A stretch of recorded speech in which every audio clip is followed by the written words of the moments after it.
Well, salutations, good morning, good afternoon, and or good evening, wherever you may find yourself orientated within this universe, and welcome back to another broadcast. Hello, Biscoff, you doing okay? Did I wake you up from your very comfy nap? Oh, I'm sorry, honey. I'm sorry. We're gonna go do some chew on a cardboard, yeah? Yeah, that look good? That look good? That's what we're gonna go do? Yeah, we're gonna go destroy some cardboard. I'm sorry. I'm sorry for waking you from your nap. I love you. Anyway, what are we here for today? Well, first of all, we hope you will find yourselves well, and if not, we hope whatever is ailing you is easily fixable, and if not, well, then we hope we can offer some entertainment in these more trying of times. Today, we are here to finish off I almost said Final Fantasy 13. No, it's been oh no, we finished that one off a while ago. No, Professor Layton versus Phoenix Wright Ace Attorney. My goodness gracious me, has this game been a lot of fun for us, but all good things must come to an end, and this tale must be one of those things. Honestly, it's been a hell of a fun time.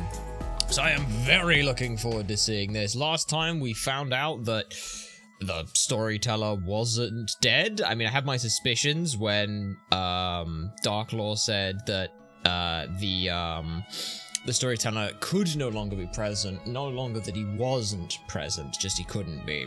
So hopefully we'll figure out some of that stuff, and it'll be a lot of fun and all good things. I don't know how long this is going to be. I'm hoping chapter-wise it's a reasonable length. I mean, even if it's not, we've still got all the extra stuff to do at the end, which is just finishing off all of the puzzles. But let's not waste much more time on that. Let's go ahead and jump into chapter 9 and the epilogue, which will be a lot, and I hope a lot of fun. So yes. Okay, so we solved that crazy puzzle up in the bell tower, and guess who we found? Oh shit! Yeah, give up? It was Kira! Now, I'm no Professor Layton, but if she was there during the whole incident, then she's got to have some connection, right? That's why me and Nick investigated the scene of the crime from top to bottom. I forgot how awfully slow this text crawl is. Oy vey. But yes, we're back with these lot now. We have the final witch trial, but now Chapter 9, The Last Inquisitor, who I think is going to be Layton, which will be interesting. Oh boy, court is now in session again. It's now again in session. Honestly, I must say, I am quite surprised at this recent turn of events. To see Miss Kira at the witness stand once again, frankly, I cannot believe my eyes. Yes, she was put to death. They all saw it, which means we're gonna have to expose a fair few secrets here. Oh boy. You were most certainly sent to the flames as a witch. That's right. I was there. I saw it. She most certainly was. Then how is it she's still alive? Is it because she's a witch? Can witches not die? No, she must have used a mirror and just vanished in time. I say send her straight to the fire again. We'll do it ourselves if we have to. Jesus Christ, no. Stop. Enough. A witch must be in possession of Atelier Magica in order to use magic. I hate to disappoint you all, but do you see such a thing on her person? I think not. Yeah, but her magic was invisibility, so seeing anything on her is irrelevant. But she must have... That girl must have used a mirror. Surely you can see that, High Inquisitor. Demir is a spell able to make someone disappear from sight. It cannot make someone vanish entirely. What's up, baby? What's up? Sorry, I'm being accosted by a kitty right now. What's the matter? What's up, honey? What's up? Do you need me to move some stuff? Do you need some stuff moved? Is that the problem right now? Is that the problem? What's the problem? Because you're yelling at me. What's up? Do you just want attention, or what? Yeah, you can go on then. Go on then. You just wanted to let me know that you're leaving, is that it? You didn't want to do an Irish goodbye? Alright, well, off you pop then. An investigation conducted by the Knights of the Inquisition has concluded that this girl is not capable of using magic. Wait, if you've got an investigation that means that you could show that people aren't capable of using magic, why the oh, never mind. Listen well, Miss Kira. Your existence alone jeopardizes the very peace of Labyrinthia, yet given the current situation, it is now imperative that you testify to this court regarding what you saw immediately. Objection! That will not be necessary. What? This girl has already been convicted and tried as a witch in a previous trial. What good could come of her testimony? Objection! It's not about that trial, though. But she was found hiding at the crime scene.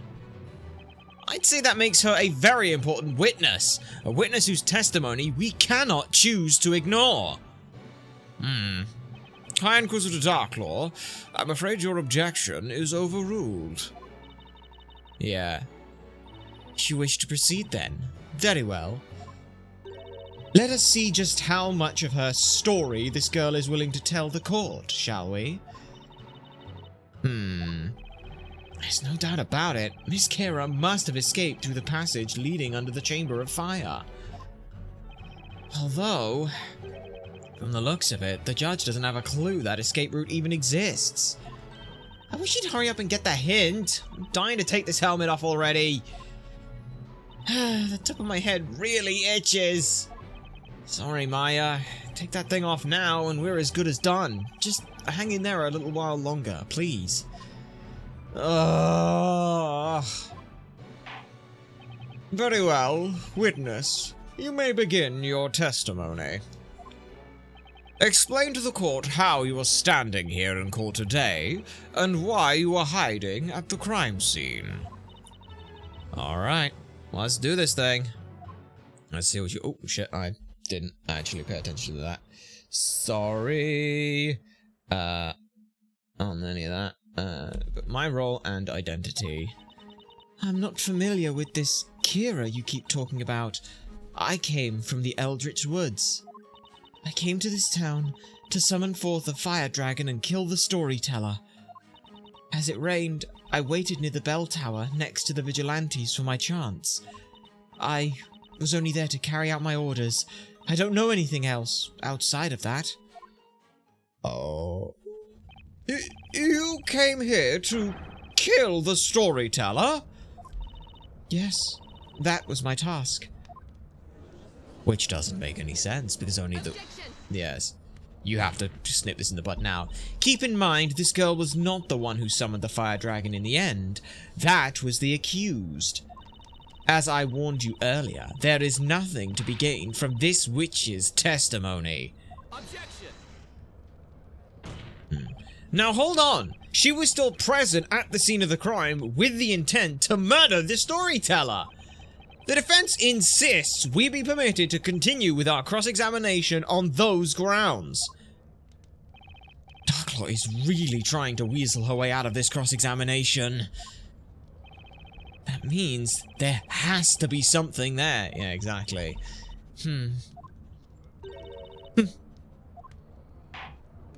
I must admit, I too am extremely interested in hearing what this witness has to say. Defender, you may begin your interrogation. Okay. I mean, the thing that we gotta matter is, why wasn't she the person who did it in the end? Like, if that was what she was supposed to do, why didn't she? That's what I want to get at right now. I'm not familiar with this Kira. I came from the Eldritch Woods. Just press this, get some more information. You said you're not familiar with the name Kira. Yes, I've never heard it before.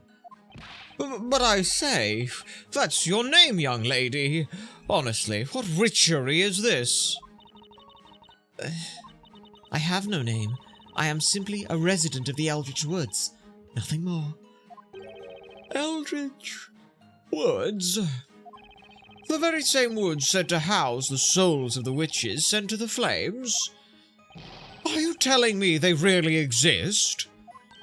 No matter how you look at her, the Kira up on the witness stand doesn't look much like much kind of a soul to me. The girl has lost all memory of ever being a flower seller. That is all. If that's the case, then I wonder if she even remembers our run-in back at the marketplace. Say, Miss Kira, do you happen to remember me at all? No, I do not know you. I first saw you just now at the bell tower. Interesting. I came to this town to summon forth the fire dragon and kill the storyteller. Hold it! Did you just say fire dragon? Yes, it was all a part of my orders. I was told to come here this evening and wait for the right moment, when the storyteller would appear before the people. Only then was I supposed to shout out the incantation as loudly as possible. Oh, great beast of the inferno, heed my call, Granworm!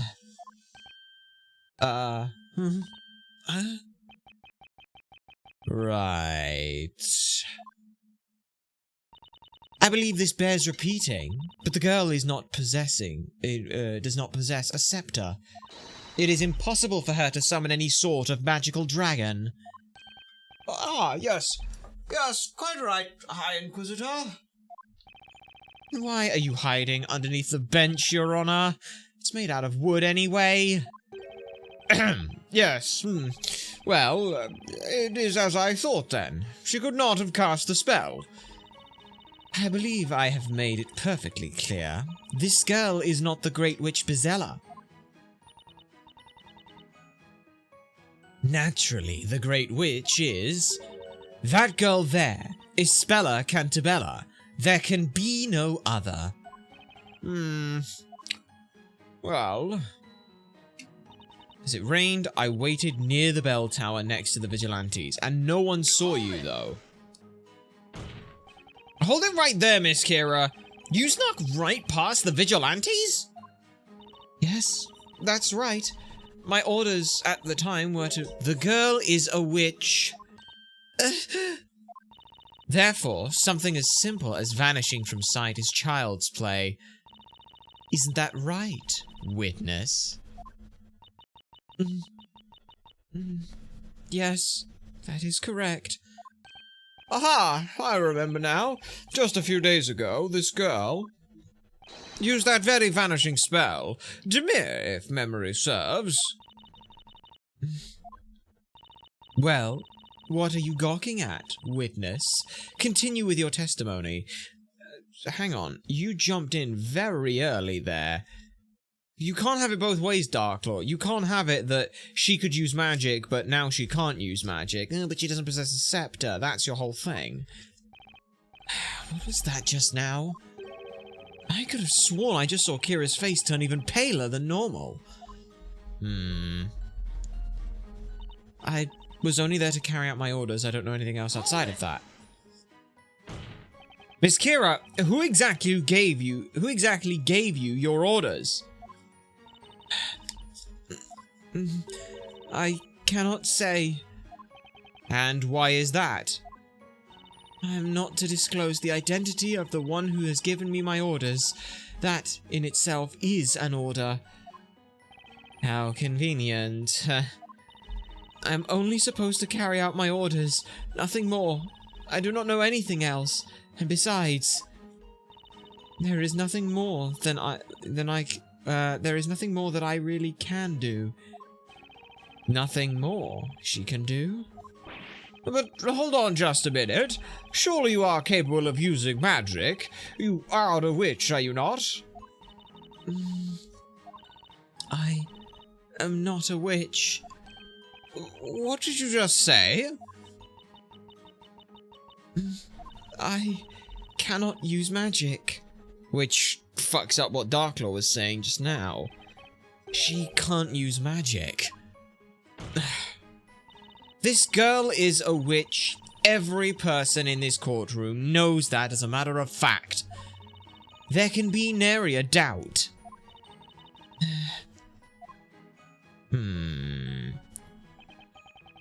Doesn't look there's much to work with. Even though she just finished explaining everything, I still don't fully understand.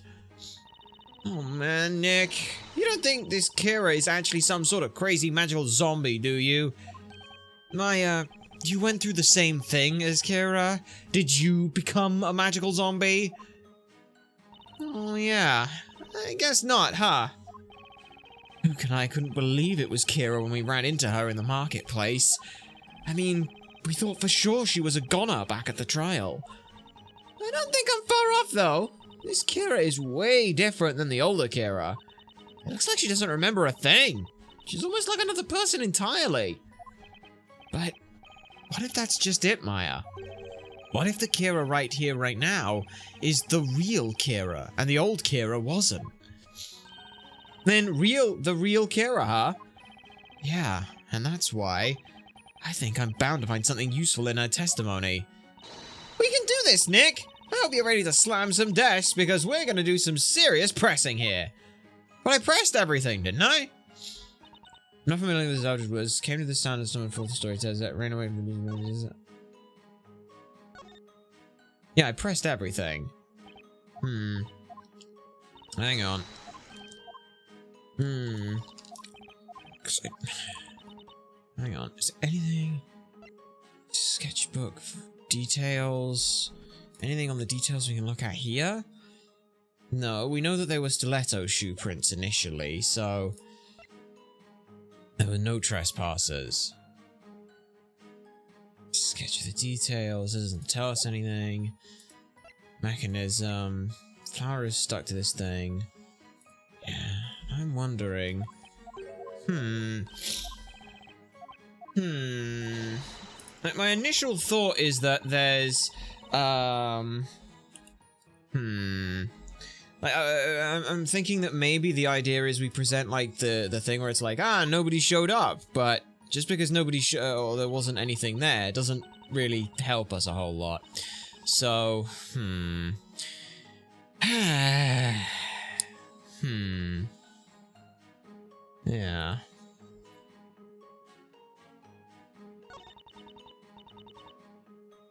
Well, here's the thing. As it rained, that's the thing. You said that you weren't a witch in the fourth statement, but now you're saying that she is? Wasn't there? Because, like, she said before, hold it right there, Miss Kira. You snuck right past the vigilantes. Yeah, this is the same thing. This girl is a witch. No, she's not a witch. She said she's not a witch. Therefore, something as simple as vanishing from witness. Yeah, that doesn't work. That is correct.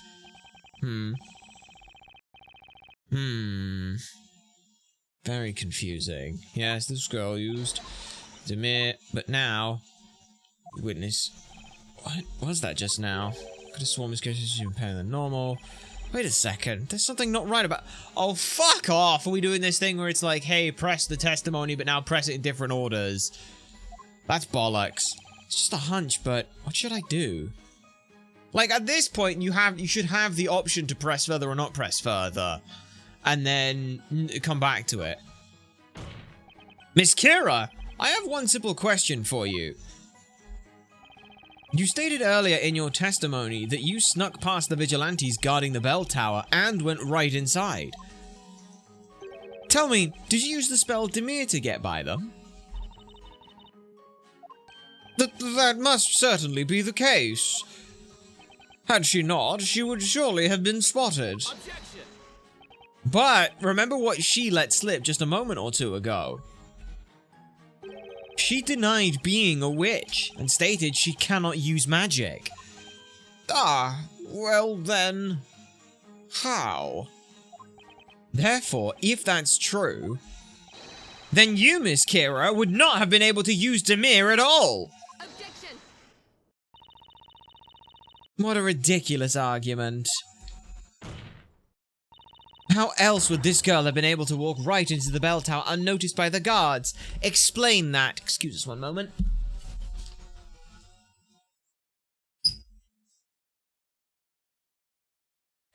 Sorry. Some stuff going on that we could hear in the noise, so making sure that we couldn't hear that. It probably may have picked up here, but that's okay. Objection! I have a better idea. How about we have the witness herself explain it to you? What do you say, Miss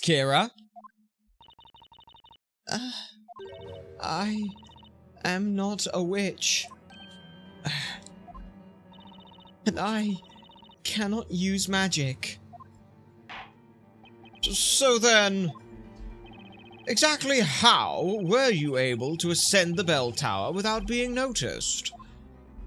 Witness, amend your testimony this instant. Okay. What's going on? There's got to be another way she got into that bell tower unseen. But other than magic, I have no idea what it could be. I was wearing the robe of invisibility, so no one was able to see me. Hold it! Uh-huh. Wait just a second! Did you just say robe of invisibility? Yes, that is correct. A robe of invisibility? Surely you don't mean a robe that can make anyone vanish from sight when worn? Yes, that is correct. What? Right, okay, that's fun. Miss Kira, do you have that robe on you right now? I don't have it. Huh? That is, I dropped it back at the bell tower. Oh, look at you, she's still got her daisy habit. Interesting. So there are some things in that brain that do stick by, or do stick around. What the heck was that? Why was Kira looking over a Darklaw when she spoke just now? Are you listening to this farce, my lord? Are you listening to this farce, my lord? Surely you do not give any credence to this witness's testimony? Especially to this preposterous notion of a robe of invisibility. Indeed, I must say, witness, that is quite an unbelievable story. Objection! I don't think it's that crazy, Your Honor. What? If something like magic can exist, the chances of a robe of invisibility existing, being real are pretty high, wouldn't you say? Objection! If such is the case, then how about you put your evidence where your mouth is? Prove that this robe of invisibility exists. Prove it? What say you, defender? Can you prove to the court that the robe of invisibility does in fact exist? Sure, I think I can anyway. Yes, Your Honor. The defense believe it has the evidence to prove this robe's existence. Why am I not surprised? A ridiculous defender only begets ridiculous arguments. Great, try and attack my credibility rather than the actual evidence itself. I've got to admit, an invisibility robe does sound pretty far-fetched, even in Labyrinthia. But if there's even the slightest possibility this evidence is right, then I've got to try it. Very well, defender. Please show the court this evidence. Show us the piece of evidence that proves the existence of this robe. Well, that would be the flowered-covered robe, wouldn't it? Take that! There was, in fact, a robe dropped and left at the crime scene tonight. A robe? Miss Kira, that robe of invisibility that you mentioned earlier wouldn't happen to be this one right here, would it? Objection! How ludicrous. Are you trying to tell the court that is the robe of invisibility? If it's really a robe of invisibility, then how is it we can see it right now? Dirty white spots and all. Well, she's kind of got a point there. Oh, hey! What if the robe actually disappears when you wear it? Give it here, Nick! Watch us wonder as Maya the Magnificent disappears before your very eyes! Ta-da! So, are you amazed yet? Yeah, I'm amazed. What's with the claws? It's High Inquisitor Darklaw. It's part of her name, she gets it, Shaman. I'd have thought you'd have liked the outfit with the claws. They're very fun. Not very useful for handshakes, but then again, how many people do you want to handshake these days? I'm amazed at how totally ridiculous you look in that. Hey, what gives? Oh, this must be busted or something. I didn't disappear at all. Well, that's not it. No. Huh? Tonight, at the bell tower, I was wearing that robe. What did you say? But it's good to see you here, Shaman King. We hope you are well. Order! I say order! But how is it possible? The robe did not disappear at all just now. That's because of the white powder on it. It's usually not that dirty. Ah. Oh, you mean the spots here? Please don't tell me. Oh yeah! Patty totally unloaded an entire bag of flour on those nights, remember? Not to mention, it was still raining when we were up there. The flour must have gotten nice and wet, so it stained the robe. Say, what if we try washing the flour off? Ah! There is a small water fountain at the edge of the square. Head there right now and wash the robe so that we can get to the bottom of this. Quickly now.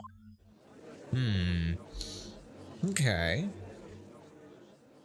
Well, let's see what we've got here. Alright, this shouldn't be too hard. Take notes, Nick. This is how you do the laundry. See? All you have to do is throw the robe into the water like so. Okay. Question though, if you can't see it when it's not got— oh no, please don't tell me you just lost the fucking evidence. Wait, what? So, do you see anything, Maya? That's just it. I don't see a thing. It's disappeared. What?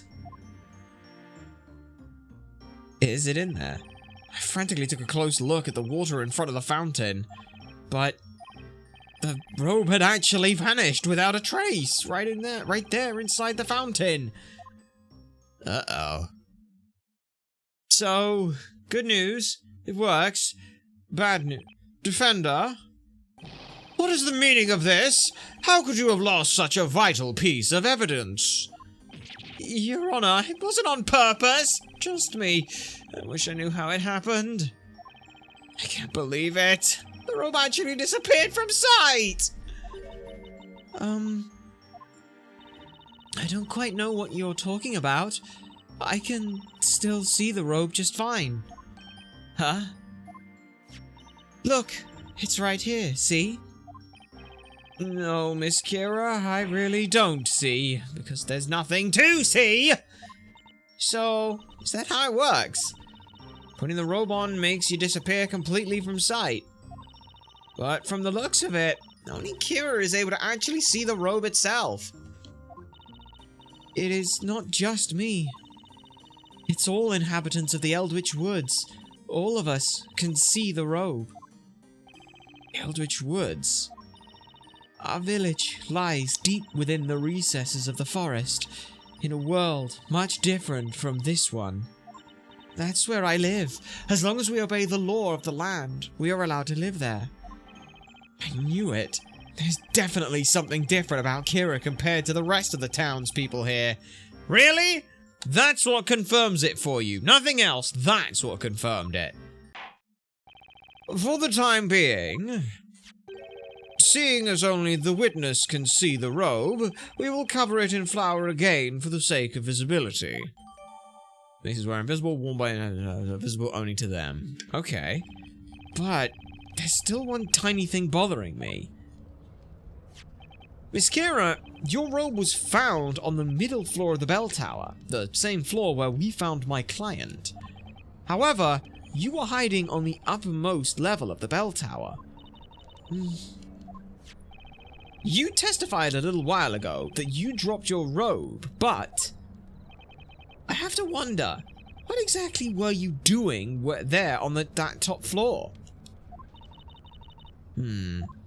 It would seem there is still much we must ask this witness. What say you, High Inquisitor Darklaw? 'Tis the Inquisition's duty to follow my lord's decision on such matters. I have no objections. Very well. Witness, you are hereby ordered to continue with your testimony. Tell us about what happened between your sneaking up to the top floor of the bell tower and tonight's most terrible crime. Yes, okay.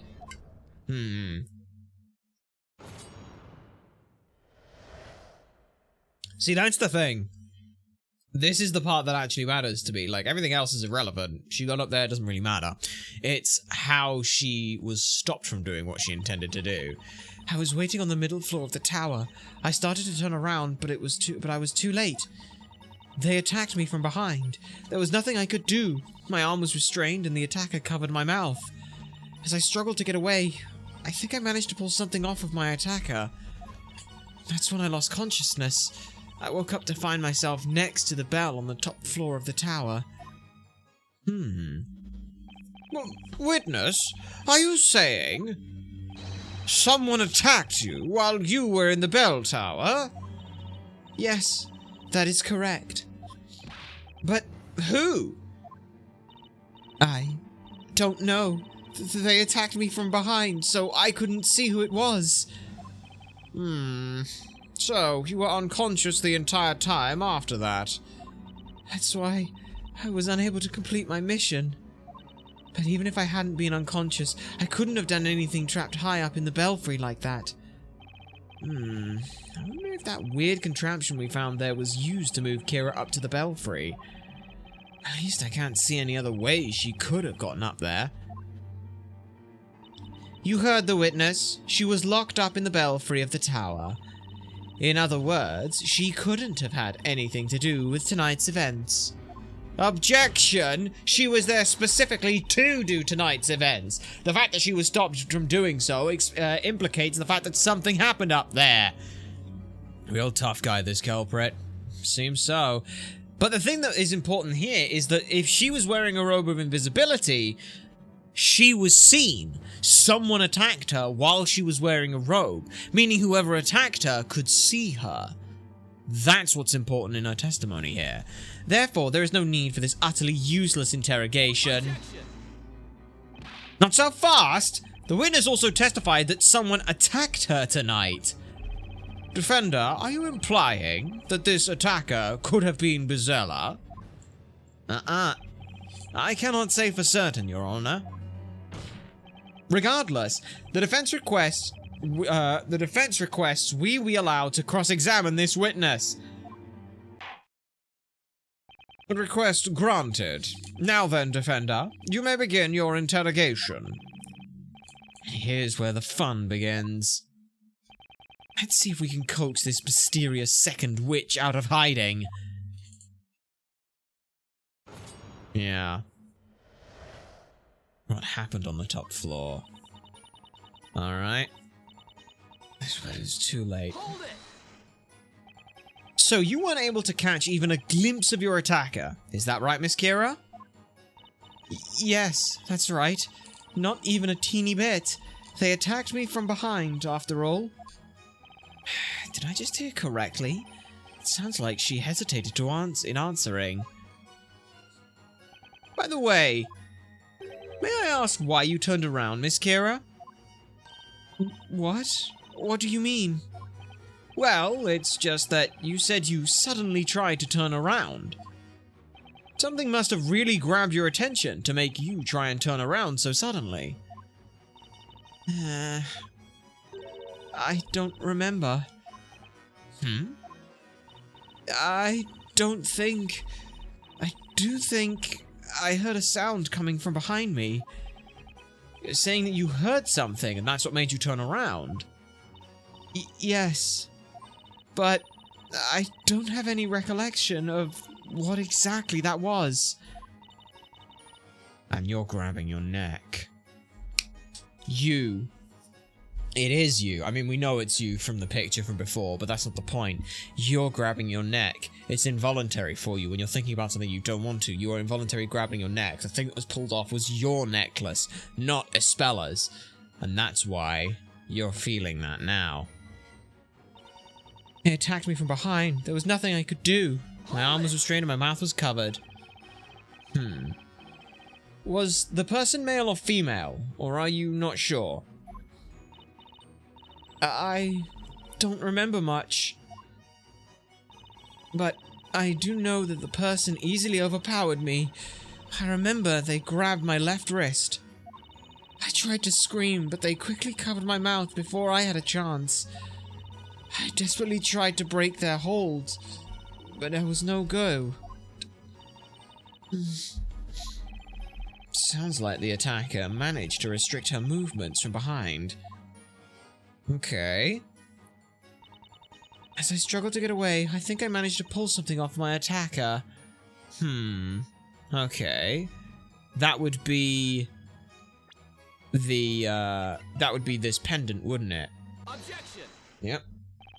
Miss Kira, you stated that you felt yourself snap something off of your attacker. Would that thing by any chance be this right here? Oh. That's it! I recognize that shape. That was the object I grabbed. What did you say? But that's the accused's pendant, is it not? No, Your Honor. Not quite, Your Honor. There are actually two pendants like this. The one you see here is the counterpart to Miss Cantabella's pendant. Now that you mention it, I remember. The necklace was actually very tough. It really didn't rip right off so easily.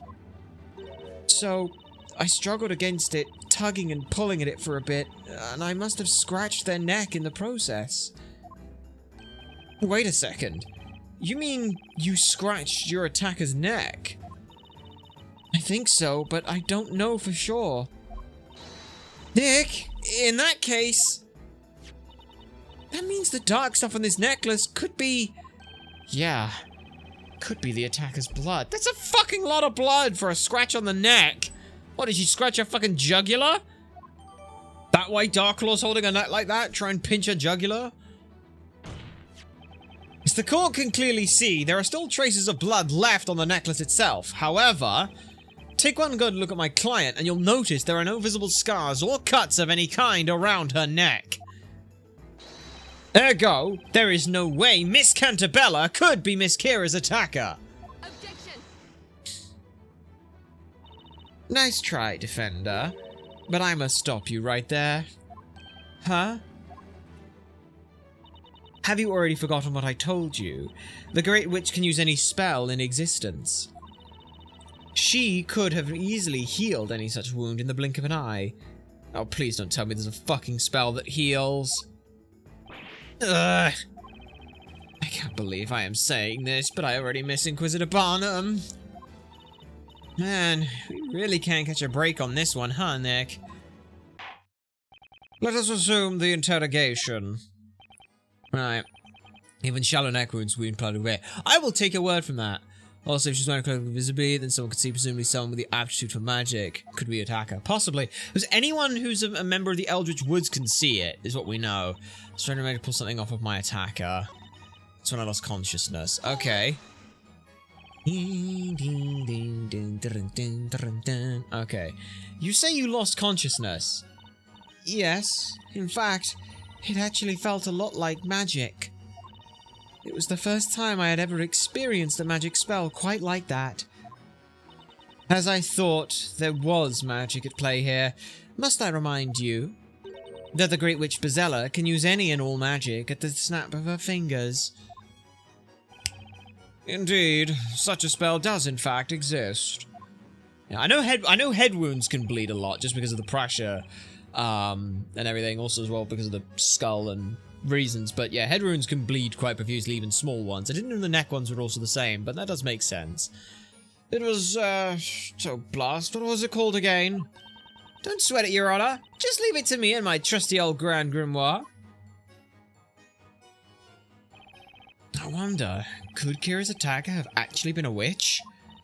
It really doesn't look like magic was used to knock her out, huh? Anyway, looks like Kira is telling the truth. Still, she's definitely avoiding making eye contact. Not to mention, she seems extremely hesitant. There's no doubt about it. She's trying to keep something big from getting out. In that case, Nix, let's give it all we've got and get to the bottom of this. Yeah, it really feels like there's a lot riding on this one, Maya. Alright. I was on the middle floor of the tower. I started to turn around, but I was too late. It attacked me. Okay, is there anything in the Grand Grimoire? Grand Worm, the Great Fire Dragon, the Godor spell, Famalia, Goldor, Demir, Ignaze. Yeah, I got nothing there. Okay. Hold it. Fucking, are we doing the thing where we have to press fucking statements again? So, you weren't able to catch even a glimpse? Yes. Yes, they attacked me from behind after all. Did you just hear correctly? It sounds like she hesitated answering. Yeah, that was the thing. By the way, may I ask why you turned around? What do you mean? Well, you didn't say you suddenly turned around, so they must have attacked you. You heard someone. I don't remember. I do think I heard a sound coming from behind me. Saying that you heard something and that's what made you turn around. Yes, but I know what that was. And you're holding your neck, so I'm pretty damn sure it's you. Okay.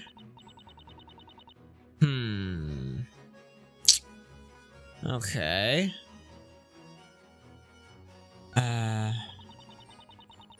Don't remember if we turn around.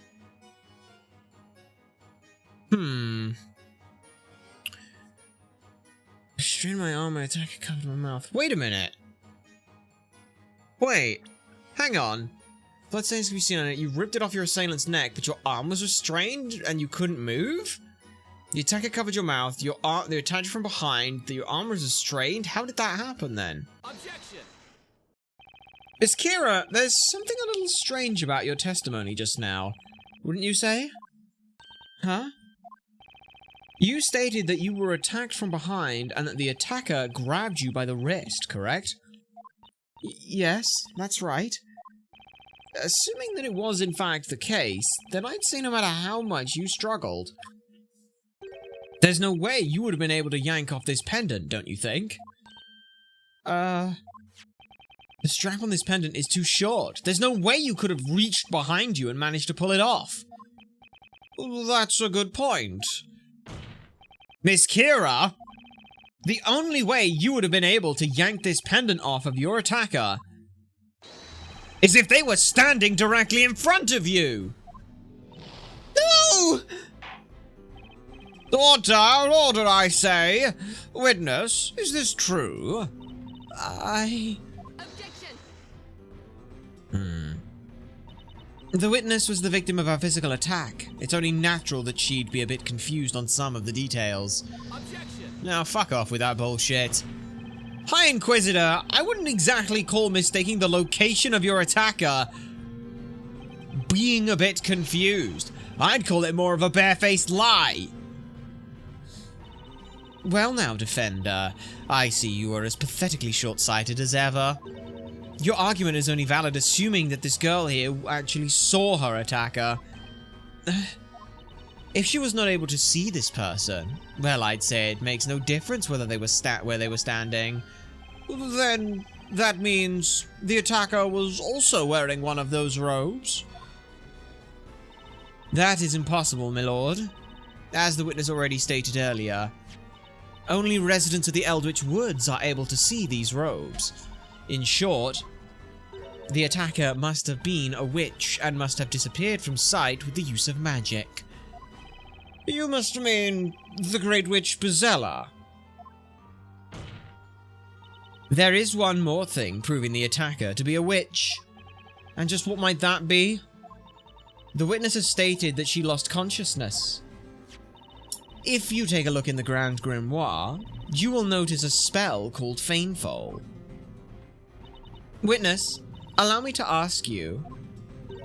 did you hear the incantation of this spell?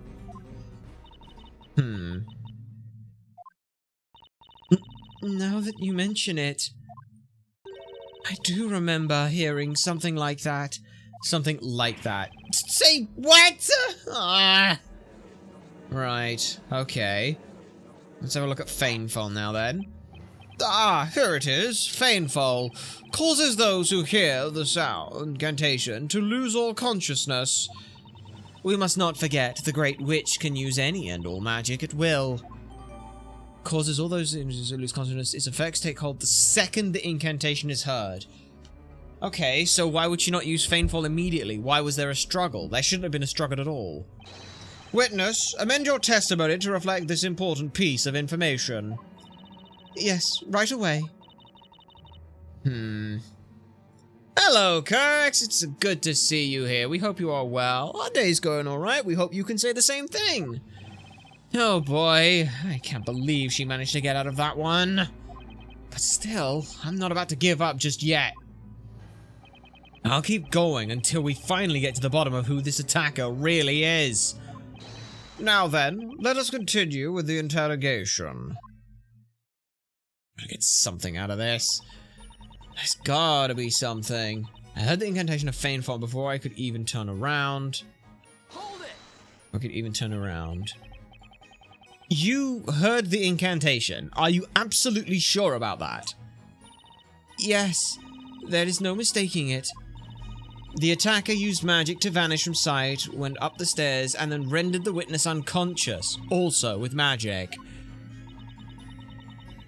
Clearly, this must be the work of none other than the Great Witch Bizella.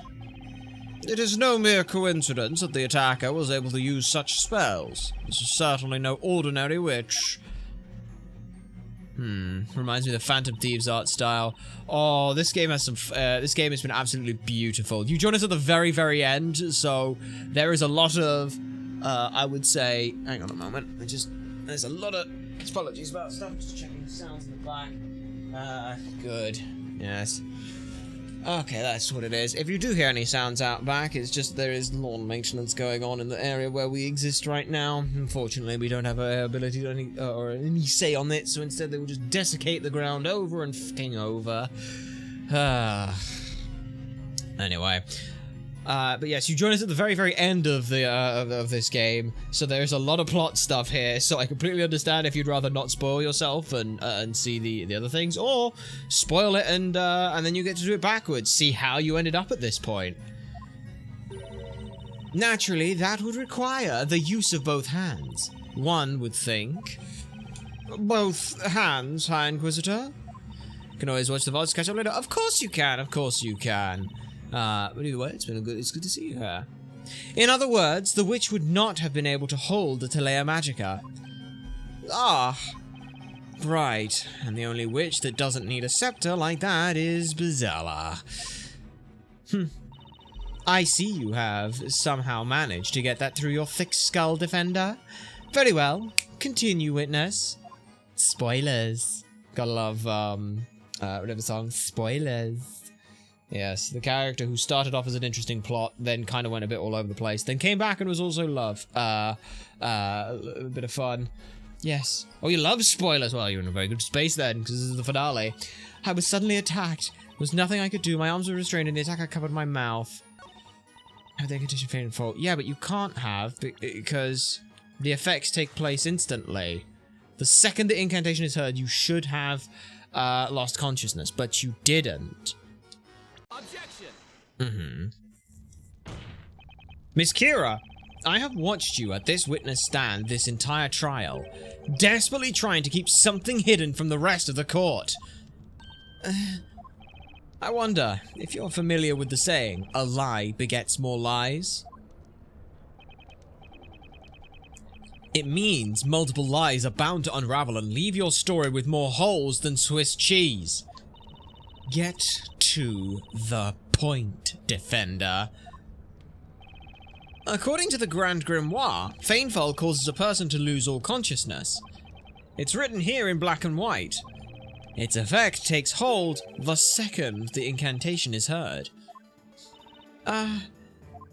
Miss Kira, You testified as follows. You heard the incantation for Feign-Foe and immediately became aware of the presence of your attacker. You then put up a fight. But if you really did hear that incantation, there's no way you would have been able to yank that pendant from your assailant! Kira is in on it, maybe? I don't know. It's not so much as she's in on it, she's still covering for something. Order! Order! What is the meaning of this? The meaning of that, The meaning is that Miss Kira didn't actually hear the incantation like she claims she did. But then, why? Why on earth was this girl unconscious? Kira was definitely knocked out by whoever attacked her. Covered her mouth where it's chloroform. When she woke up, she found herself up on the top floor of the bell tower. It's possible Miss Kira was rendered unconscious by, something other than magic. The answer here is obvious. Something other than magic must have knocked her out. Objection.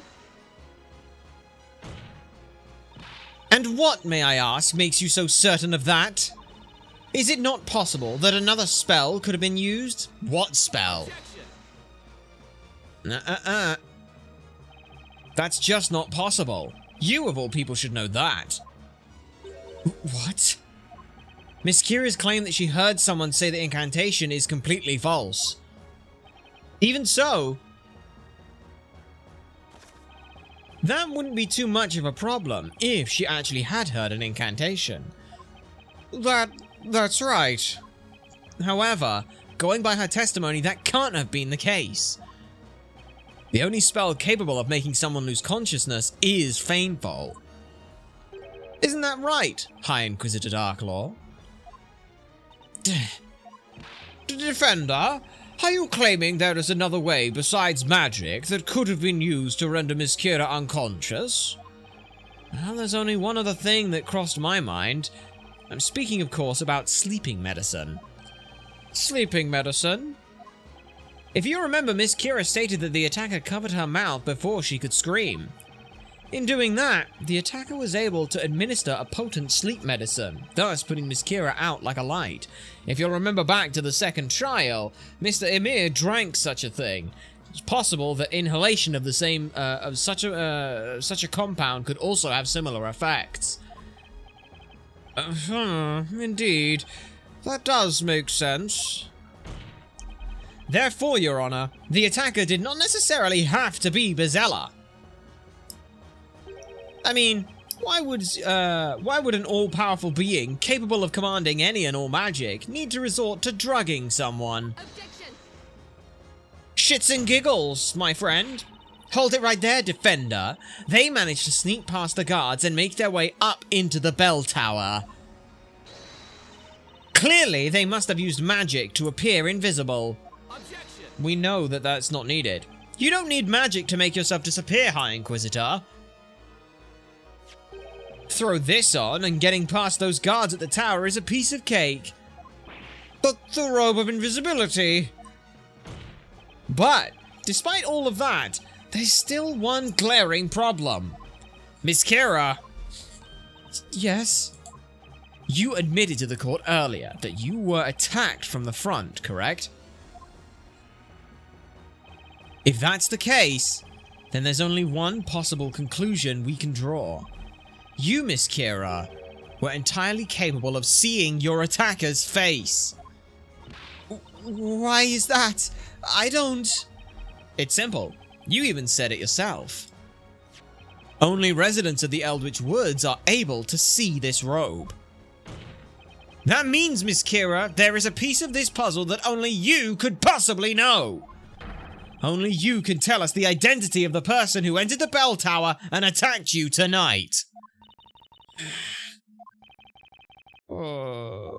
Yep.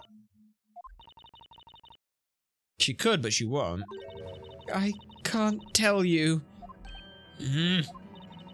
No matter what happens, I just can't tell you. No matter what. You see, everyone? This witness has been covering up for someone from the very start of this trial. What? But luckily for us, we won't be needing any more of Miss Kira's testimony. Because the answer is staring us right in the face. I'm speaking, of course, about the true identity of Miss Kira's attacker. All the clues so far point to this one person, the person who's been feeding her information about what she should be saying. Defender, I take it you are prepared to prove such a serious accusation? I am. Alright, looks like it all comes down to this. Now we'll finally see who's been pulling the strings this whole time. Very well, Defender, tell the court. Who was the one responsible for attacking the witness and locking her up at the top of the bell tower? The only person it could be. High Inquisitor Darklaw. It has to be Darklaw. Phoenix getting to be cool is always a treat. Indeed. She's been cursed into silence? Possibly. We're not entirely sure. Like, no matter what, she just will not say, which is interesting. The answer is obvious, Your Honor. It was you! High Inquisitor Darklaw! Oh. What?! Yes. Order! Order! Order in the court! Inconceivable! There's no way! I must say, Defender, your courage is impressive, however reckless you may be. Accusing a High Inquisitor is no small feat, I assure you. However, with serious accusations come serious consequences. One small misstep, and I will personally see that you never set foot in this courtroom ever again. Mark my words, Defender. I understand. My, how confident. Let us see if that confidence of yours is well justified. Miss Kira's attacker drugged her with sleep medicine. It's likely took no more than a few seconds for her to lose consciousness. The medicine must have been very potent. True. After all, its effect appears somewhat familiar to magic. There's only one person I could think of in all of Labyrinthia who could supply you with that kind of medicine. Sir Newton Belduke. Objection! Defender, you are aware that Sir Belduke has been deceased for over 3 months now, are you not? That's a fact I'm well aware of, believe me. While he was still alive, Sir Belduke provided the citizens of this town with a variety of medicaments for whatever ailed them. But it wasn't all just medicine. He also created some very dangerous concoctions. That's why, after he passed away, all of his medicines and creations were confiscated. Confiscated? Inquisitor Barnum said as much in the last witch trial. Yay. The victim was an alchemist after all. We were hoping the items confiscated from his study could provide some clues. Besides, such things must not fall into the wrong hands. It may not be standard practice, but it was deemed necessary. The confiscated goods are stored in the secret vault. The only person with access to them is the High Inquisitor, Lady Darklaw. Yep. Gotcha. Objection! So, because I have access to the medicine, I must be the one that used it? Is that what you're getting at, Defender? That's right. Unfortunately for you, I would hardly call that proof. You said it yourself. Sir Belduke concocted a plethora of dangerous medicines in his efforts to assist the people of this town. He was well known for this fact, a fact that he no doubt was none too pleased with. As such, it is highly unlikely that those same dangerous substances are still scattered throughout this town. It is highly likely those dangerous substances are still scattered throughout the town. Fuck off! And therefore, Defender, it is entirely plausible that the culprit was able to get their hands on such dangerous medicine. So you're claiming that the Knights of the Inquisition were incompetent, and that's why you couldn't have done it. Someone else could have done it because you didn't get them. Or all of them. And you're saying that someone would hold on to sleep medication for 3 months to be able to attack Miss Kira. I mean, I've heard of premeditated assaults and such, but this takes the cake. Indeed. Long has Sir Belduke's medicine played an active part in maintaining the health of this town's citizens. There is plenty of reason to believe some of his more dangerous medicines may still remain within Labyrinthia. Fuck off! A piece of advice. A piece of advice, Defender. The next time you speak in court, I recommend you try procuring some real evidence before spouting such idiotic accusations. If you fail to do so, your next words will be uttered into the flames. Figures. I knew she wouldn't take that argument sitting down. Both High Inquisitor Darklaw and Inquisitor Barnum are the very harbingers of justice within Labyrinthia. Raising such an accusation against either one of them without valid reason will result in the most severe of punishments. What does he mean by the most severe of punishments? I think the judge is saying that if I don't start making a case, we're going to be paying Sir Belduke a visit real soon. I need to present some decisive evidence and fast. I'm pretty sure I should be able to do that much. High Inquisitor Darklaw is the attacker, and the one thing that proves it is this.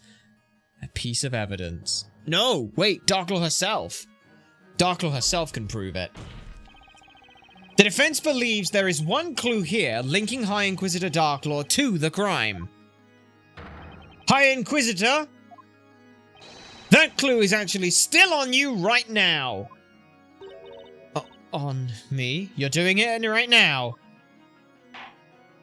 I must admit, I do not know where you are going with this, Defender, but please point out this clue to the court. Show us this clue, supposedly still on the High Inquisitor's person. It is right here on your neck. Right? Got it. The High Inquisitor's neck? You don't mean... Miss Kira yanked this pendant off her attacker's neck. Take a look at the necklace. It still has a little trace of blood left on it. According to her earlier testimony, when Miss Kira pulled at the necklace, she supposedly felt herself scratch the attacker's neck. Is that correct, Miss Kira? Yes. Therefore, the attacker should still have a mark on their neck from having been scratched. Oh. Would you mind letting the court take a look at your neck, High Inquisitor Darklaw? I'm pretty sure that underneath that high collar we'll find exactly the mark we're looking for. Unless, of course, you were able to get rid of it with magic. Yes, I have makeup concealer on. Most impressive. What? I have to say, Defender, you've managed to finally hone that dull blade of yours into something of use. You are correct. There is, in fact, a mark on my neck that I did receive tonight. What? Lady Darklaw? What is the meaning of this? Does that mean Lady Darklaw is the Great Witch? Your Honor! Oh, yes, I see you're still there, Defender. Your Honor, I know you're shocked and everything, but come on, work with me here. Your Honor, the defense would like to call High Inquisitor Darklaw to the witness stand. What did you just say? It's quite clear that the High Inquisitor has some connection to what transpired tonight. And what's more, There is a chance that she used her position of authority as High Inquisitor to frame my client as the Great Witch. But I never in all my years as a judge of this court has an Inquisitor been asked to take the stand in the middle of the trial. Well, we're gonna have to make some history here if we're going to finally get to the truth, Your Honor. Even so, this trial cannot continue any further without an Inquisitor. Hey, in that case, how about you get Inquisitor Barnum to... Inquisitor Barnum remains incarcerated in the underground dungeons for the crime of treason against the storyteller. I don't think he will be able to make it to this party. No way! Most regrettable, Defender. Come on. Damn it. This whole thing is hopeless. Unless High Inquisitor Darklord takes to the witness stand. Spella will be done for, and the truth along with her. But on the other hand, without an Inquisitor on the other side, the trial can't continue, and the outcome would end up the same. I missed the other streams. What's actually happened tonight? So, the storyteller, the ruler of this town, who writes prophetic stories, deemed that the Great Witch Bezella, spawn of all witches, would appear tonight and kill the storyteller. That witch would be the Great Witch Bezella. Espella Cantabella, our client, was found up at the top of there and seen uttering the incantation. We're trying to defend her from that, and so far it's gotten very, very messy. Luke and Layton also split from these two and went to investigate another area. They should be on their way back here, but we'll have to see whether or not they'll make it here in time. Hold it. Ah, speak of the devil and he shall appear.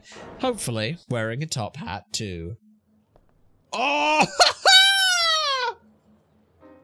I believe I can fill that role. Professor, wait, what are you saying? I've been here for quite some time and waited for you to say that. Conclusively. Mm-hmm. That Espella Cantabella is, in fact, the Great Witch Bezella. Uh-oh. Uh-oh. Now, Mr. Wright, the time has come at last. Oh! We'll settle this once and for all. Oh, very clever, Layton. Been waiting for the professor I to show so up. love what Layton is doing here. He's not doing this for any other reason than If there just to was help anyone force who could find some something. decisive evidence to win this thing, it was him. See, that's the thing. It goes back to like what Edgeworth and Phoenix would do. It's when prosecution, when prosecution and defense attack a case from both sides and hammer away at every detail until only the truth remains, until all the details are finalized and true. The whole picture can be seen and it's true. However, Get in the verses part. Yeah, we are. ended up standing behind the Inquisitor's bench. Hell yeah! And it's got his Professor theme. wasn't We're on our fucked, baby. I had to wonder what the heck was going to happen. Yes, I've been waiting behind here for this exact moment. To be continued. Let's keep it fucking going. Alright. Alright, do you want to say, yes I do. We are partway through chapter 8. Oh, chapter 9, excuse me. So let's see what we've got now. Let's see him. Come on, show him. Professor, but what are you doing? What am I doing, Mr. Wright? I'm seeking the truth. Yeah, you were supposed to show up with some decisive evidence and save the day, Professor. Well, if he has decisive I'm afraid evidence. my only concern here is the truth. Yes! The truth? Exactly. The truth behind the real identity of the Great Witch, Espella Cantabella. Mm-hmm. If seeking the truth requires us to stand on opposite sides of the courtroom, then so be it. I expect you to defend Miss Cantabella with everything you've got, Mr. Wright. There we go. This is what he wants. Yes! The court is now back in session. I have my popcorn and I am very much looking forward to this. Are you prepared, High Inquisitor? So long as I remain on the witness stand, I am no longer High Inquisitor. Simply Darklaw will suffice. Miss Darklaw, I'd like to just confirm something. A moment ago, we established that you were in fact present at the bell tower during the time of the incident. That makes a total of 3 people at the scene. It would appear that was the case. However, you managed to stay hidden from 10 different guards. With the help of this right here. The robe of invisibility. In other words, there is every reason to be suspicious of your actions tonight.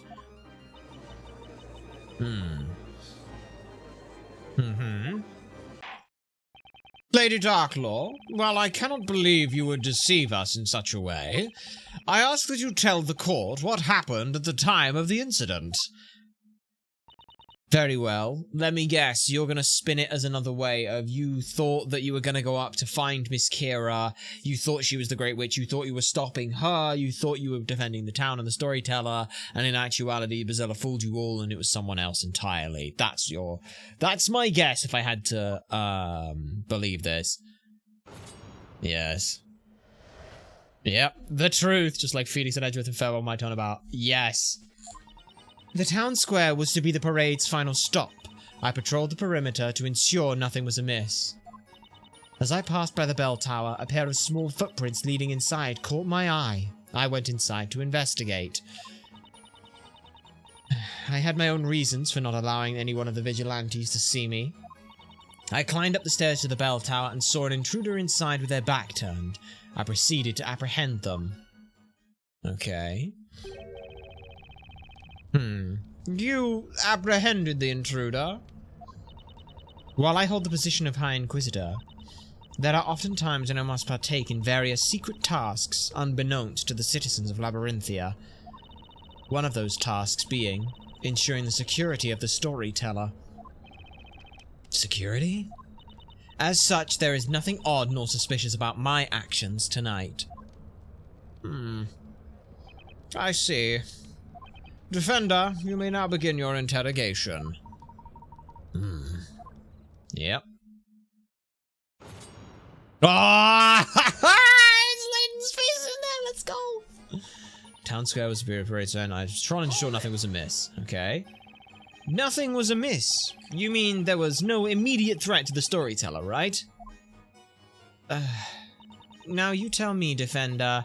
Surely you remember the final part of the story. She must mean the part about the storyteller's death. There is little possibility of changing the outcome of what has already been written in the story. However, there are still those who would challenge the story and make an attempt to change the inevitable. That is what I, too, think. What's up, Maya? Did you notice something? You could say that. It's just, look at Kira. She's been looking down in the dumps since the start. Alright, Kira. I honestly forgot she was still here. Not only that, she looks sort of scared too. You're right. Can't afford to forget about her. I wonder if Kira has anything else she could tell us about. I've got to remember to question her the second I see an opening. Alright. I passed by the bell tower, a pair of small footprints leading inside caught my eye, and I went to investigate. Those must have been Miss Kira's footsteps when she snuck into the bell tower, right? Indeed, the ground outside was quite muddy after the rain, so her footprints were easily visible. Right, according to the vigilante's testimony... Oh god, Foxy. They thought the footprints looked like Foxy's, but it turned out they weren't hers. Technically ended, didn't it? So here's the fun thing, Shaman. Because we're in ye olde times, questioning witnesses one after the other would take a really, really long time, and nobody really cares for that. So we just get all the witnesses together, and then they all present their witness testimony together. So Kira stays on the witness, so every witness stays on the stand as long as any one witness is being testified about. So, yeah, she is still here, and it's technically just witness testimony from everyone. Which is fun. That's right. Her footprints would have contained a mark where her stilettos had been. But the footprints I saw at the bell tower contain no heel mark at all. And you stepped inside those footprints on your way up the stairs so as not to leave your own and risk being detected, correct? Exactly. Foxy. Fun fact, the person who is holding up her stiletto is named Treadon. The person who is swooning over her on the right is called Servius.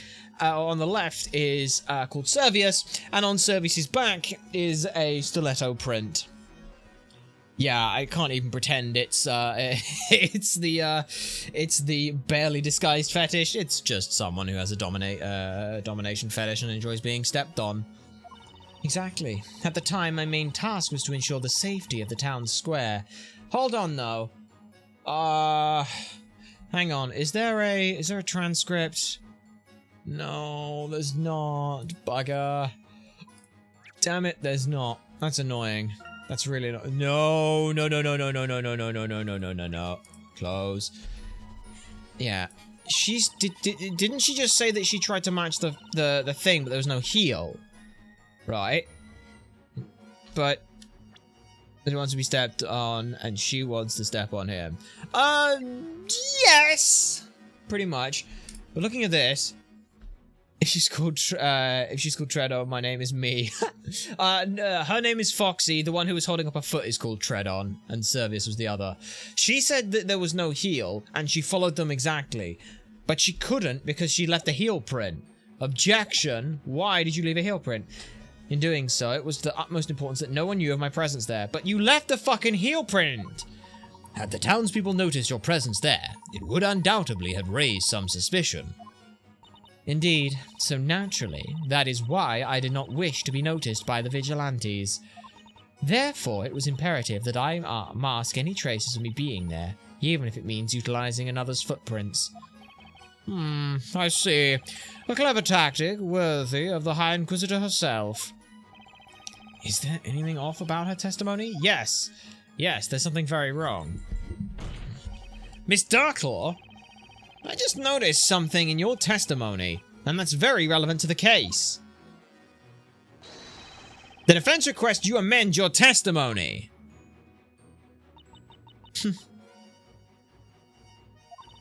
You just can't help letting that ridiculous imagination of yours run wild, can you? The Inquisition has no objections. Very well. The witness will amend her testimony. There were no heel on the footprints, so as I ascended the stair, I was careful to match my footsteps onto them as far as possible. Yeah, but there was no heel print, but you've shown that there was a footprint, so fuck you. Yep, you showed that there was one. Present. Objection! What I have here is a sketch of the footprints left at the bell tower. So tell me, Miss Darklaw, are those your footprints in this sketch? It would appear so. Answer the question! I would never mean to offend the hard work of Labyrinthia's vigilantes, but tonight's task was mine and mine alone. Okay. When you put it that way, I can't help but notice a contradiction. What did you say? Miss Darklaw, you stated the following. When you climbed the stairs, the footprints had no heel, so you tried to match your steps to them as far as possible. However, if you look at the actual footprints that were left behind, you can clearly see that not only is the heel present, but so is the entire foot. If you are trying so hard to step on the footprints already there, then the footprints in this sketch shouldn't have heel marks. That is very true, although I do not think such a small detail is of much importance in the long run. I agree it's a small detail, Your Honor, but that's not all I noticed. There was something very telling about Miss Darklaw's testimony. Telling, you say? She stated that she had stepped on the other footprints that were already at the scene in order to disguise her presence. Now there's something strange there. Specifically, why were these footprints left at the crime scene in the first place? Objection. Oh, shit! Mr. Wright? Yes, Professor? Tell me, can you show the court why this seemingly minor detail is odd? I can't exactly do that at the moment. Who can say whether or not these footprints are indeed worthy of concern?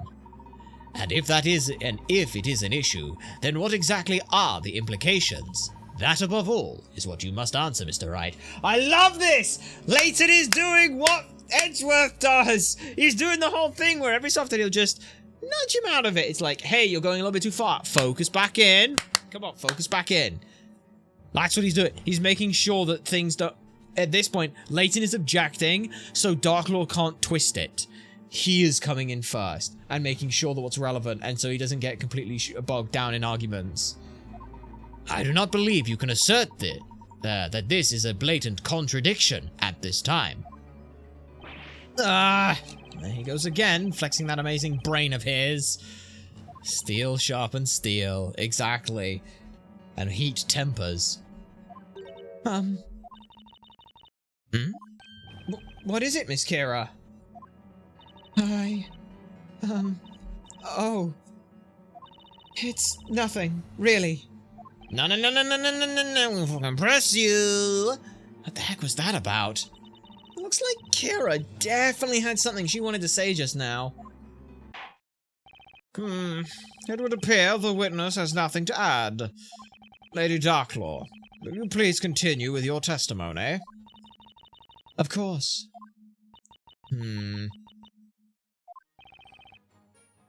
Anyway, Darklaw shouldn't be able to explain her way out of trouble much longer. There's got to be something more to those footprints, but what? I had my own reasons for not allowing anyone to see me. Can you tell us what they are? And what were those reasons? They relate to protecting the storyteller. It was something I was to carry out at that particular time. Did it perhaps have something to do with what was already decided upon in the story? The storyteller's word is absolute. Therefore, any and all those who make an attempt to alter his will must be dealt with immediately. Oh? Hang on, though. Whoa. Excuse me, Miss Kira. Witness! Yes? Figures. She really doesn't remember her own name.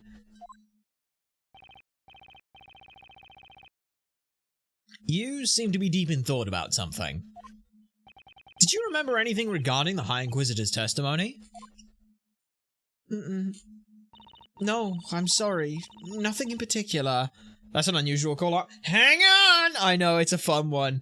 It's a fun one for these games. Basically, when witnesses are listening to someone else's testimony, they're not, like, when someone is talking and they're thinking about what they're saying, they're paying very close attention to their actions, what they're doing, what they're saying exactly, and everything that goes into the statement. When they're listening to someone else, they're not paying attention to themselves, they're paying attention to somebody else, at which point then they may mutter something or question something in such a way that we can pick up on. So when Inquisitor Darklaw made her statement, something about it got Kira's attention, and now we're trying to see what that is. It's just... I'm a little disappointed in myself. Disappointed? I had travelled all the way here to Labyrinthia in order to fulfill my mission, but all I managed to do was fail and end up being captured. Regardless of your own failure, Miss Kira, the storyteller did die as was foretold, did he not? Tonight, as the rain came pouring down over the town, I arrived at my designated location. Naturally, the bell tower was surrounded by guards on patrol. 10 to be exact. I was very nervous. She must be talking about the vigilantes. Just relax. You'll be fine as long as you're wearing the robe, I kept telling myself. Little did I know I was wrong. But none of this would have happened if I was just a little bit more careful.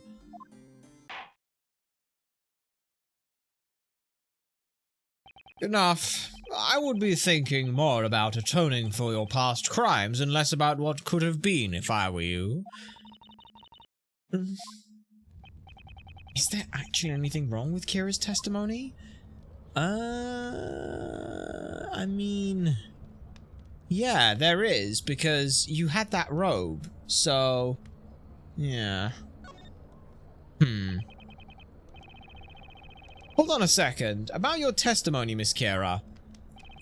You were thinking to yourself that so long as you had your robe on, you would be fine. Oh shit, that's right. I made the assumption she was wearing the robe the whole time.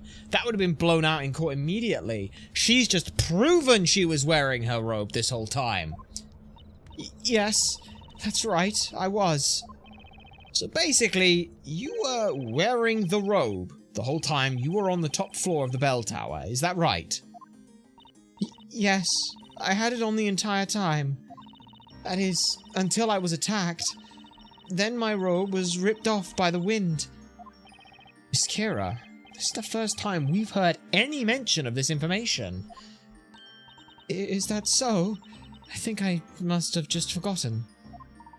Your Honor, perhaps we should update this piece of evidence in the court record. Right you are. Visible was worn when she was attacked. Lady Darklaw, please continue your testimony.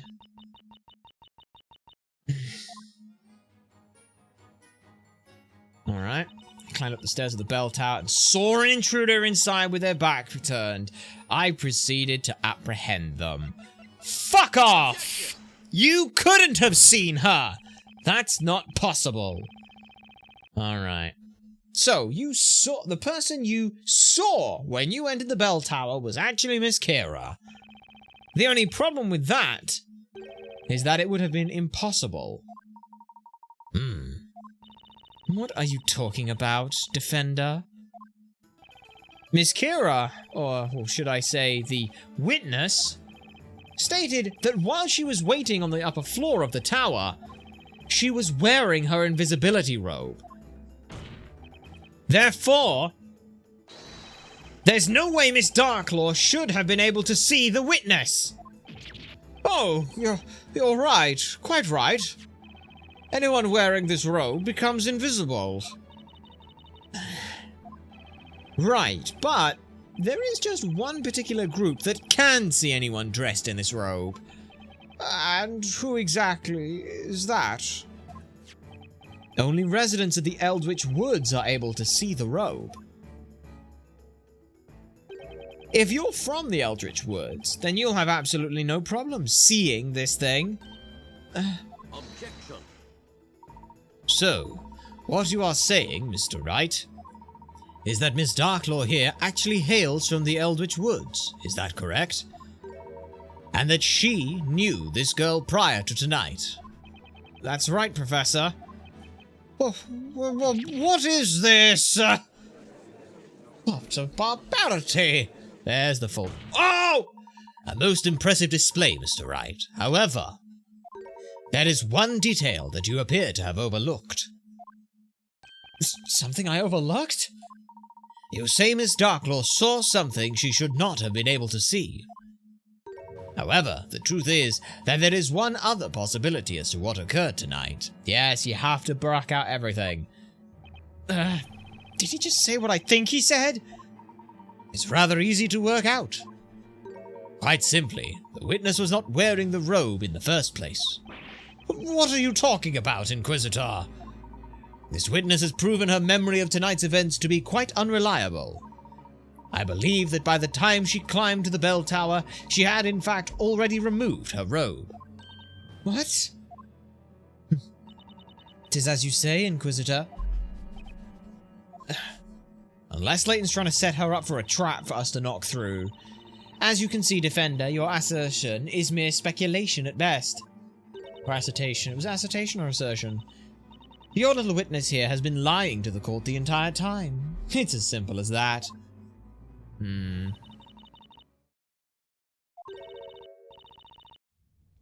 That's enough. Miss Kira? Lady Darklaw, how could you? How could you simply abandon us? How could you betray us? Shit, we got her on our side now. Betray? Witness, what is the meaning of this? Lady Darklaw, you are the mistress of the Eldritch Woods. You are the one responsible for handing us our tasks. What? Uh-oh.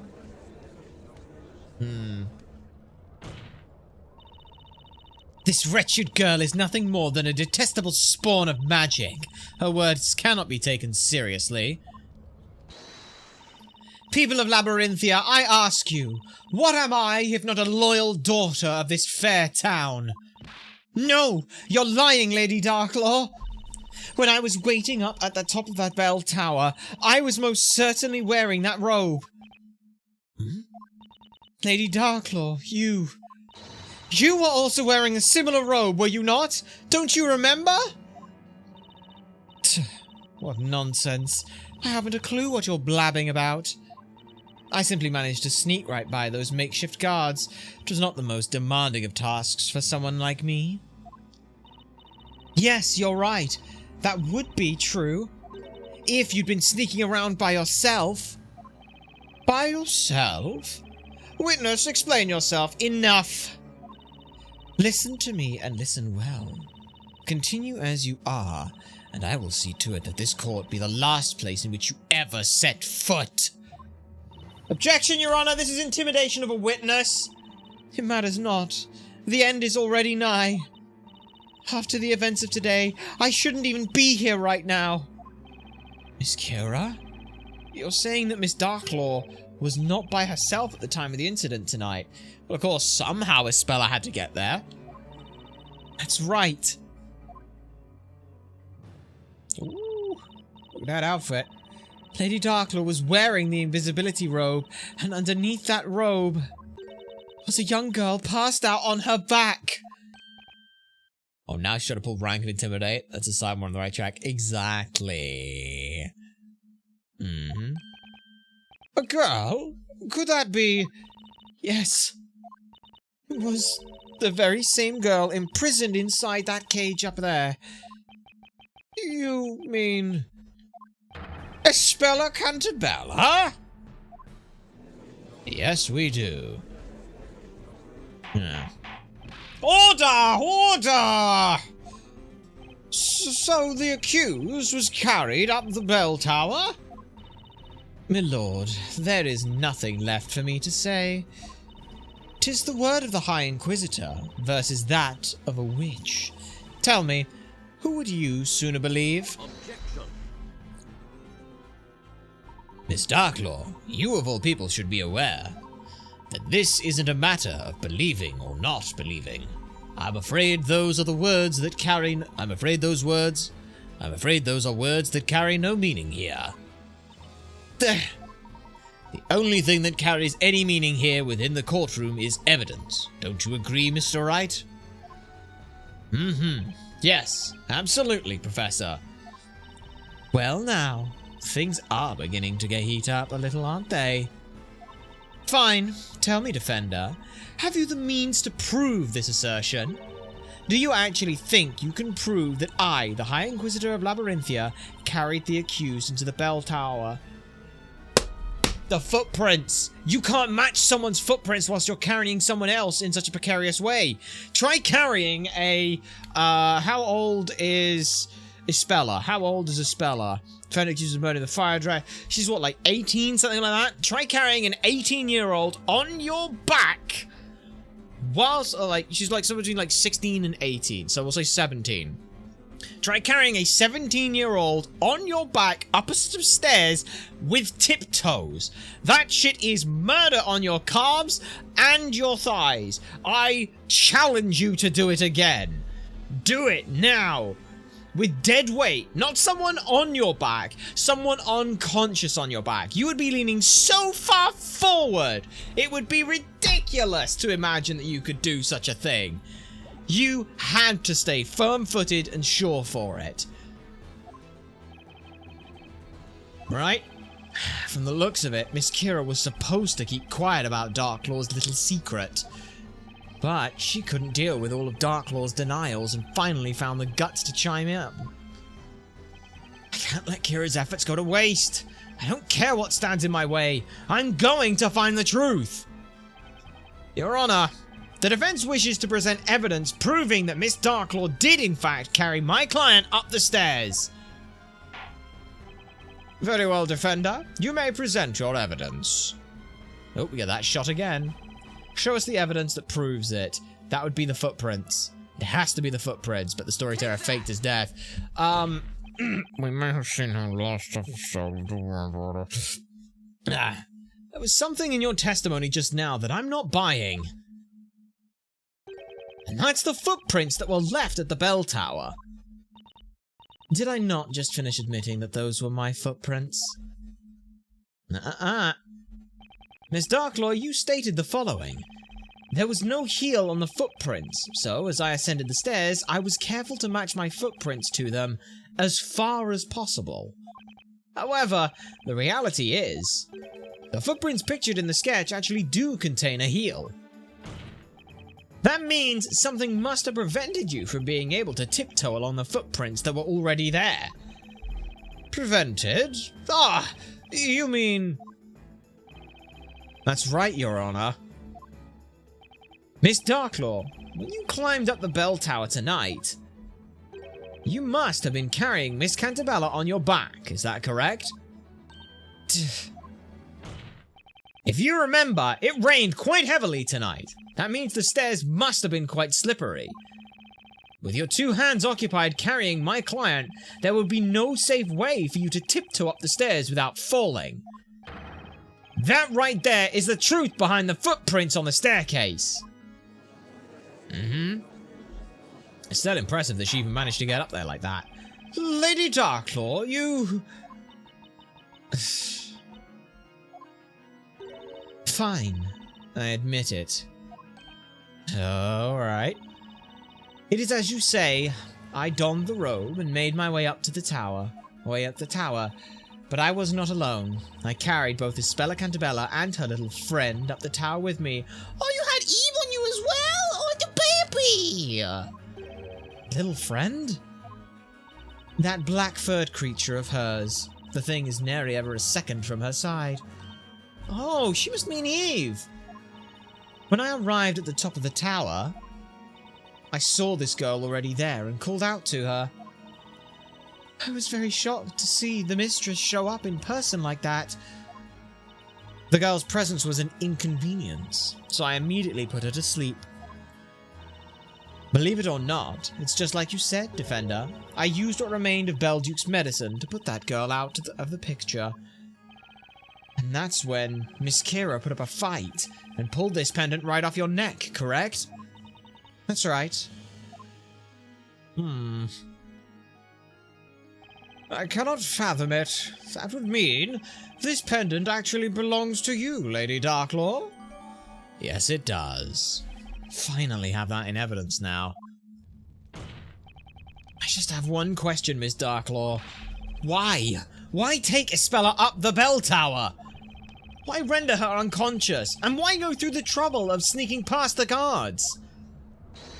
What exactly was your aim in all of this?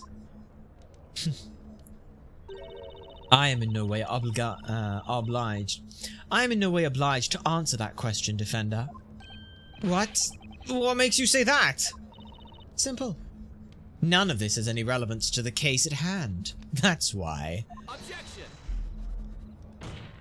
Miss Darklaw, you rendered the witness unconscious and locked her up at the top of the bell tower. I'd say that is more than a little relevant. Objection. No. Your Honor, if I may, the Inquisition believes the defense's question to be irrelevant to the current case. Professor? What are you saying? It would seem the defense has forgotten a very important point. Namely, the point of this, Mr. Wright. Huh? The aim of this trial is to find the identity of the Great Witch Bizella. Whether or not Miss Darklaw locked the witness at the top of the bell tower is hardly relevant to the purpose of this trial. But... There is one thing that is very clear. Neither Miss Darklaw nor this witness could possibly be Bizella. What? If either one of those two were Bizella, then it would be no need for them to have used this robe of invisibility. They cannot use any magic, therefore it is inconceivable that either of them could be the Great Witch. A rather straightforward argument, if there ever was one. At the time of the incident, there were 3 people present. Of those 3, 2 used the robe of invisibility to vanish from sight, leaving only one person, indeed, Miss Cantabella. With this in mind, the larger question is, who is Bizella? Is that not obvious? The accused is Bella Cantabella is the only possible answer. Besides, the accused's voice was heard by all the townspeople chanting the spell Grandworm. Objection! Not so fast! I happen to think these witnesses are extremely relevant to this trial.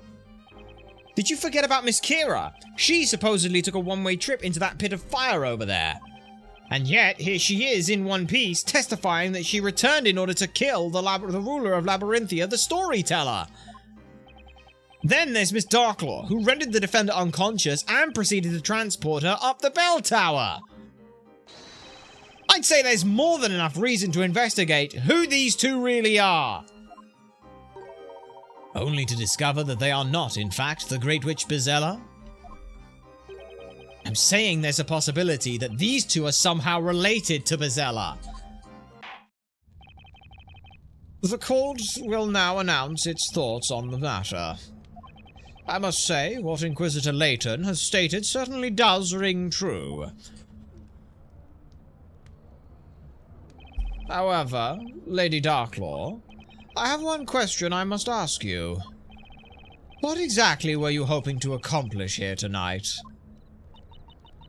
That's what I asked, Your Honor! Why do you get to say it? Fuck off! I assure you, 'twas not my intent to deceive the good citizens of Labyrinthia. However, I must now reveal the truth to you all. Oh, nice low shot. What did she say? You don't think Lady Darklaw is in league with the witches, do you? She can't be. She was the one that saw the witch's demise.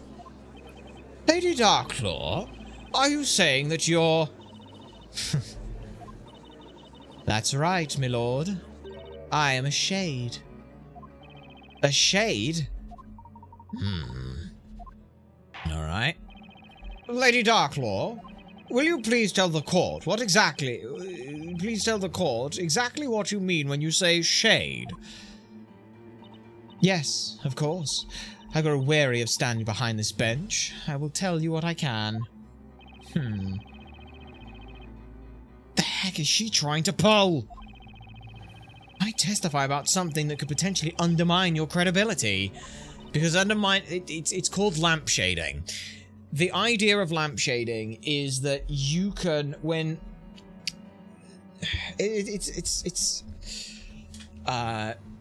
let me find the right way that I want to word this. Lampshading is essentially you can diminish the effect of bringing light to something by putting a lampshade over it, which is to downplay it and reveal it yourself. It's in a similar league as the idea of if you come out and reveal a piece of information to someone, it makes it, it means that you can control how it's perceived and also what is actually said. And also you become the first person to tell it, which in turn makes people think you're being truthful. Even in this instance where she's like, I lied, but I'm now being truthful about it. You see how you can put that spin onto it?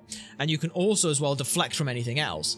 You know, did you eat, did you eat the last, did you eat the whole, all of the cookies? I'm so sorry, I was so hungry and I forgot to put my plate away. That's why this happened. You didn't admit to everything. You messed with something else. Better reveal it yourself than other people find it. Exactly, Shaman. It's an unfortunate case of the internet. Is right, and also as well, the other thing is an unfortunate case of a lot of social media is the truth is less about what is said and about what is said first.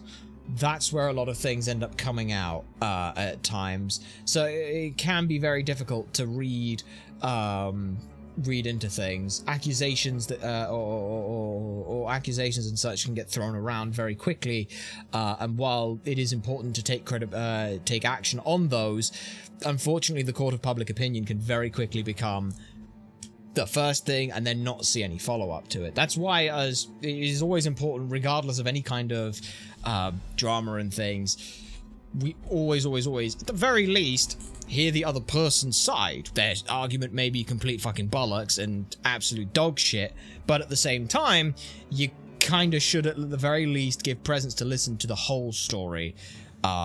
Because if you just form your opinion on the first piece, like, you know, it's always going to be a problem. It's very messy territory and things. That's not to say don't believe the first person to say something. It's believe them, work with them, check sources, check credibility and things with everything. Because at the end of the day, the phrase is innocent until proven guilty, but that doesn't mean that you should just you should ignore everything. We got into a weird topic and things, and it's quite a quagmire of things that can be very difficult to talk about. So I'm going to do the smart thing here and get back on topic. And that is, please don't feed the black, so I have to fill out more time. Shades. Shades live outside the realm of those who dwell within Labyrinthia. To them, I am known as the Great Witch. Those that are put to the flames in the witch trials become shades who live their lives in the woods. We exist to carry out tasks given to us by our mistress, the Great Witch herself. I am not a witch, nor am I a wandering spirit.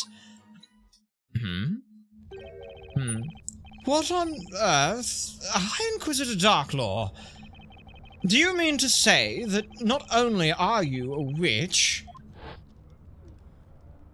but that you are the Great Witch? Unbelievable! Lady Darklaw is the Great Witch. Great Witch? Doesn't that mean she's Bizella?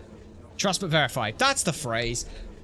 I couldn't fucking think of those words. Thank you, Sharwin, for understanding the words I'm trying very hard to grasp at.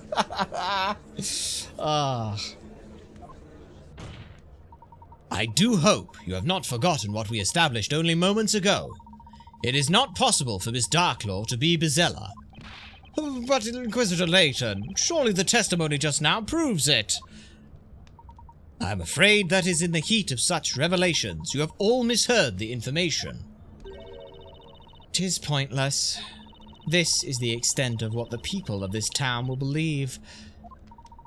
I believe the truth will become clear during our cross-examination. Don't you agree, Mr. Wright? Huh? Defender, you may begin your interrogation. She can't use, yeah, like, she'll easily deny being Bizella. Because she's the Great Witch, not the Great Witch Bizella, right? She's underground, yes. Great Witch? She didn't say she was Bizella exactly, she's the Great Witch. Martin, it's good to see you here. We hope you find yourself well. You join us as things get very interesting. Yes, that's right. However, I am not Bizella. The mistress to those who dwell in the Eldritch Woods is dubbed the Great Witch.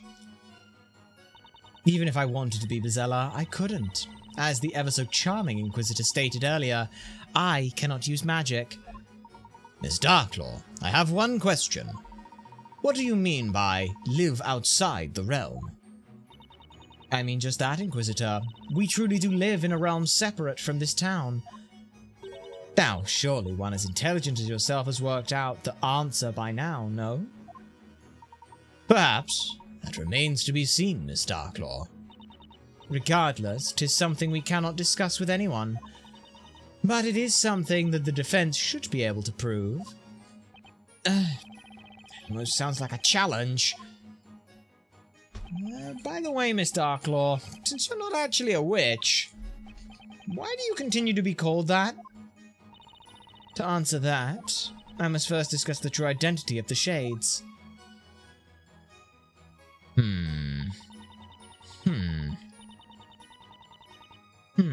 Okay, well, we'll just keep pressing this.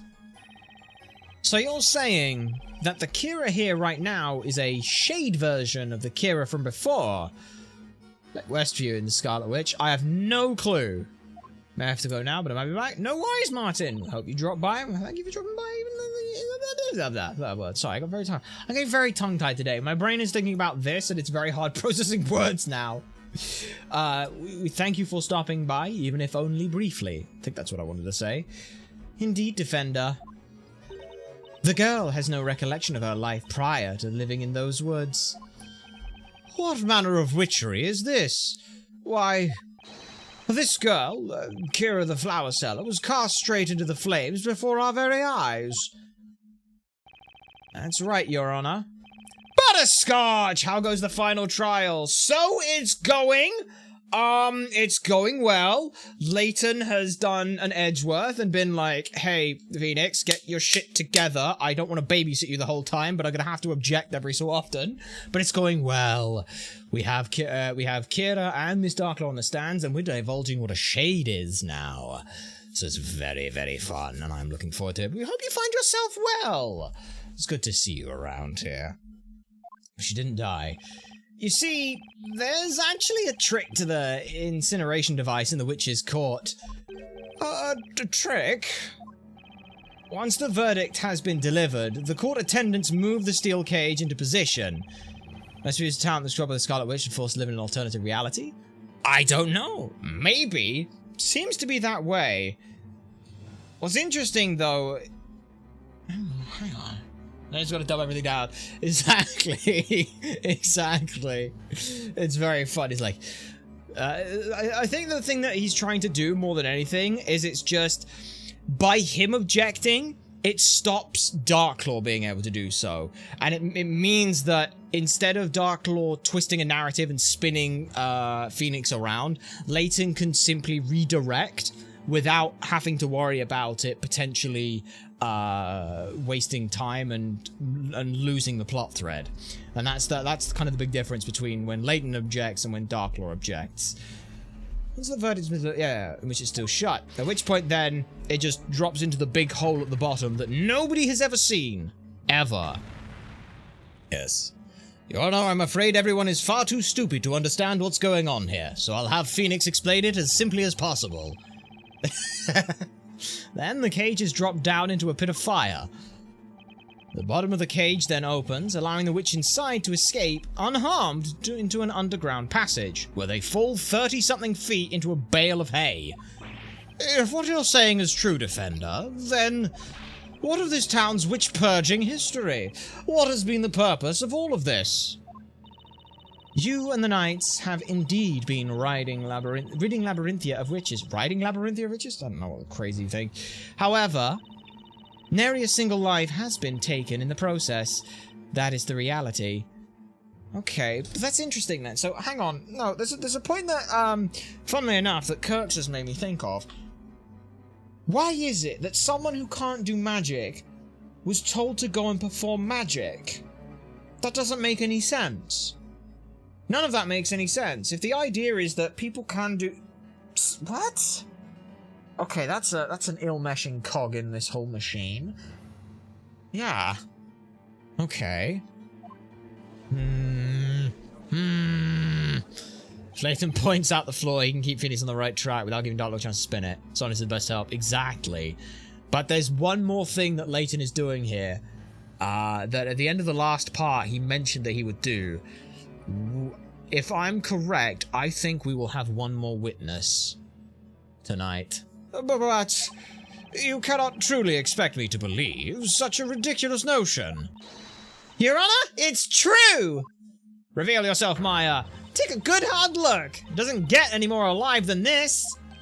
It's you! I am May! Close enough. None of it's real. Maybe it's just all made up. It is, but it is real, though. We've witnessed incredibly strange things going on in this town. We've seen explosions. We've seen people disappear. But we still, that's the thing, is we still have a robe of invisibility. What the fuck? Well, it's actually Maya Fey, your forgetfulness. But what the heck are you doing? Everyone's gonna recognize you. It's kind of the point. Yeah, but seeing is believing, Nick. Now they have to believe you. Duh. Do you see? Are you satisfied? All those found guilty in the witch trials lose their names, magic, and memory. They are then sent to spend their lives as shades in the Eldritch Woods. And the mistress of those shades is the Great Witch. As you can see, this girl too has become a shade. Right. I have no more words to express my utter disbelief with this situation. That's enough. Shall we return to the testimony? Why do I have the feeling things are gonna get way worse? Yeah, Kira. We exist to carry out the task given to us by our mistress, the Great Witch herself. Okay, but these tasks you mention, you were acting on them this evening, right? Yes, I was told to come here and become Bezella. Wait just a moment, witness. Did you just say become Bezella? My, how absolutely dreadful. Why would anyone be given such a terrible task? Where have these shades come from? Order! Order! I'm sorry. I don't know why I was given such a task. All I can do is follow the orders I am given. If I can do that, then I can return. What do you mean, you can return? Such is the nature of the shades. Neither human nor witch. Theirs is an existence spent in the shadows. Each of the shades is given specific tasks. Then, upon successfully completing such tasks, they are allowed to return to Labyrinthia as brand new people. But Lady Darklaw, how could they return as brand new citizens? When we already know who they were. For instance, we all recognize the former flower seller standing before us. Now that, my lord, remains a secret, but a secret you will come to understand sooner rather than later. Simply baffling. The one who gives us our tasks is the Great Witch. That would be you, Lady Darklaw. Magnificent One. While this explanation is wrought with much I cannot comprehend, I request this witness add it to their testimony. Alright. Okay, what do we get here? Lady Darklaw was our venerable mistress. She assigned us our tasks. She was the Great Witch. Was? Hold it! What do you mean, was? So, about these tasks, can you give us any other examples? You're not allowed to tell about people's tasks, are you? A shade's tasks must never be discussed with others, no matter what. Yeah, they all kind of do that. I could tell you, but I'd rather be a cheeky bitch and drag it out longer. What were Darklaw's tasks? She answered directly to the storyteller on this. She says that even though she's just finished telling us about her secret task. Incidentally, do you perhaps remember when you arrived back in town to carry out your orders? Well, not really. My memory is still a little fuzzy. Say, didn't Kira only just recently become one of those shade thingies? Still, I failed in my task tonight. Come to think of it, Luke and I had our little run-in with Kira. I remember being blown clear across the marketplace. Ah yes, the explosion, in which absolutely nobody was hurt, thankfully. But I never saw any explosives or gunpowder. Maybe Kira was given the task of blowing you to smithereens, Nick? And we're done here. Getting back to this testimony. I'm sure there's something here that just doesn't add up.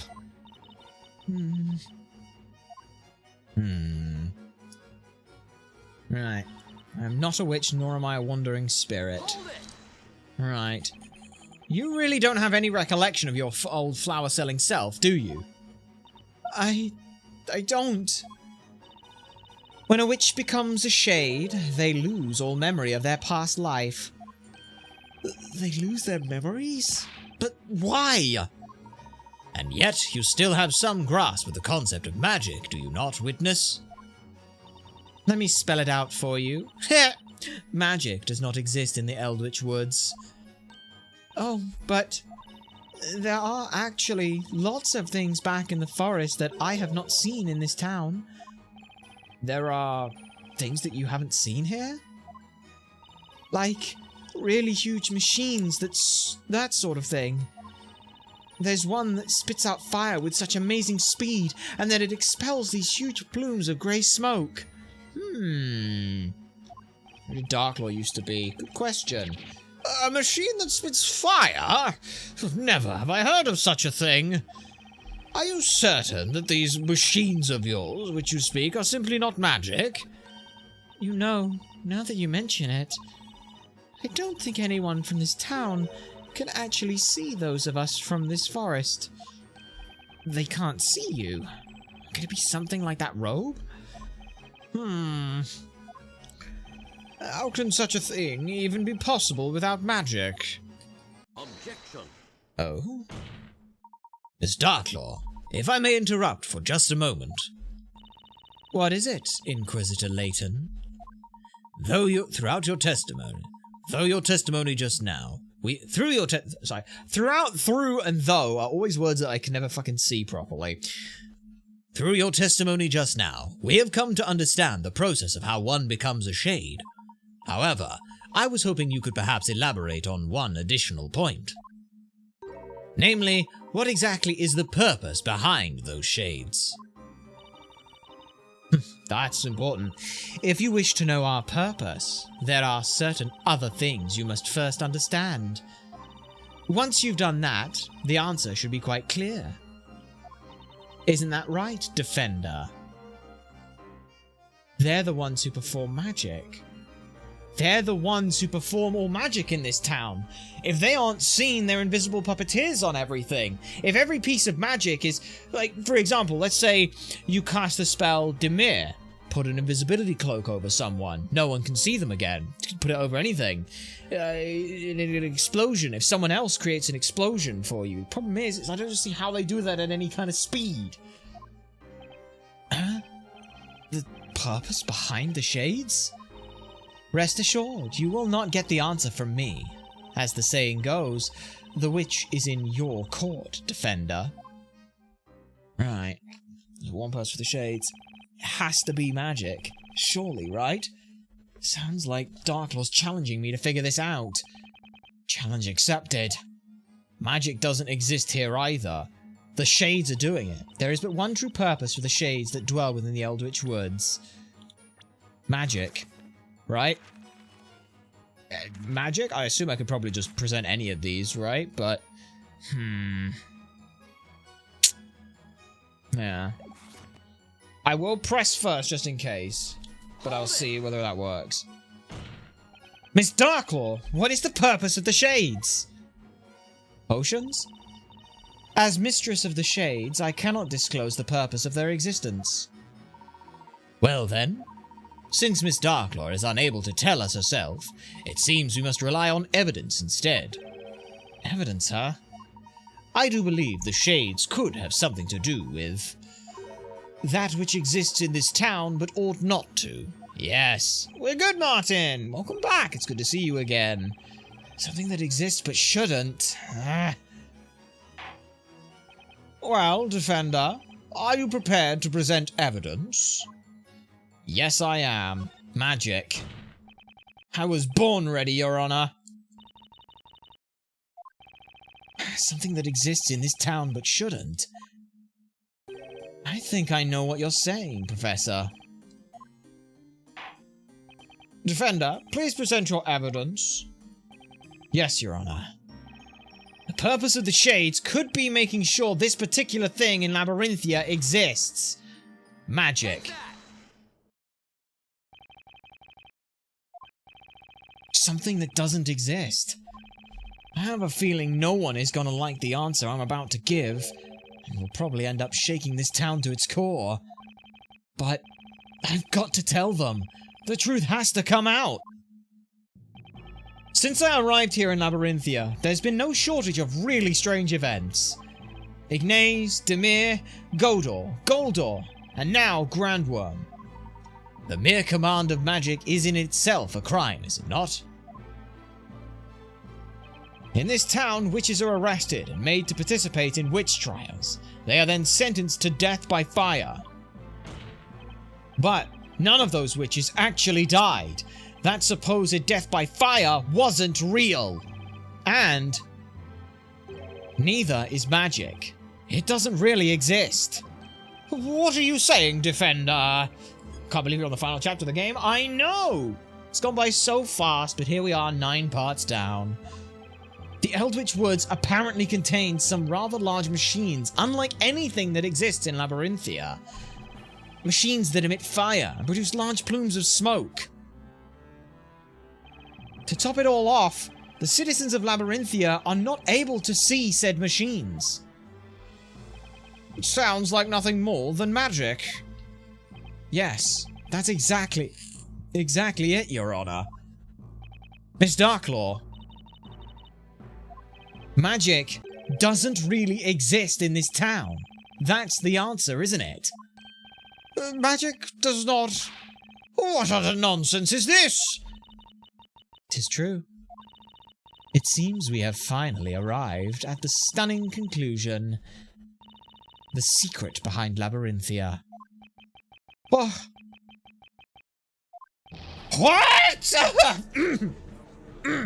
Yes. What? Order, I say. What is the meaning of this? It means that all of the magic you've seen in this town was nothing more than an illusion created and put on into motion by the Shades. Were you live last week playing this game? Yes, we were. Twice last week. And the week before that. And the week before that. But, Defender, the witches, we have clearly seen them use magic.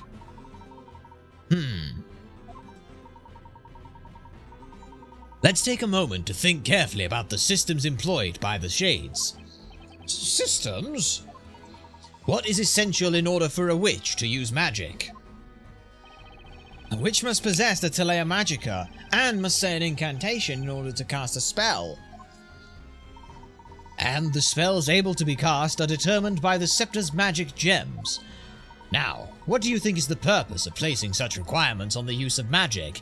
It signals to the Shades what should be done. That way they know what to be able to enact should someone need it. What do you mean, purpose? These requirements are not there to allow the user to cast magic. Rather, the reality is they are there to inform the Shades of who should be using magic. Can't believe I missed it. No, alright, we've got, the Archives channel, Ultrasonic Archives. You have all 8 of the parts are pretty much up now. I think the next one goes live Friday. I'm not 100% actually. Sorry, and I have a very bad feeling that the stuff from last week didn't go bloody live because I'm dumb. I'm very dumb. I may have forgotten to undo those. Sorry, my brain... Every so often, I do forget to schedule the uploads. I just sort of upload them and forget them. Did I forget them? Yes, I forgot them all. Fuck, I forgot all of them. Okay, well, basically over the next, like, 2 days, everything else is going live. I forgot to set them uploads. I'll do that after stream, don't worry about it. But yes, we'll have all those parts going, which will be great. Oh, bollocks when I was doing a thing. That's fine. Anyway, that's a thing I get to do later today. No worries on that. I always forget that every so often. Silly, but never mind that. It is possible that witches were always being closely observed by Shades. That's why they donned these robes, to appear hidden until they were needed to create magic. Create? Indeed. These are the kinds of spells within... There are all kinds of spells within this tome. It would be quite troublesome if they were simply allowed to use any spell at will.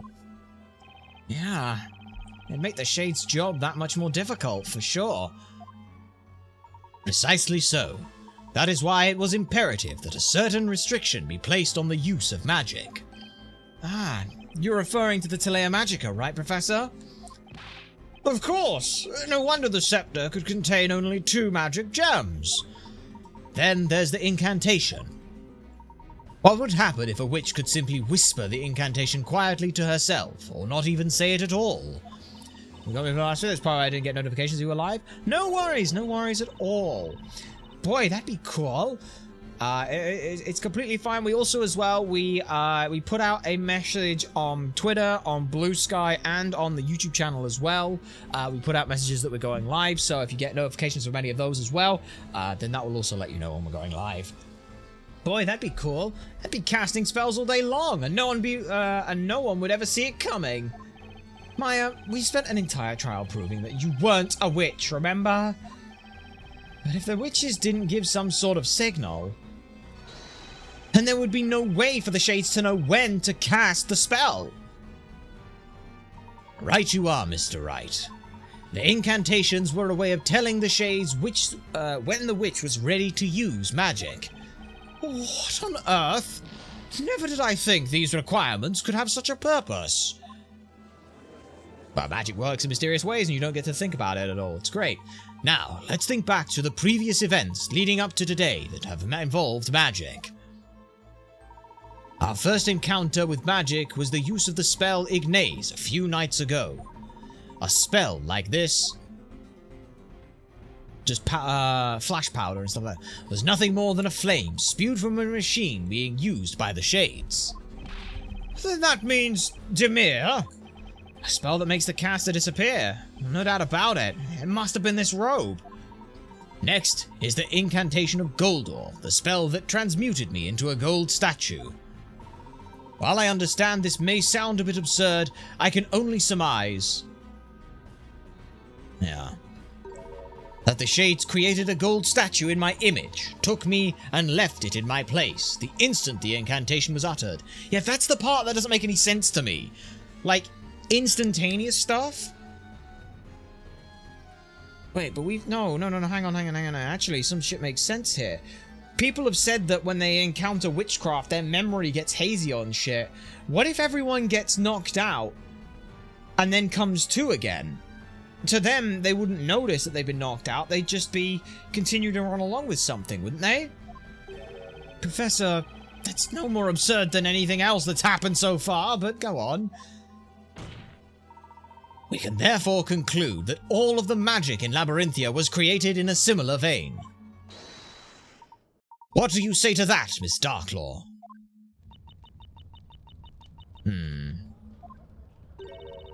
I'd expect nothing less from you, Inquisitor Layton. Hey, I'm here too, you know. At any given time, there were between 5 and 10 witches in town. All of the witches were accompanied by Shades at all times. It was easier than you would think. You see, the Shades living in the Eldritch Woods total in the hundreds. It was simply a matter of having each of the Shades operating in shifts in order to watch over each of the witches within the town. I must say, Lady Darklaw, that is quite a number of Shades. 'Twas not only those who fell victim to the flames that were turned into Shades, but their victims too are made permanent residents of the Eldritch Woods. How would the Shades of the Statue of Layton stand by? More importantly, why? That's a good question. I mean, as long as like a certain amount of it is testable as gold, then the rest could be something else. But then, well then, those 2 shady thieves from before were turned into Shades? Ah, yes. You mean Robs and Mugs. Despite their dubious appearance, those 2 were a couple of my best Shades. Were a couple of my best Shades. This is all past tense. Shady thieves turned into shady Shades. Oh, this stuff writes itself. I cannot believe what I have heard.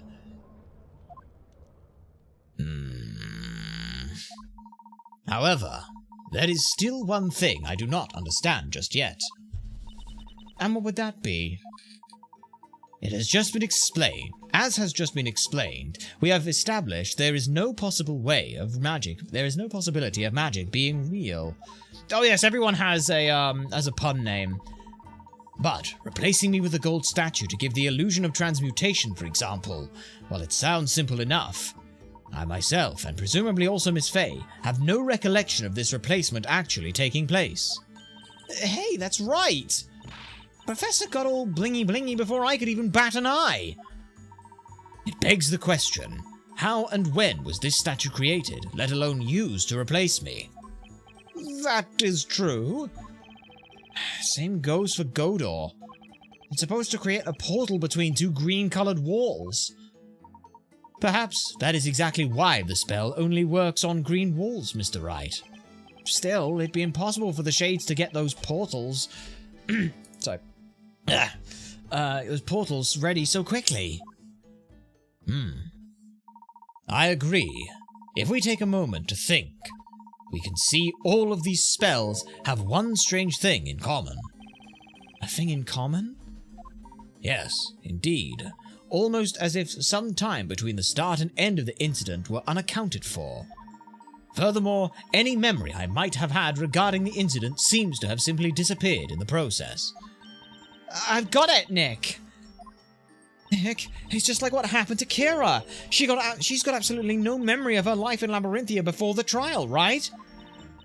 Yes, I do not remember this Kira you speak of. Ah, we're going along it's not quite a vein of hallucinogenic gas. It's a post-hypnotic suggestion. Everyone was put into trance to enable a passage of time to take place. Oh, I wouldn't fucking blame it if this game did that. And oh yeah, when you really think about it, doesn't it seem super weird how the Shades were able to return to the town if they complete their tasks? You're right, Maya. I mean, the townsfolk are bound to remember some things about them, right? And you got... it... Oh my fucking god, it might actually be hypnosis! Sorry, I just realized, these fuckers had memories implanted of being fucking bakers for like 5 years. It's a post-hypnotic suggestion. Everyone here is in a state of hypnosis. Oh! The smell! Something about the smell. It's part of like a vein of hallucinogenic gas. Fuck. Wait, no, okay. I think I've got some things. I genuinely think I've got something here. Like how Miss Kira here threw a major hissy fit in court and was barbecued for being a witch. Eloquently put, Mr. Wright. Hence, we cannot yet conclude that this entire illusion was primarily accomplished through the use of machinery. Don't tell me if I'm right. Don't tell me if I'm right, by the way. No one tell me if I'm right. If you do, I am taking your kneecaps.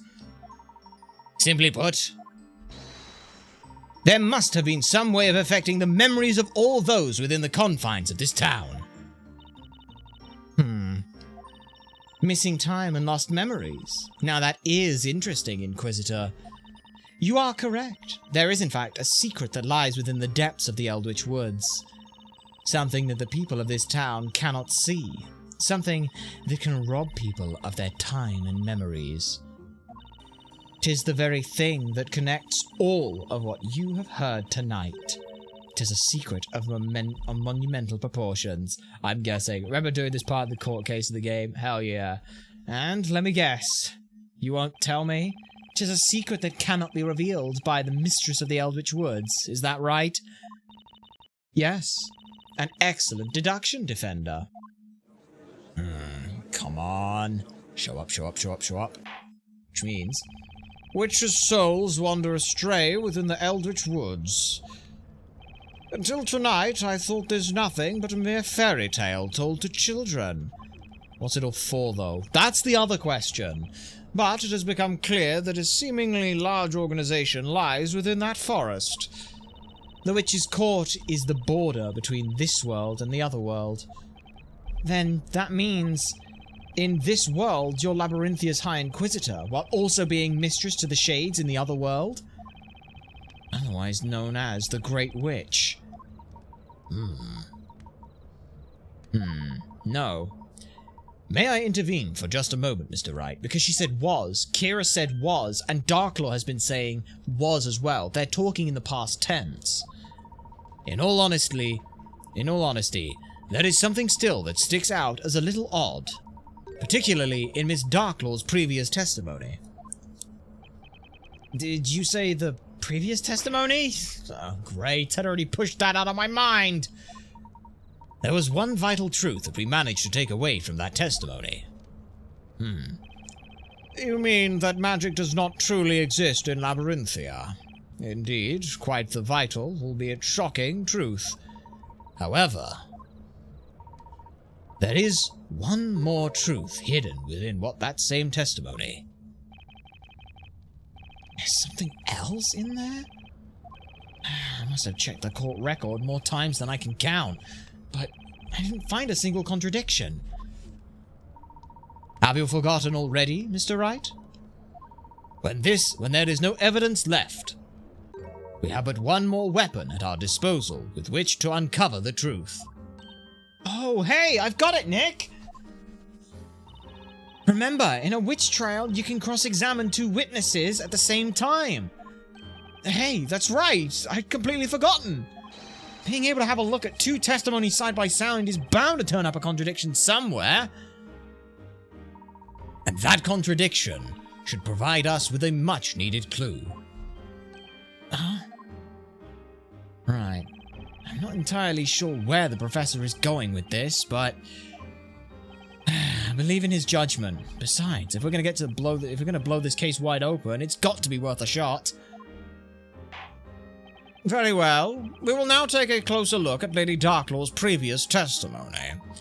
This is it, Miss Darklaw's previous testimony. There's a glaring contradiction between this piece of testimony and the others. Ready yourself, Mr. Wright. Alright. Shades live outside the realm. To them, I am known as the Great Witch. No. She was our venerable mistress. She assigned us. She was the Great Witch. Objection!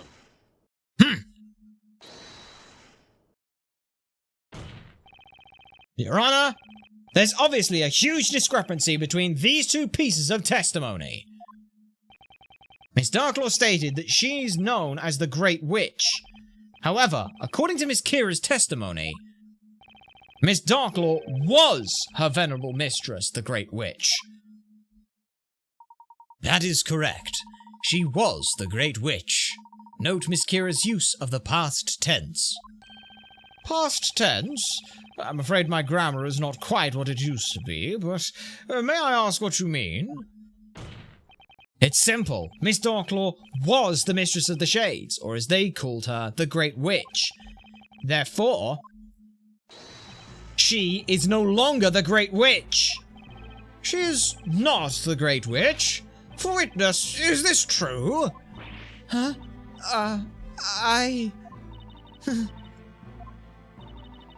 It is as you have heard, my lord. Come on. I relinquished my position as Great Witch in order to fulfill the objective of this task. And what would that objective be again? That would be the assassination of the storyteller, Your Honor.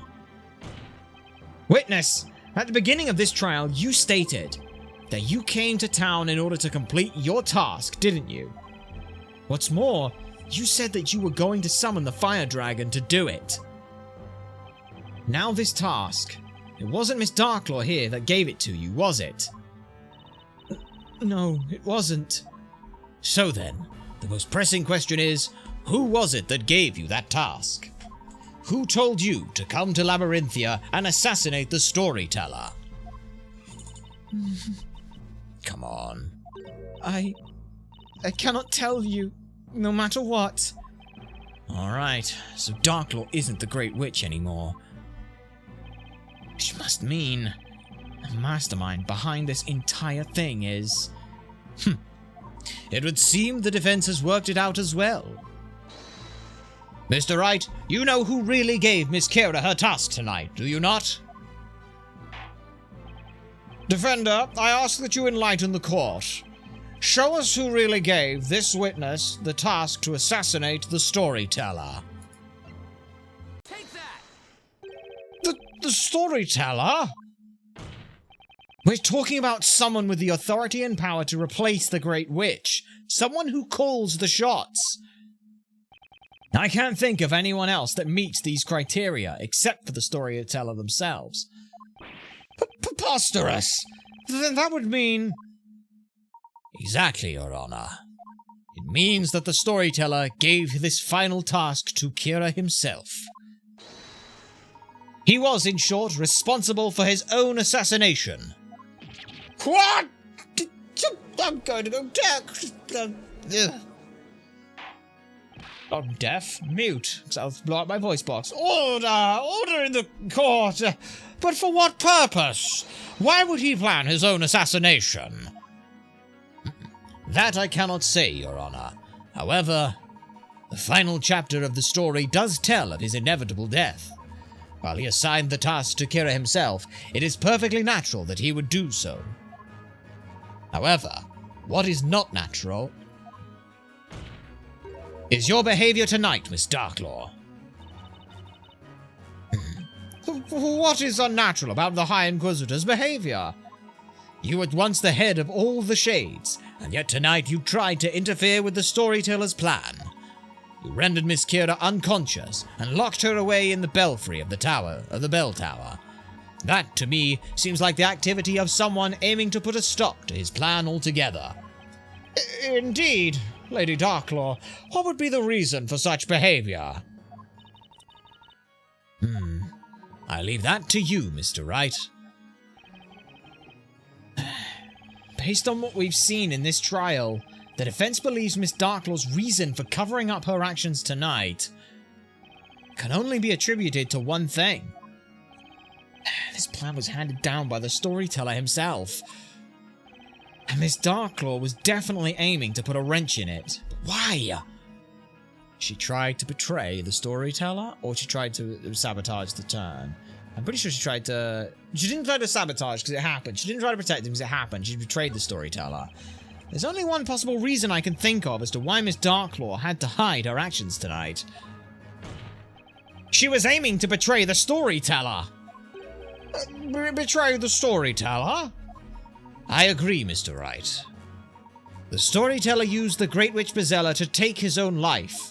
Instructions were carried out to carry out the plan were given to Miss Kira. However, Miss Darklaw planned to intervene and change the scenario at the very last minute.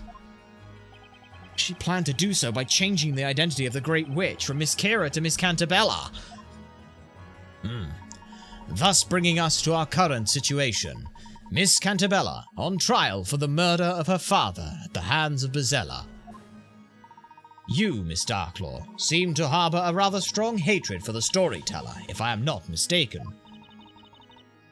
Why? A hatred, you say? Yes, I suppose you could call it that. That's right. Behold, my revenge. Did you just say revenge? Miss Darklaw, will you please tell the court of your plan for revenge? If you insist.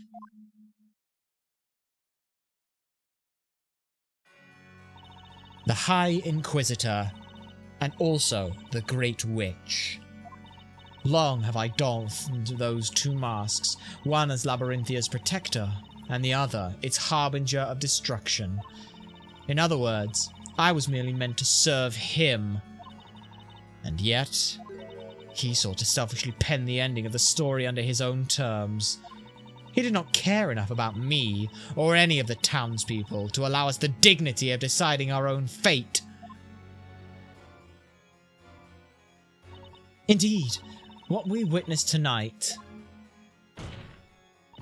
was the cowardly act of a man looking for an easy way to end that which he could not properly finish.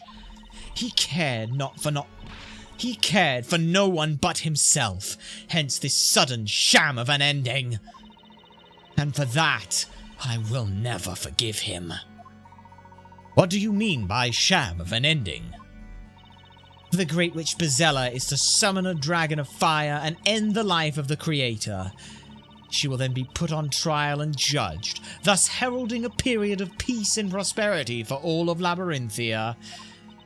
Such is the ending written for this town and its people. 'Tis not an ending I oppose in principle. Who would not wish a happy ending for their own people? However, the problem lies in Bezella's identity. Bezella's identity? As you know, he assigned the role of the great witch Bezella to the girl beside me. But you're saying that was a falsehood. Is that correct? I knew Bezella's true identity. 'Tis not something I could ever forget. That is why I went to the bell tower, and it is why I took the accused there. I did it to ensure the true witch foretold in the story was given the judgment she was due. The true witch? You don't mean... Yes! I speak of none other than Espella Cantabella! Okay. Objection! Miss Darklaw, there is a glaring contradiction in your statement. And what would that be? It's supposedly common knowledge that Bezella is capable of using all magic. However, that is far from the truth. Magic doesn't actually exist in this town. It was all one giant illusion created by the Shades. Therefore, the Great Witch Bezella cannot exist either. That's true, but why is this happening? And why was she saying that she has memories of something? Okay. You fool. Defender, you really don't have a clue, do you?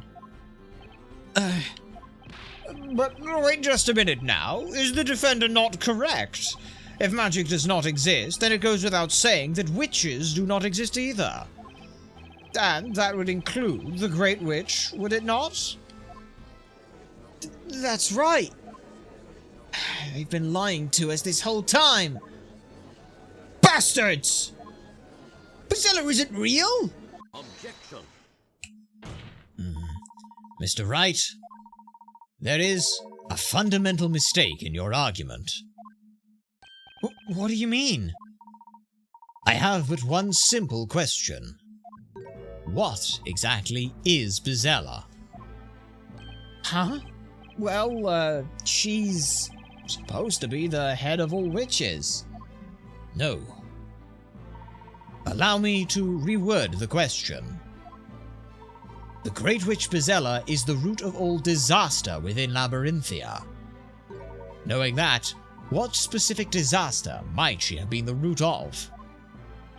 That would be, I just thought of something.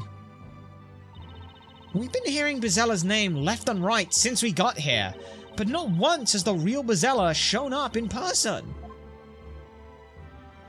Indeed, Miss Fey. Bezella herself has been virtually absent from the story thus far. But, Inquisitor, does she not claim the life of the storyteller tonight? It would appear so, Your Honor. However, there is just one more thing. Consider this. Which particular story is every citizen of Labyrinthia most familiar with? Well, that would have to be the legendary fire, right? Precisely. Surely you're not serious. As the name implies, that is but a mere legend. No one knows for certain if it occurred. So they say, but the reality is there are still traces of that terrible fire within the town today. The Professor's right. We've even seen some of them up close and personal. Hey, yeah, at the Great Archives. You are indeed correct, Inquisitor. Littered throughout the town are burnt remnants of a fire most fierce. However, no one can say for certain what transpired back then. You see, not a soul saw what actually happened. Let me see if I have this straight. There's an entire town full of people, and no one saw what happened. Correct. Except for one particular person. What? There is one person who saw everything. I am speaking, of course, of the one responsible for the fire itself, the Great Witch Bezella. Okay. Yes. You have memories of a great fire. I remember it. All of it. Espella, what are you saying? When I close my eyes, I can picture it so vividly.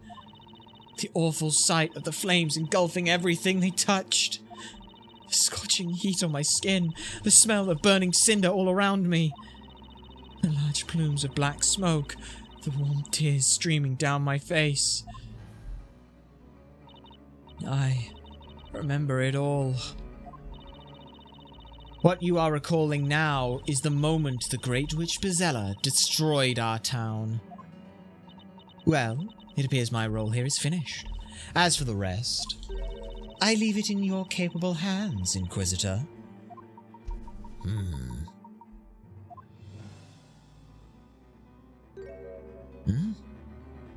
Huh? Darklaw, she just vanished into thin air! She's right. These memories are proof that I am Bezella. But Espella! Mr. Wright? Huh? Remember, if you will, what I said at the beginning of this trial. I came here to prove that Espella Cantabella is in reality the Great Witch Bezella. Right. There is still one more thing I wish to present to the court. I would now like to call the final witness to the stand. Yes! The final witness? Show yourself. Hold it! Yes, and now, finally, I get to use this voice once again. Ah, it would appear he has arrived. Yes! I said there was one more witness! Ladies and gentlemen of the court, I give you this trial's final witness, the storyteller. Hell yeah. And just like that, he appeared. The man who died not hours before. And the victim of this very trial. The storyteller himself. The professor sure chose one heck of a final witness. Morning is drawing closer and closer. How this trial will end is anyone's guess. Alright. Well, to be continued. That's probably... Is that... Wait. Is that seriously the end of the chapter? Oh, well, we're keeping going. I said this is going to end today. This is going to fucking end today. Because then it makes scheduling my stuff for next week easier. Yes, we save. Alright. Save here. Chapter 9 complete, I assume. Yep, there we are. And now... I was expecting the epilogue here. So, is this just the epilogue or what? I don't know. The epilogue. The final story. Fair enough. This will be the first part that has... Well, no, because technically the English Turnabout had the opening. There's 2 as well. But anyway, that's not the point. Hell yeah, it is. It's fucking awesome, Shaman. This is what I love about the Layton games and the Phoenix Wright games, and why it works so brilliantly. Both of them have their climactic moments of revealing everything, and both of them now get to have it at this point. So we get this huge climactic finish of a story coming through with Professor Layton, all these character reveals and all this kind of stuff, but we're still not there yet. We've still got more to go. So we get a try reveal, and then the fucking end of this is gonna be fucking awesome! I don't quite know what to say. I am truly shocked to see the storyteller again, alive and well. It was unexpected by me too, as I did not plan to appear before you all again. I was convinced that you would all see the last of me at the parade. Also, yes, this is the voice that the storyteller has, and it is wonderful, and I love doing it. But this is the trial for your murder, and you are alive. Yeah, see? No one was killed, so let's call this whole thing off and never have a witch trials again. Whoa, Maya, take it easy. We're still in court, remember? What's the point of this? The storyteller wasn't killed. Espella would never do anything to harm her dad. Objection. If only it was as simple as that to end this trial. However, it is not, Miss Fey. But, Professor! Search your memory and you will know the reason why. The crime Miss Cantabella is accused of is not just murder. The purpose of the Witches' Court is to sentence the witches for what they are. Isn't that right, Mr. Storyteller? I fully intend to expose the true identity of Vizela. And this would not be possible without you, Mr. Storyteller, on the witness stand. I see. And so you assumed the role of an Inquisitor just to lure me here. Be that as it may, the Inquisition still maintains that Ispella Cantabella is the Great Witch Vizela. Alright. Dad. It's been a long time, Ispella. 4 years, in fact. You must have experienced many hardships living among the townsfolk. This daughter of mine never fits in with the others, no matter how hard she tries.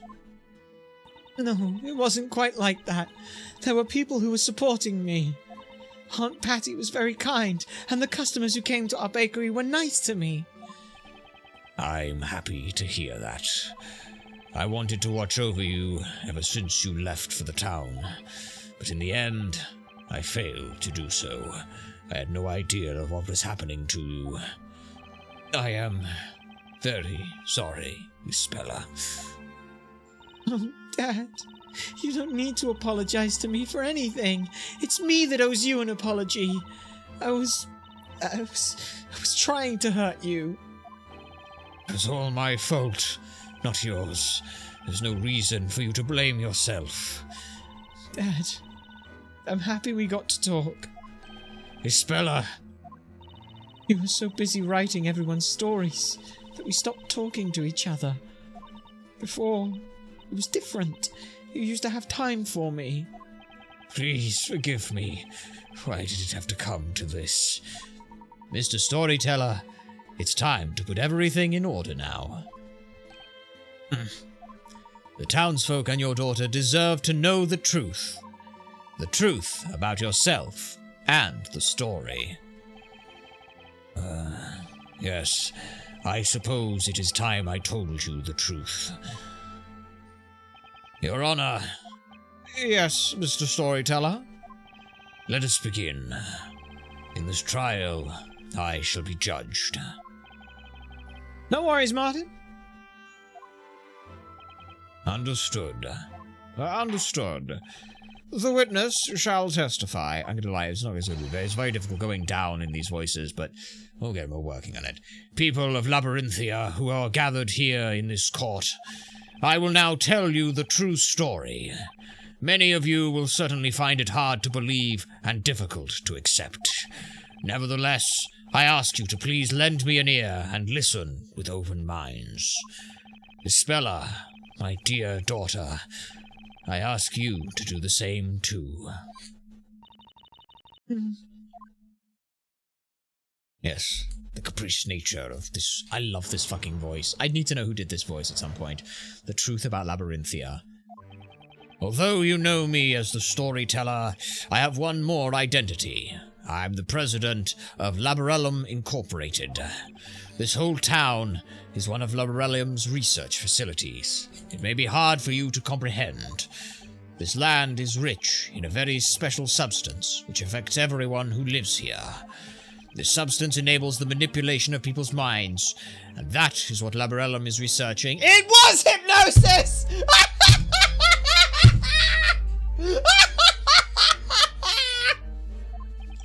This experiment began 10 years ago. The townsfolk all became test subjects. Right, okay. I don't understand. What does all this mean? I don't quite understand what I've just heard. I do not blame you. I suppose all of the townsfolk are just as confused. Labyrinthia is an artificial town created entirely by me. But, of course, As artificial as it may be, it is the reality for those that live here. For the past 10 years, I have been bringing the illusion to life by writing the story. While you're doing this, I have 2 terabyte external hard drive that suddenly stopped working. Oh no! Some 100 gigs of game data that I need to get off it. Oh shit! Oh, I hope you're able to recover it. Fuck, that sounds awful. That sounds absolutely terrible. We've got a couple of terabyte, we got a couple of those for old VODs and things. Because we have 3 ways of, 2 ways of having backups of all our VODs and things. 1, we have the Twitch streams. 1, we have the VOD archives, but 2, we also keep them as well in case we need to reference the footage or anything like that, or we want to look back at the footage or do something with it. We can do in the future. But yeah, oh geez, we've got like let's see, in the 400 and what is this? This is 470. Actually, what stream number is this? Sorry, I'm now going on a tangent. Apologies, you're gonna have to bear with me for a moment. I'm going on a tangent. We're all going on a tangent. What stream number is this? Because there was one last week, so I know that much. One on Tuesday, which is before this. So this is stream number 476. We are about 12 gigabytes, or 12 terabytes. Excuse me, 12 gigabytes would be impressive. 12 terabytes of stream data, which is fun. Yeah, it's we try very hard to make sure that shit stays, but geez, it sounds nasty to lose it all. Yes, I am lost for words. It feels as if the whole world has been turned on its head. Your Honor, it is certainly not an easy matter to grasp this new situation at once. Regardless, I suggest we hear more of what the witness has to say. Yes, I agree. Let's continue. The defense may begin the interrogation. Thank you, Your Honor. Alright. Let's see what we get here. Although you know, the president... Let's hold all this then. This is too much! I don't even know where to start! Laborellum Incorporated. That's a name I have heard before. It is a global pharmaceutical company with headquarters in England. If my memory serves me right, it was founded by Arthur Cantabella. Indeed, that is my true name. Were you familiar with that, Mr. Wright? Sure, yeah, I've heard of Laborellum Inc., of course. Laborellum Incorporated is known for developing a completely harmless anesthetic about 20 years ago.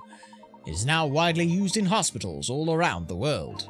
The company is also working on various other plant-derived sedatives, revolutionizing medicine. I suppose I shouldn't be surprised by your vast knowledge, Mr. Layton. Objection! That's Professor Layton to you!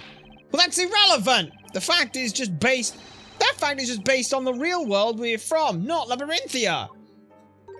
The real world, Mr. Wright? Then what would you call the world we are in now? Do you think that this is a fantasy? No, that's not quite what I meant. Mr. Wright, I do not mean to be so rude as to presume I know what thoughts are running through your head. However, Labyrinthia is certainly not a place within a book or in the past. Labyrinthia is a part of the world we know. Huh? What? But how could a town like this exist in the real world? Do you think it's impossible? Why would that be? Are you saying that everyone would know about an unusual town like this if it existed? It's something like that. Anyway, it would be on a map at least. No, I'm afraid that cannot be so. Huh? This town is not marked on any map. It does not officially exist. We took the entire Isle of Wight and just removed it. It was so small nobody even noticed. 120,000 people, and we just got rid of it. Thus why everyone thinks that Reading is the smallest county in the United Kingdom. You gonna do something special for the 500th stream? If time works out on it, maybe, genuinely. That might actually coincide. Maybe not. I know we've got some special stuff coming up for our 4-year anniversary. We don't ever mark like the exact streams, but we definitely have something fun planned for our 4-year anniversary, which is we're tinkering in the works with right now. But yes, it's a lot of fun. What do you mean? The answer is quite simple. This whole town is one of Laborellum's research facilities. We bought the entire... This whole town is a research facility? Yes, this whole area is a private property of Laborellum Incorporated. So they own all of this land then? That is why Labyrinthia is not marked on any map, and people from the outside cannot enter. Yes, we have made a corporate town, as it were, and as you can see, it was a terrible idea. This whole thing was an idea. Sorry, I'm just now working on the idea of what this fucking research was. It's how fucking shit can you make a corporate town and still get away with it? Ooh, interesting, Kirks. Very interesting. Not far off. Maybe. Give us a moment. We just need to sort something out real quick, because now there's no audible noise from other things. We're just going to check something. So where's the little baby? Is the little baby still in there? She gone? Baby gone? Oh, we're doing a rest. Good girl. Anyway. Yeah. Fixing everything. Let's go. We have taken measures to ensure that this town is not noticed by local residents. What measures are you talking about? Consider the fact that magic is supposed to exist in this town. Perhaps special mechanisms that were used to create magic also serve to conceal Labyrinthia. There are limits to what magic the Shades are capable of producing on their own, after all. Ooh, I'm very intrigued. We'll have to be here on the 19th of July through to the 23rd of July. That is indeed the case.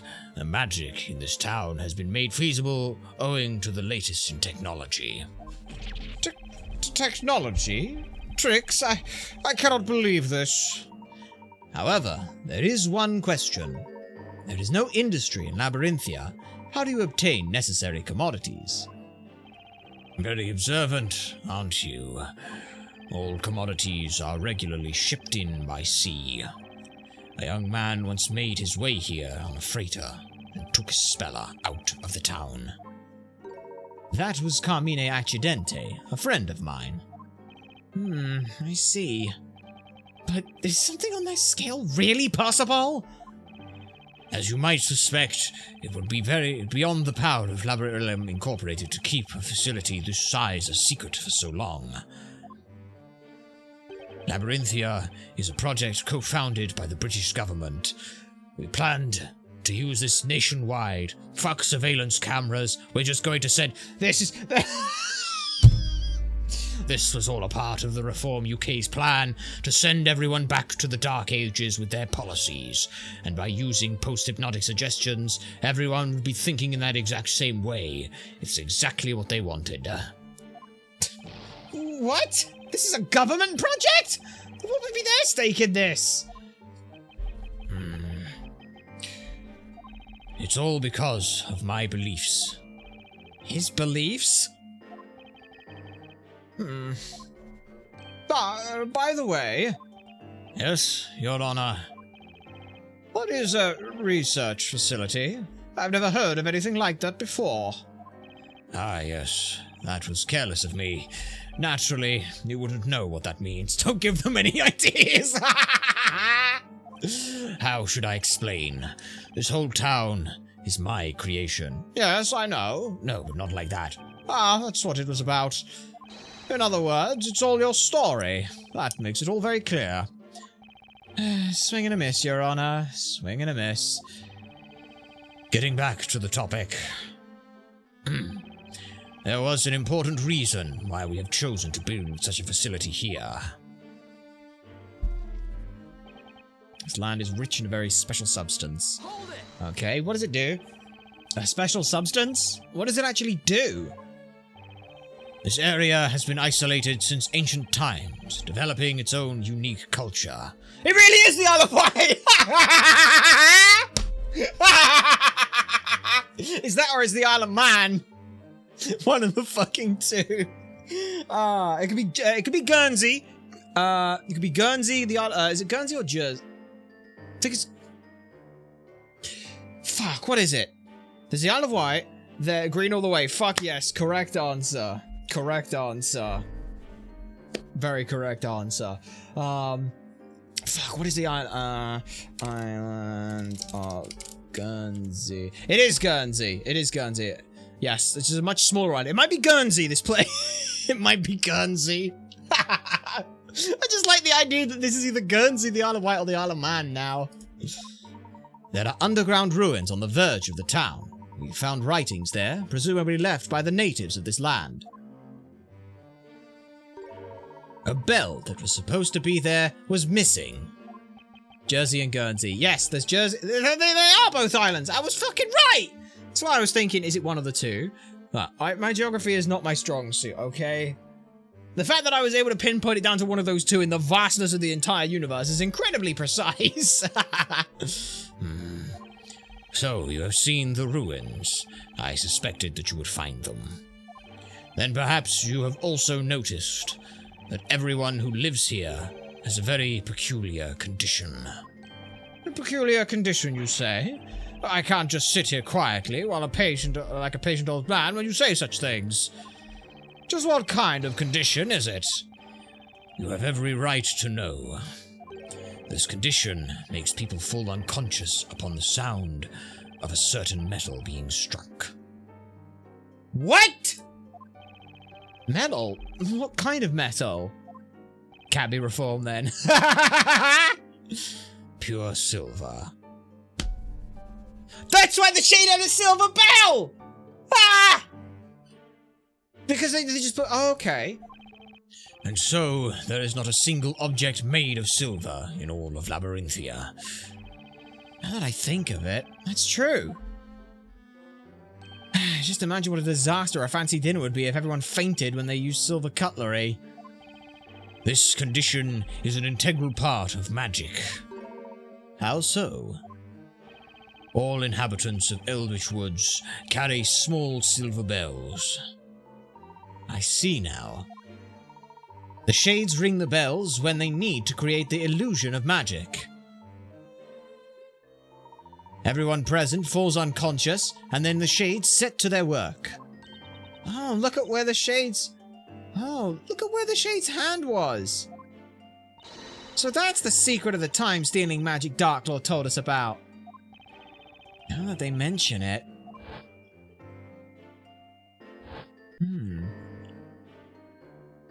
Yeah. Kira had a small bell with her when we saw her back at the marketplace. We have been researching this condition at Labyrinthia Incorporated, and finally we discovered its cause. It was the groundwater. Water caused it? The groundwater contained a certain unique substance found in the soil in this area. So it wasn't a hallucinogenic gas. It was hallucinogenic... a silver bell, silver bell. Oh, wait. There is something made of silver in Labyrinthia. So, if you drink that water, you get this silver allergy thing? But, of course, we've been drinking it. It's impossible to live without water. Of course. That's why everyone who lives here has that condition. Oh dear. You needn't worry. This condition is harmless, especially as silver is unknown to the townsfolk. Something's still not quite right, though. If the sound of silver bells makes people pass out, why don't the shades pass out too? Although the effects of the substance in the groundwater is powerful, it does not last long.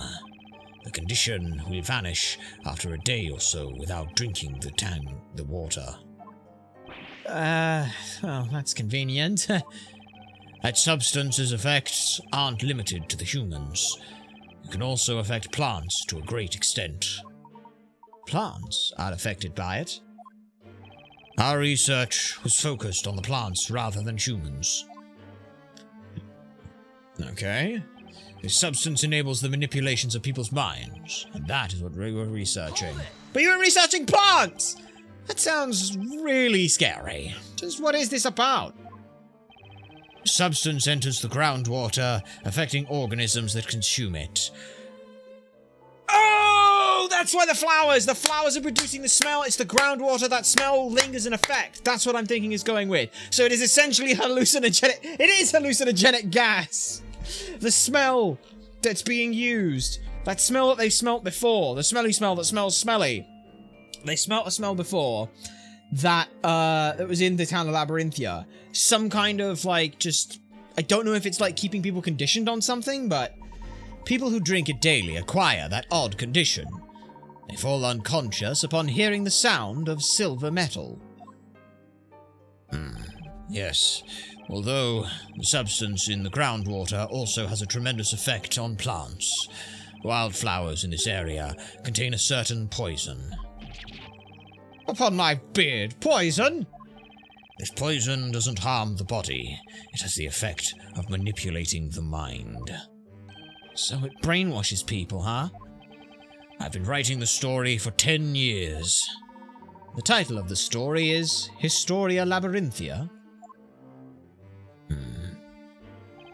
The ink I used to write it was made from those plants.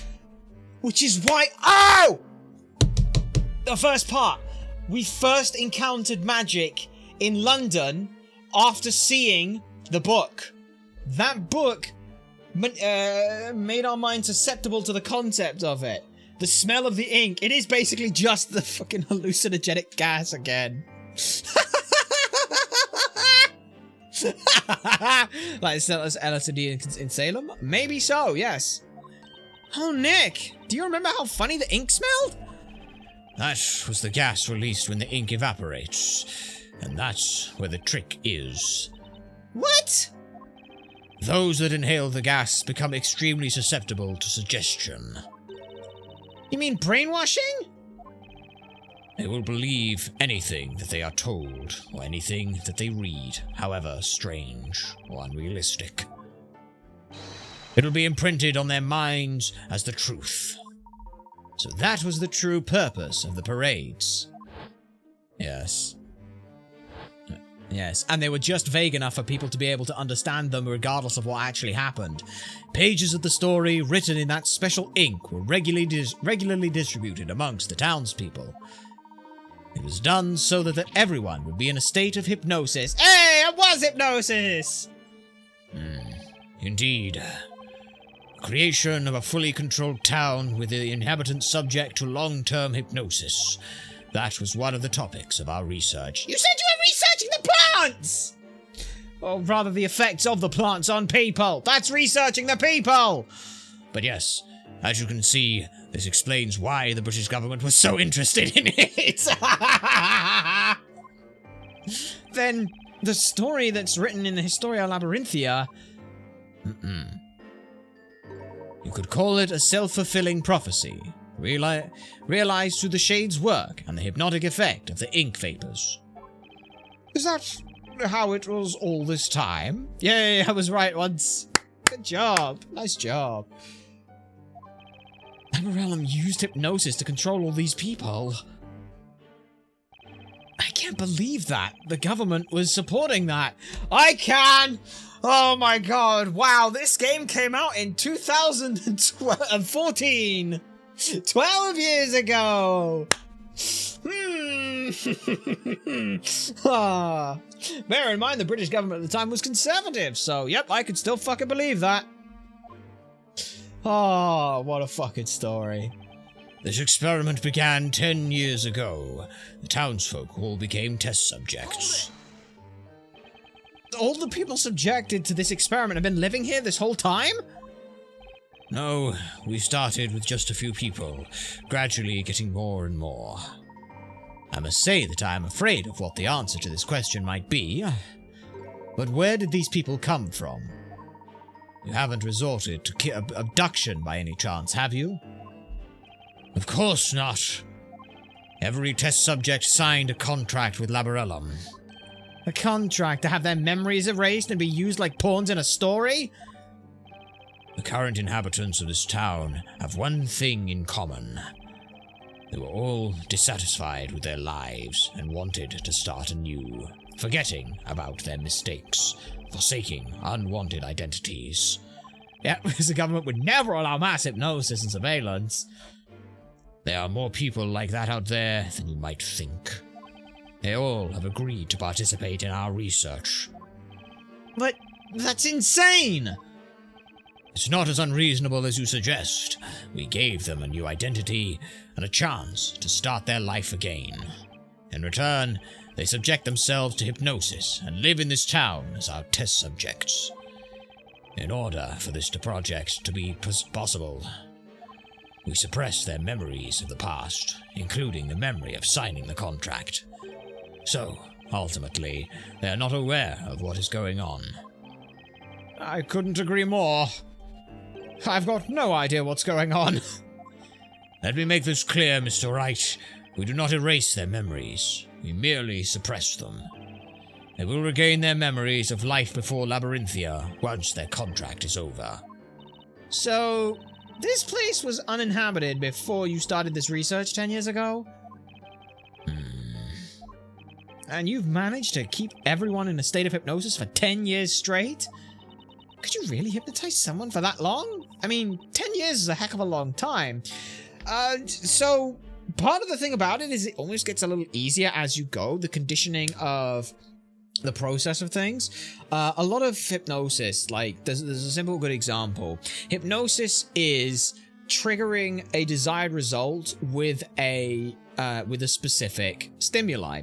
For example, if you can imagine, let's say, it works very well with smell, by the way. Let's say there is, or taste, for example. A good example could be, I'm going to use all things Ratatouille as an example. The moment that Anton eats the food and is transported back to the memory of being at home with his mother and eating this dish and the love and comfort and the warmth from there. That is a very strong reaction to the stimuli of taste, but he was able to remember that shit and go back to there in that moment. That's essentially what it is. You can have the same thing. If you smell, I don't know, like maybe there's like a fish and chip shop. That like the smell of fish and chips reminds you of fish and chip shops from your childhood, and you can remember going there and things like that. That is essentially hypnosis. It's a response from a stimuli. At least as far as I understand it. We're not versed in this stuff. There are obviously people that you could better talk to. There's a lot of weird stuff with hypnosis. There's people who are like, it's not real. It's real. It's bullshit. It's all power of suggestion in the mind. But it's like, yeah. But yeah, you're right. You're right on this, Kirk. The brain will continue to the delusion and project the lie. Exactly. And as well, it's not as if this place doesn't reinforce that incredibly well. It'd be almost more difficult to not follow it. Like Phoenix broke out of it because it was a day before he was thrust into a courtroom, and Professor Layton was like, I don't think you've actually been here for a long time. I think you're not who you say you are for that length of time. So it took him a day to break out, but even then, he still initially had that idea of being a baker when everyone around him said he was a baker. You know? It's not quite as bad as there are 4 lights, or there are 5 lights when there are 4 lights, but it's similar in that vein. Just without the torture. If you don't know what I'm talking about, you're missing out on a good episode of TNG. It was achieved through the distribution of the story during parades. The ink vapors have a powerful effect, but it wouldn't last 10 years, of course. With each parade, the effect was renewed. That's why the parades took place at regular intervals. That was the true purpose of that event. Alright. Right. Ha. I have been born and raised here. Difficult people lose cults. Exactly the choose. You twist it very quickly. It's very easy to start. Partly as well, it's also what's the word? Cognitive dissonance on things. You can start looking for reasons why they're doing something. For example, you see it a lot with those MAGA morons where it's like, hey, here is something that a president has done. We're not going to tell you which president it was that did it. Here is a thing that they did. This, and they'll say, was this a good thing to do? Was this a bad thing to do? And they'll be like, this was good, this was bad, this was good. If it turns out that they said that, or they endorsed something was from, I don't know, fucking Obama or something, they'll be like, no, that's bad because it was Obama who did it. Their mind is demanding that that be the truth. And again, like, you know, would you the pardoning of many pedophiles, bankrupt felons, and all manner of morally abhorrent human beings being pardoned by Trump? It's like, oh, it's fine because Trump's doing it. It's the person enacts the conclusion regardless of a thing. It ends up that way, and you're right. People will they will twist their reasoning for it. There has to there's a fallacy where it's like the no true Scotsman kind of thing, where it's this idea that no true patriot would go against the president. If you're going against the president, you're not a patriot. Therefore, your opinion on this matter doesn't matter. Is a good example on it. It's this kind of weird circular thing where you discredit other people for being different, and therefore ignore the argument completely. It's no true Scotsman would do this. Why? That doesn't make any sense. It's very weird and stupid and fun. But yes. It was a poor, small town, with no industry to speak of, that had fallen behind the times. It probably is Guernsey. Ever since I was a child, I had one friend that was especially close to me. He was a bright boy, curious about the world. His name was Newton Belduke.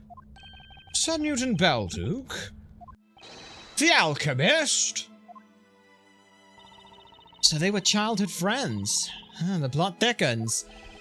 He had always been interested in the unique natural features of this land. There was really nothing here, but to us, this area was an exciting place worth exploring. And one day, we managed an astonishing discovery on the outskirts of the town. We stumbled upon the entrance to the underground caverns leading to the colossal ruins. Whoa, look at that, Newton! This place is so amazing! And this strange writing. I've never seen anything like it before. Yes. We found ancient writings in the ruins. Newton managed to decode some of them. According to our findings, a highly advanced culture had existed in the land where our little town was built. Some great calamity had befallen the natives, and they migrated elsewhere. They believed that the plants and water in that area were cursed by an entity that they called the Great Witch Pizella. The natives sealed the curse within the ruins and left in search of a new home.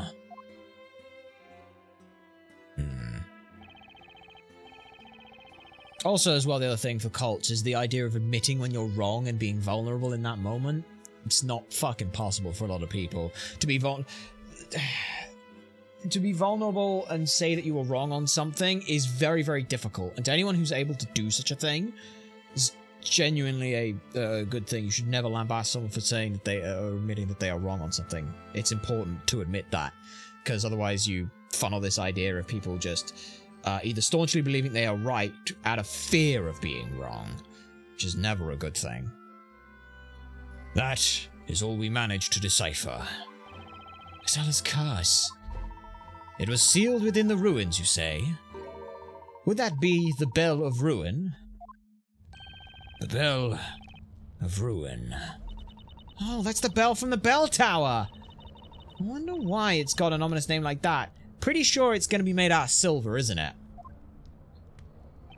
Regrettably, we couldn't get any further information from the writing at that time. Needless to say, Newton and I were very excited about the discovery. I knew it! This place is special! It has some kind of mysterious power! If we could find out what it is, our humble little town would become famous. You know what? I'm going to do that. I will unravel the mysteries of this place. And so, Newton began studying the indigenous plants and substances dissolved in the groundwater. On the other hand, I studied economics and management at a university in London. Yes. The most powerful thing... That is why the most powerful thing that science does is say, we don't know. It doesn't try to fake an answer. It doesn't try to pretend it knows everything. It goes, we don't know yet. We're trying to learn and understand that. And that's what everyone should be doing. It's why we're trying really hard now in streams and things. When we come across a word we don't know what the fuck it is, we will be like, hey, let's go look at the pronunciation. Hey, let's go up to the definition. Those kind of things. Because it's important to be able to recognize that you're not going to know everything. Even, like, if someone was, you know, let's say a person is 100 years old, and every day they learned 10 new things every day. That's 100 years old. You would know 365. You would know 365,000. You'd know like 3 million things. In 100 years, you'd know only 3 and a bit million things. You know. Now imagine how you're supposed to do that as a 30-year-old and you don't learn 10 things every day. You learn maybe one thing every day average. 30 years, 10 days, 365. You know, you're looking at 18,000 things? No. Yes? No? You're gonna... No, sorry, I'm doing it by 6 for some reason. You're gonna buy 10,000 things you know. 10,000 things in the entire universe?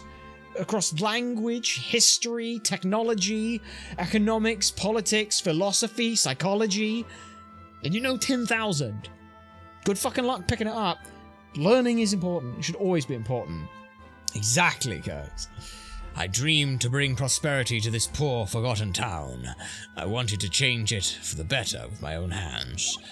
Meanwhile, Newton had succeeded at extracting a new anesthetic from the local plants. Was that the anesthetic which led to the foundry of Labarellum? Yes.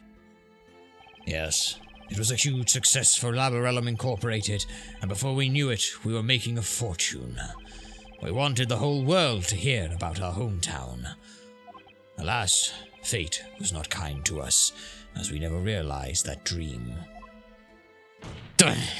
Everyone in our town had died.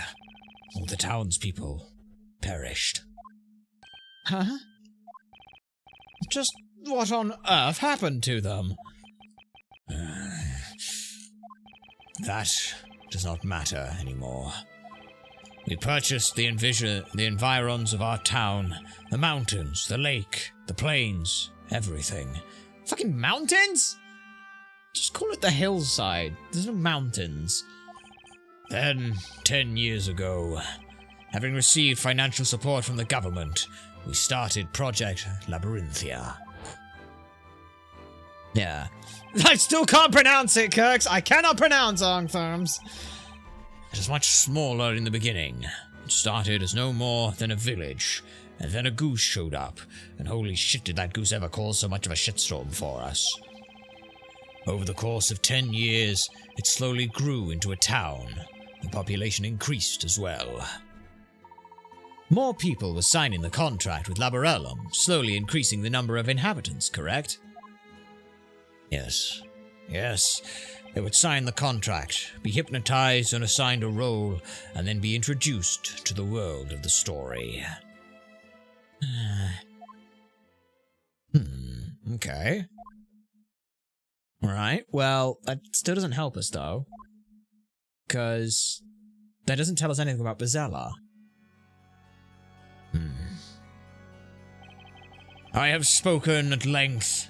Thank you for your patiently listening to my tale. Bezella is the name of a witch from an ancient legend that we read about in the ruins. It is a fictional character. She does not exist. But then, magic and witches... No, magic is but an illusion, and there are no witches. Alright, so it was all fake. That doesn't make it much better. Why did you write a story where people get killed with magic and witches are thrown into the fire? You could have made it a peaceful, pleasant world where everyone will be happy. No, that was not possible. Remember, this is a government-backed program, and the government needed a way to be able to eliminate people without prejudice, and with the people's support. Being able to mark anyone as a witch indiscriminately was a power that we needed. Hello, is that the king? I'd like to rent a mountain, please. What for? Well, I want to hypnotize a whole town. I need a mountain for the aesthetics. But why? This is a research facility, after all. We're researching ways to completely control human beings. The test subjects need to be exposed to extreme situations, so we decided on a fantasy setting. We wouldn't have got funding from the government otherwise. In other words, we're running a business, not a charity. That you are. But just what instructions do you give the people you hypnotize? You don't give each of them a full set of memories for their whole fictional life, could you? No, it's much more simple than that. We only give them 2 pieces of information. The first one is that they were born in this town, and the second was their new occupation. Then they fill in the gaps themselves, without being aware of it. The human mind requires a consistent story of one's life. Objection! What about the fucking kid, Miss Grayle, who showed up here? Were they born in Labyrinthia? And if not, why did you subject a 6-year-old or less to that? Fuck you. So it is reformed then. Exactly.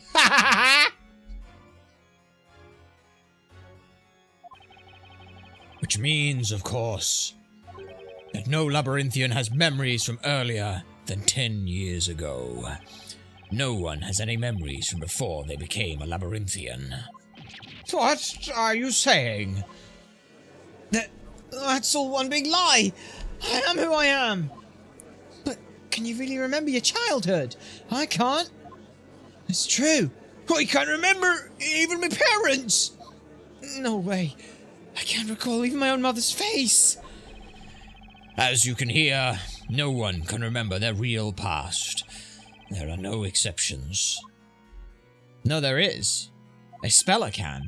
Wait a second. No exceptions. I smell a contradiction here. Ah, it seems Mr. Wright too has noticed it now. What are you talking about, Layton? Mr. Cantabella, you have just testified that not a single citizen of this town remembers anything from more than 10 years ago. Yes, that is the truth.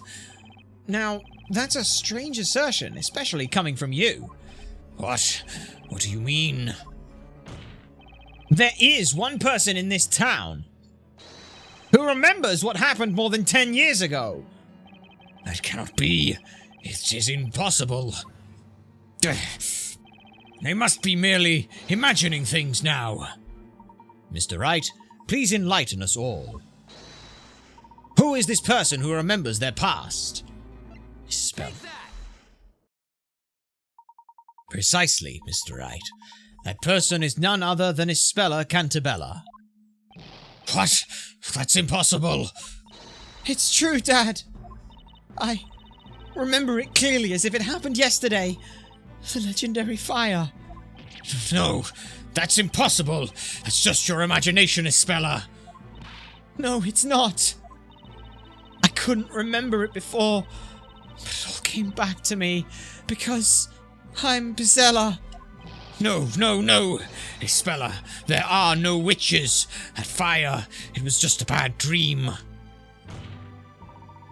The Inquisition would like to call Isabella Cantabella to testify. What? Regardless of whether Miss Cantabella is Bizella or not, her memories may contain valuable clues. Yes, that may be so. No, wait. I don't agree to this. This trial is over, Your Honor. Objection. You seem to be forgetting something, Mr. Cantabella. Your story has ended. You are no longer in control. You are merely one of the many characters. And this is also why we will not cease seeking the truth until we find it. Defense, what is your opinion on this? Isabella keeps insisting that she's the witch Bizella. As her attorney, I should refuse to let her speak to the court. But What's really important now is finding the truth, just as Layton said. There's only one way to proceed with this trial, and that is by questioning Miss Cantabella about her memories. In that case, the court summons Isabella Cantabella as a witness. Attendants, bring the accused to the witness stand again. Yes. Right.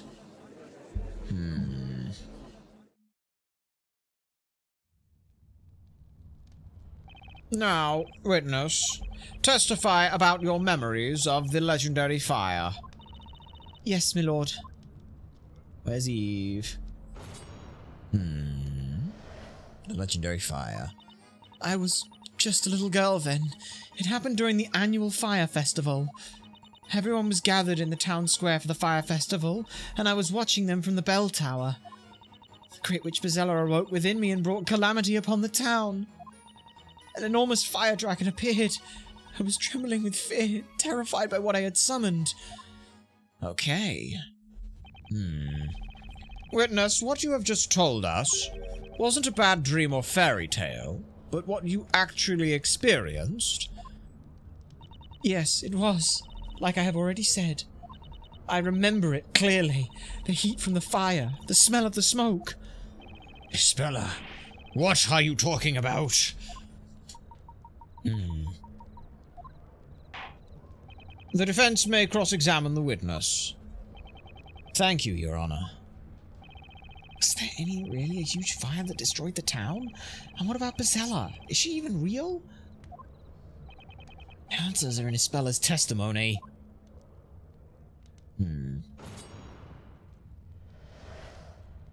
Okay. I was just a little girl then when it happened during the fire festival. What the fuck's a fire festival? Do you remember what age you were then? I'm not quite sure, but I think I was 6 or 7.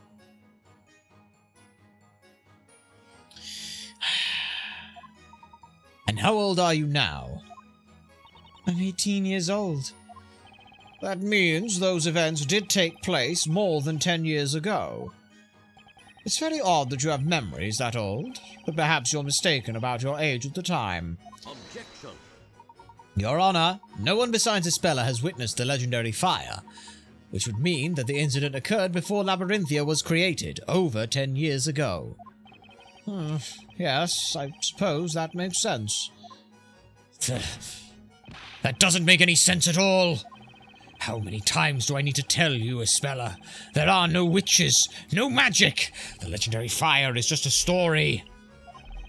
This interrogation serves no purpose.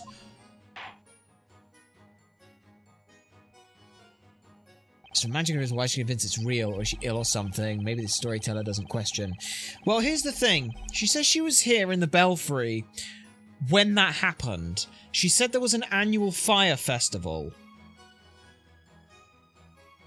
Here in this location, that bell tower in Labyrinthia, the one that's there, she was there at an annual fire festival. I think I understand what happened. Mr. Cantabella, the court asks you to be quiet during another witness's testimony unless you are asked to speak.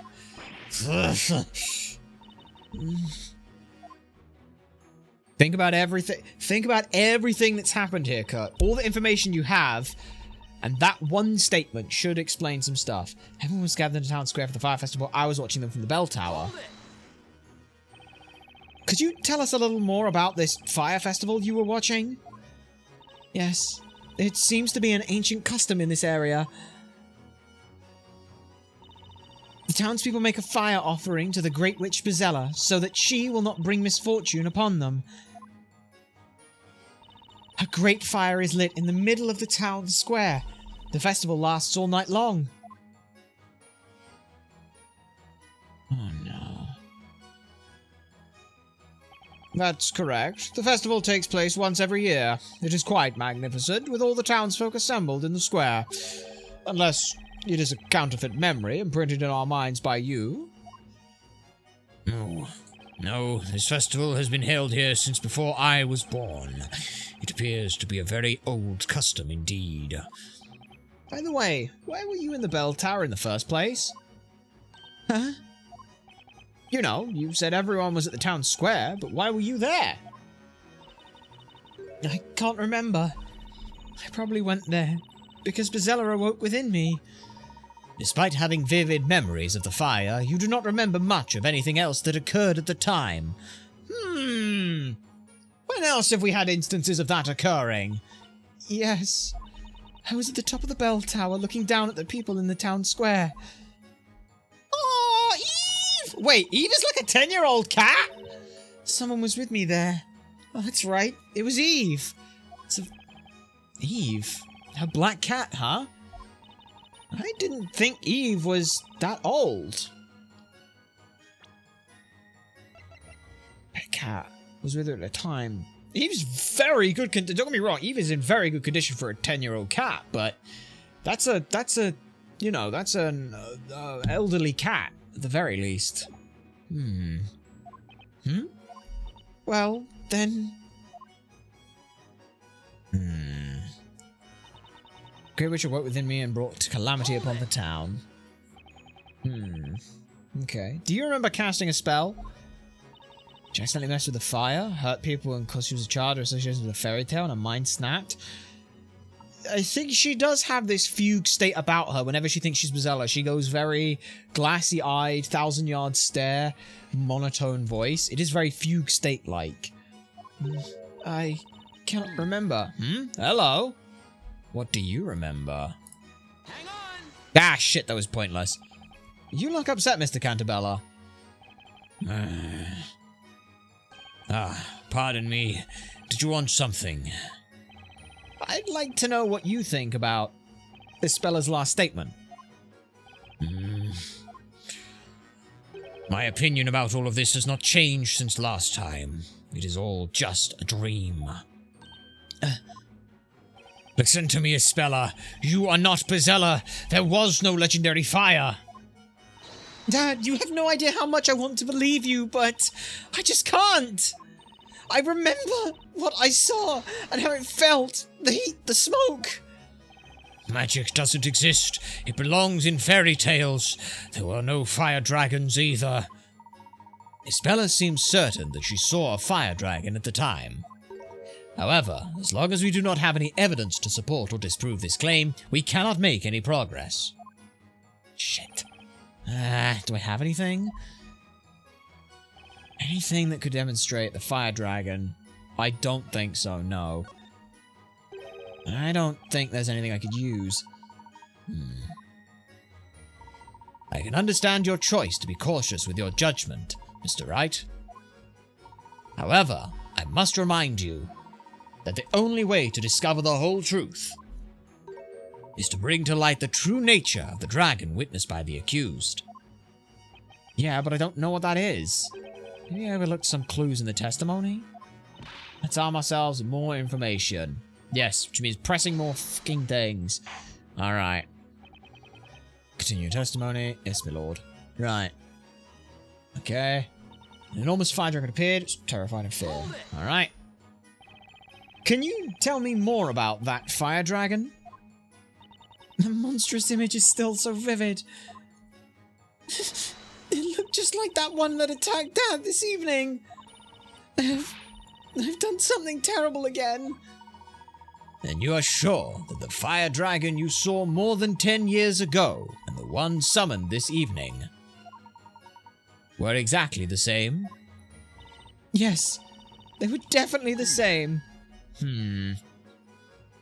Okay. Alright, but you. Hang on! There we go.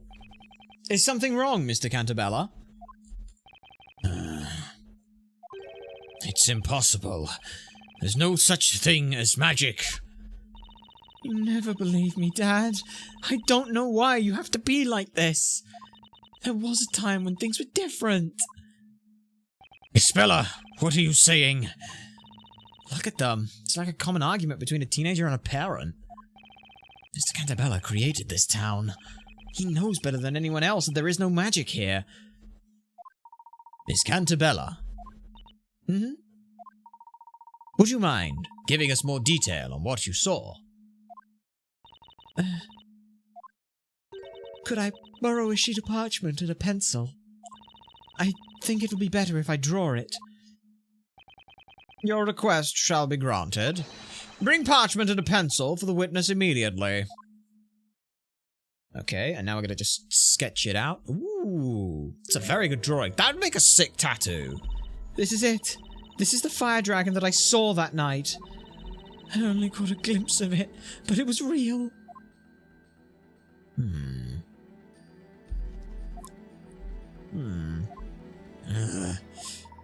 I must say, it does closely resemble the supposedly magical creature we witnessed this evening. It does indeed. This drawing shall be added to the evidence. Aha! Again a new piece. This is a farce. What happened over a decade ago? Was the town really destroyed by a fire dragon? Discovering the truth about the dragon shall be our next objective. Witness, continue the testimony. Yes, my lord. Alright. I was just a little girl, which woke within me and brought calamity to the town. That's the third one, right? I think. And it was 5 appeared and held. Yes, that is. Okay, so there were 4. I think it was the. Was it the. Hello, how are we? We're doing alright, Martin. We're not doing too bad. I think we're trying to uncover some therapy going on here, because Spella has some bad memories in her past that, along with post-hypnotic suggestions, don't bond very well. So, let's try and figure that out. Alright. We've got it. It's the, I was watching The Great Witch Woke Within Me and a Calamity on the Town. This was the one. And then, I cannot remember. You. Now we get the hang on here. You look upset, Mr. Cantabella.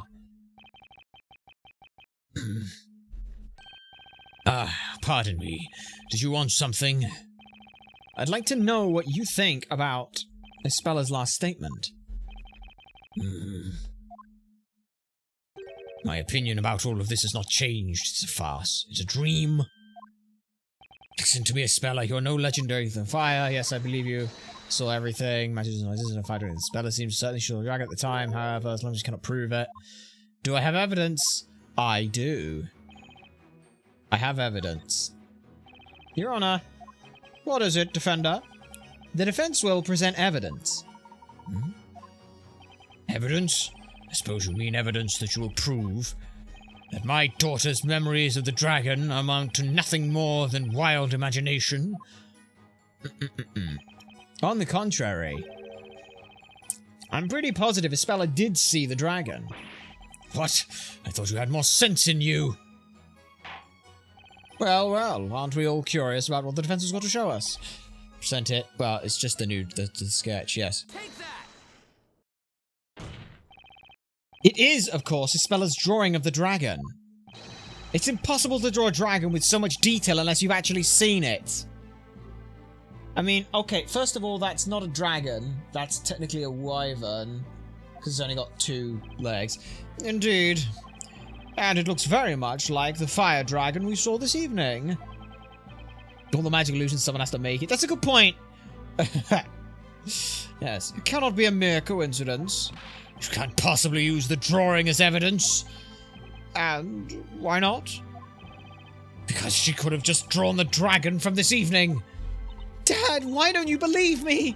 I saw that dragon when I was little. This town is my creation. I know everything about it, and I assure you there's no magic.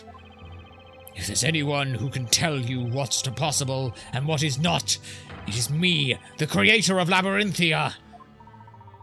Your overconfidence has clouded your judgment and is preventing you from seeing the truth. What do you mean? In order to see what is really there, you need to reject biased assumptions and keep an open mind. You are overlooking certain facts precisely because you are the creator of this town. It's nothing short of insanity. Magic does not exist, and yet Ispella says she saw a fire dragon. Seems like a contradiction, but perhaps it is not. Mr. Wright? Yes? The solution to this mystery is out there, We just need to find it. Do you suppose you know where it is? Magic does not exist. Isabella saw a fire dragon. Where is the evidence that bridges the gap? It has to be in the belfry, right? Because that's where she was at the time, right? Because at the time, that's where she was. There's only one way to explain this contradiction. Isabella somehow saw the dragon, but it wasn't a magical creature. Then will you just tell us what it was? That event took place over 10 years ago. What she saw then should still be in the same place where she was at the time. It's still there? Yes, Your Honor. And that place is the belfry. Hell yeah. Also, let me just... Behind the voice actor, I'm looking for Arthur Cantabella. Characters, single Arthur Cantabella. There's Isabella Cantabella. Let me just... In the belfry. Alright, where are you? Robert Ashby. That's a wonderful voice, and it's the only role in which he has done. But truly wonderful. Great. Over 10 years ago, the witness was standing somewhere around here when she saw a fire dragon. Am I correct?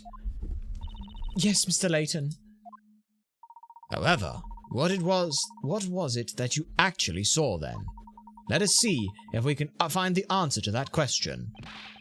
Why not? Go ahead and try, but I have warned you that this is futile. You will find nothing here. Well, it happened a long time ago. Whatever she saw might not be there anymore. And if we want to see exactly what she saw at the time, we'll need to say the whole town on fire. Want me to get some matches? I may be an attorney, but even I couldn't clear you of the charges if you actually committed such a crime, Maya! I will pretend I did not hear that. Shall we begin?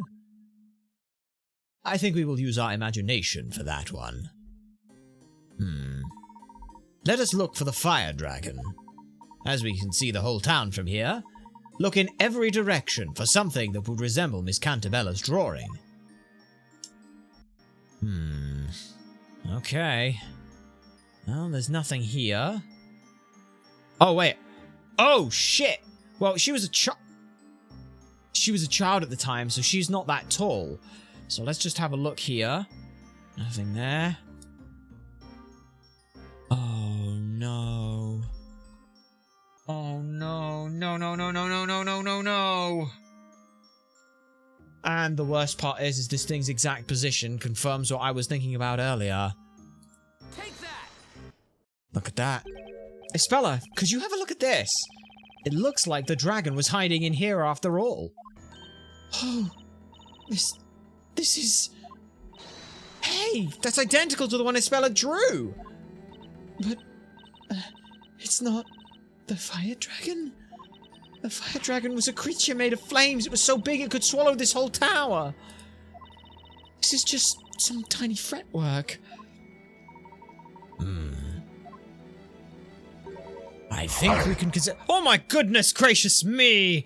Chiptune! It is a pleasure to see you here. How are you? Welcome on in. It is and salutations! We hope you will find yourselves well. And the Raiders! Goodness gracious me, what were you up to? What were you doing? And we hope you had fun doing it, of course. But it's a pleasure here. You join us towards the very end of Professor Layton versus Ace Attorney. I've kind of pieced a lot of stuff together, and I don't think everyone in the chat has, but there's a lot here, but it's a pleasure to see you here. I suggest we all head back to the court. I will explain everything there. If that is all right with you, Mr. Cantabella.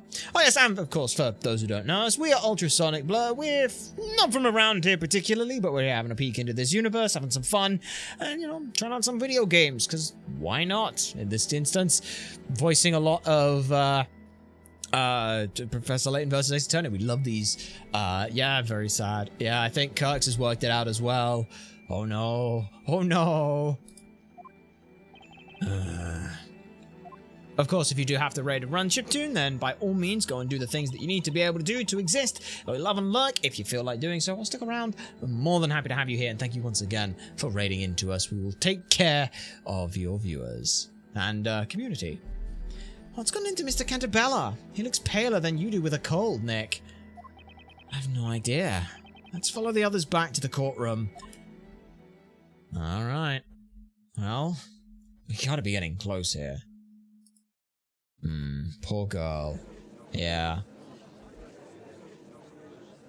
I have to dip, but have an amazing stream, of course, and I hope you had an amazing stream, and I hope you have an amazing morning, afternoon, or evening, wherever you're finding yourself orientated within this universe.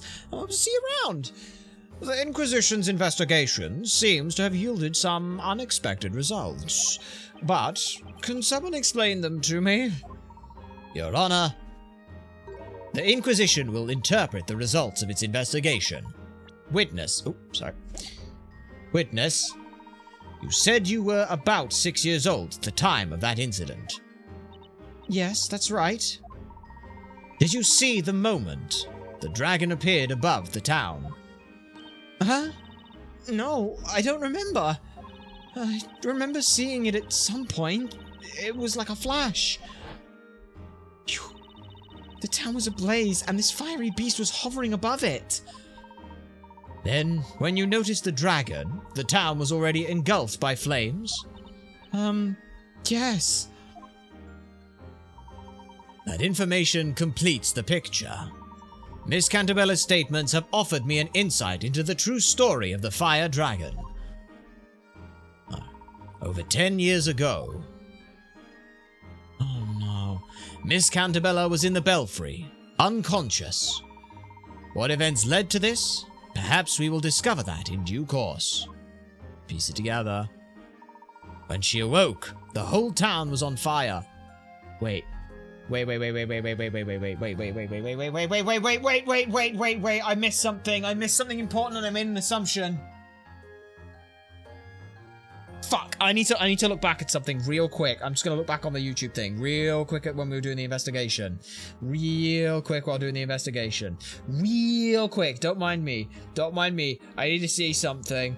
I need to see something that's really, really important. That's really, really, really important. Yeah, we did look at the crank. Oh, fuck. Oh, shit. Okay, there's some important information there that I overlooked. There's an assumption that we've all made right now. Well, I say we've all made. I have definitely made and may have biased you into making, but it's not good.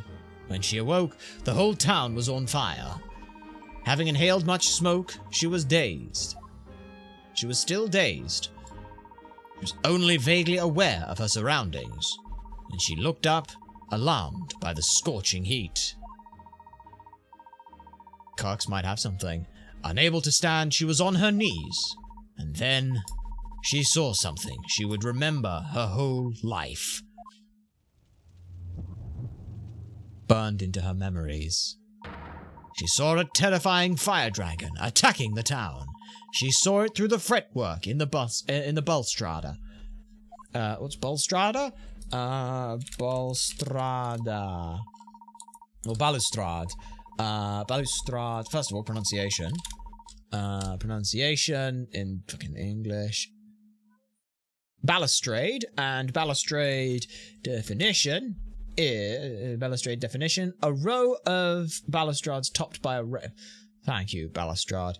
Definition. Let's do this. It is a low parapet or barrier, a row of balustrades topped by a rail. That's exactly what that is. The shape of a dragon against a backdrop of the town being swallowed by flames. Became imprinted in her memory. That is the truth about the fire dragon. But it's not the whole truth. That is what I have deduced.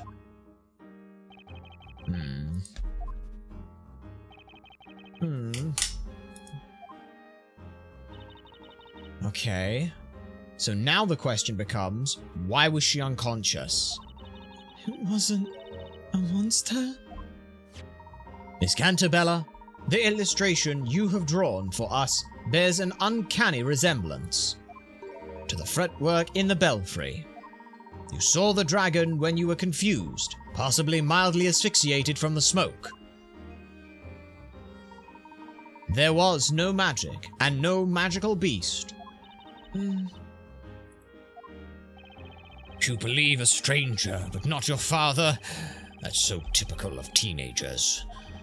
You should have listened to me. And now that all the mysteries have been unraveled, can we not end this trial and go home? Objection. Not yet. There's more. As much as we'd all like to, I'm afraid it is still a bit too early for that. What else do you want from us? There is just one more problem I'd like to solve tonight. One more? What on earth could it be? Miss Cantabella, we've ascertained that you were in the belfry when you saw the dragon. However, that creates a new question. How did you get there? Oh, I hadn't thought of that. Yeah, neither have I. Oh! As expected of an ace attorney, Mr. Wright. Mr. Wright seems to have noticed the problem too, at last. In order to access the belfry, you need to use the bell tower mechanism. The mechanism can only be set in motion with the pendants. Indeed.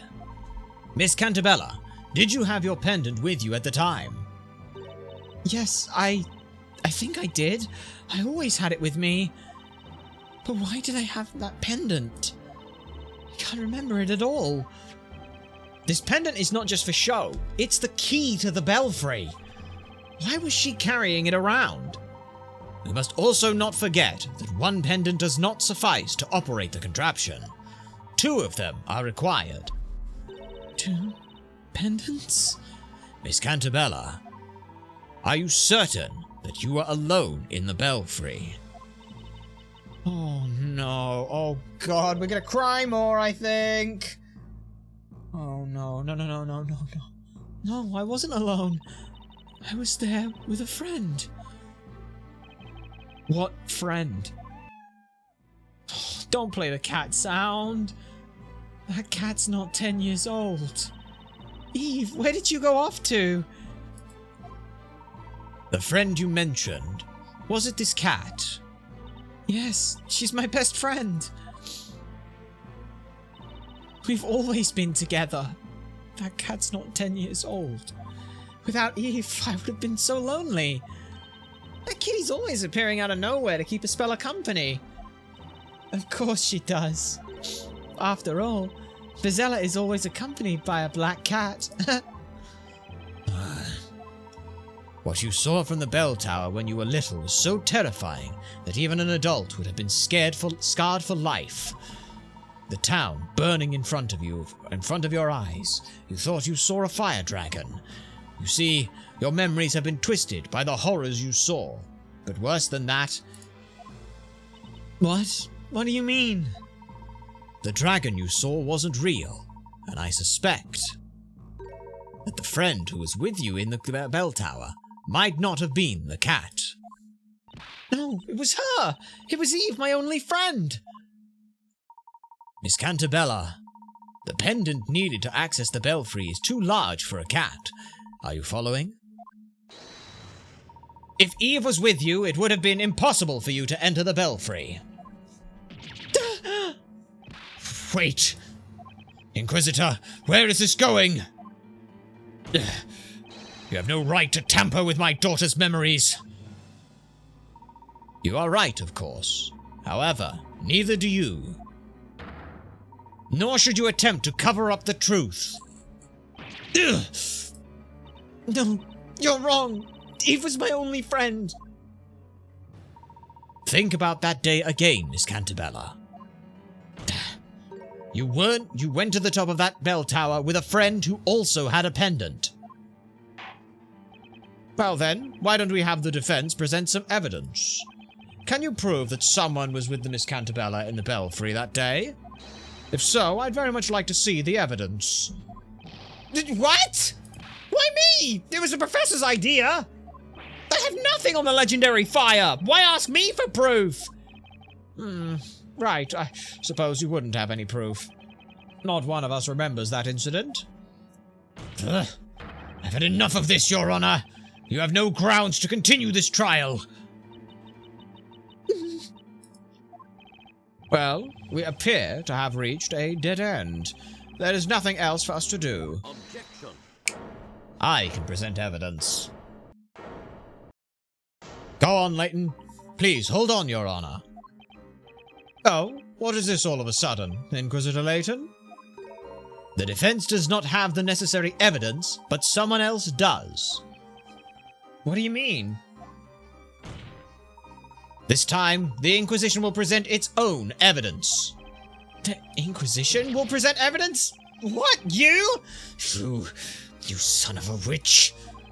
This is what you wanted from the very start, isn't it? I did not expect him to do that. Well played, Layton. Well, in that case, the Inquisition shall present evidence that somebody was with Miss Cantabella when the Dragonfire started. That would be the picture of the two girls. Have a look. Have a look. Have a look at this photograph. This is the proof. This photograph shows Miss Cantabella with a friend. Golly, this is the finest illustration I've ever seen. It is a photograph. It looks as if it were a reflection of the real world on paper. Tell me, who created this exquisite work of art? Well, Your Honor, I understand you are fascinated, but let us focus on what this picture shows. This picture was found in the Storyteller's Tower. Miss Cantabella, we have taken the liberty, Mr. Cantabella, we have taken the liberty of borrowing it for this trial. That's enough you took away. It's enough you took away for... It's enough to look away for a second and you already caused trouble. Professor, aren't photographs, like, against the rules? I mean, this is supposed to be a medieval setting. Nah, who cares? What's important now is helping Miss Cantabella to grasp the truth. And in this case, the end justifies the means. Ugh. Please take a close look at the two girls in this picture. Each of them is wearing a pendant. Why, that's so. These are the Belfry contraption pendants. We know that one of these girls is Miss Cantabella. But then, who is the other girl? Oh, no. No. So I think everyone has worked out Darklaw's first name. I've just realized what Darklaw's surname is. Oh, no. And that's her motives explained. Oh, fuck. But who is the other girl I see? Accused, do you have any idea? Bella, are you okay? It doesn't look like she is. It's me. And the other girl is... I don't know. I don't think they're sisters, no. I don't believe they're sisters. I don't know. Isabella! Your Honor! Stop this trial! Stop it right now! Can't you see you're driving Isabella into insanity? Objection. It is just the opposite, Mr. Cantabella. If we turn away from the truth now, Isabella will close herself to the world forever. Mr. Wright. Yes? You know who it is, don't you? You know the identity of the other girl in this picture. Is that so? If the defense knows that, tell us all who this other girl is. Has to be High Inquisitor Darklaw. The only other person. She was the person who had that pendant. Take that! Duh. I'm thinking it's High Inquisitor Darklaw. High Inquisitor Darklaw? I cannot say I didn't have the slight suspicions about her, but oh my. Miss Cantabella, what do you say? Do you now remember the girl next to you in this picture? I was with Lady Darklaw. think maybe... This is crazy. What are you basing this preposterous claim on? But, Mr. Cantabella, this girl closely resembles the High Inquisitor. Resembles? That's just your personal opinion. It's meaningless in a court of law. Objection! If you want evidence, I've got it. What? The definitive proof that the girl in this picture is High Inquisitive Darklaw is the pendant that we've took from her tonight. And this is the proof. It was the High Inquisitor, and this is the proof it was the High Inquisitor. The pendant needed for that contraption in the bell tower. Miss Darklaw's, I have Miss Darklaw's testimony here. She said this pendant was hers. And so, the other girl in the picture is definitely Miss Darklaw. Is it really? Oh. What's funny is the fact that I've never seen those two on screen at the same time, and I feel like that's like the whole point of the game, is it's trying to show the similarities between those two. It's such a weird thing to do, but it has meaning. And Eve, where are you going? Ah. Oh. I was expecting you, Miss Darklaw. I see that I was not mistaken about you. I trusted in your ability to get this far. The High Inquisitor Darklaw? Where did you just appear from? Does your memory not serve you well, your honor? You know what I am. I can disappear at will anytime I wish to. So, storyteller, everything has worked out just as you had written. Oh, revered creator of Labyrinthia. Darklaw. Lady Darklaw? We're not quite there yet. We've got more to go. Oh, I love how Eve is with her. I love that cat. Miss Darklaw, did you enter the belfry with Miss Cantabella when you were little? Yes, I did. Then you have memories of events from before 10 years ago as well? I certainly do. Oh. Order in the court! Lady Darklaw, you were with me? Your memories have been suppressed by that man. Ugh. But I was with Eve. Eve, huh? Eve the Black Cat. Yes, she's always been by my dear friend. I was there with her. She was by my side on that day too. What a bizarre coincidence. Darklaw isn't my real name. What? Then what is your real name? It's Eve. What? What? You're Eve.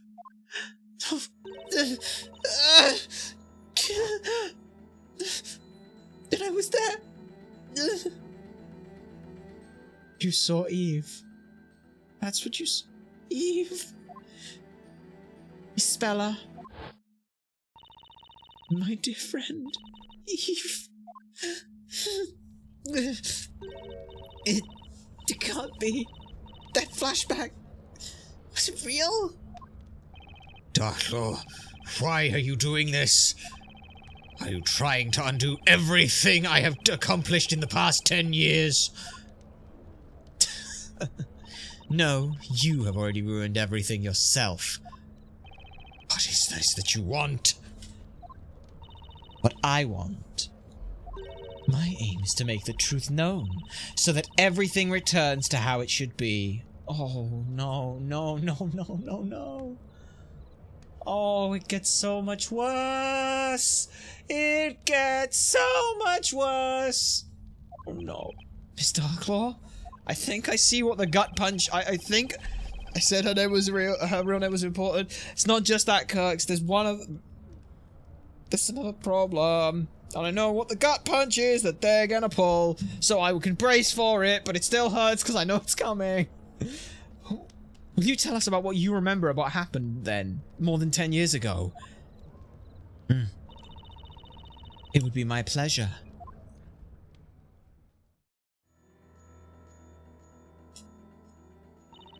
It was the day of the fire festival. Isabella and I went up to the bell tower. The wind was strong that day. When the sun had set, the festival began. It's true that the whole town burned down that day. The fire consumes buildings and people, turning them into ash. We were the only survivors. We stayed in the belfry while the world below us was being eaten up by hungry flames.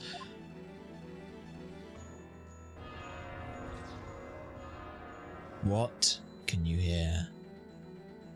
The legendary fire is no fable. It happened here more than 10 years ago. Objection! There is no such thing as magic and fire dragons, so how could a whole town be destroyed in just one night? Yes, that is something I'd like to know as well. Even if we assume the celebratory fires got out of control, surely the whole town wouldn't have perished like that. Now it all makes sense. Now it all makes sense. That was the missing piece of this puzzle. What do you mean, Professor? I can imagine now what transpired that night. What happened in the belfry, and what caused the legendary fire. We have all the clues we need. If the Inquisition has evidence to show us, I'd very much like to see it. What caused the legendary fire? A giant bell that must never be sounded, that is made of pure silver. Have a look.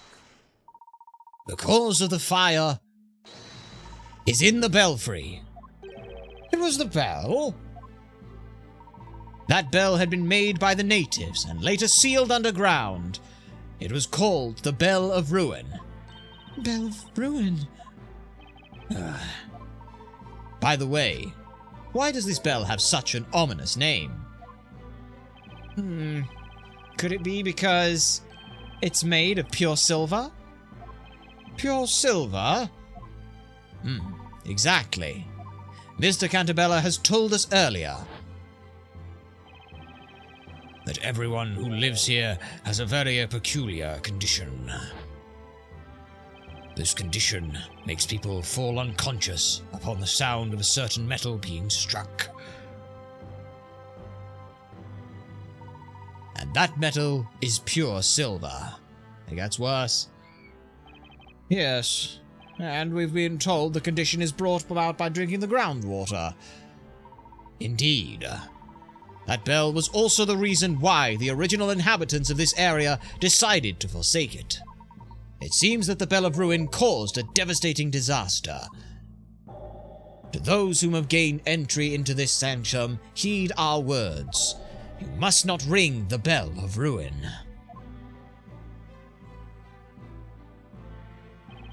I can't help but wonder what disaster this bell has caused.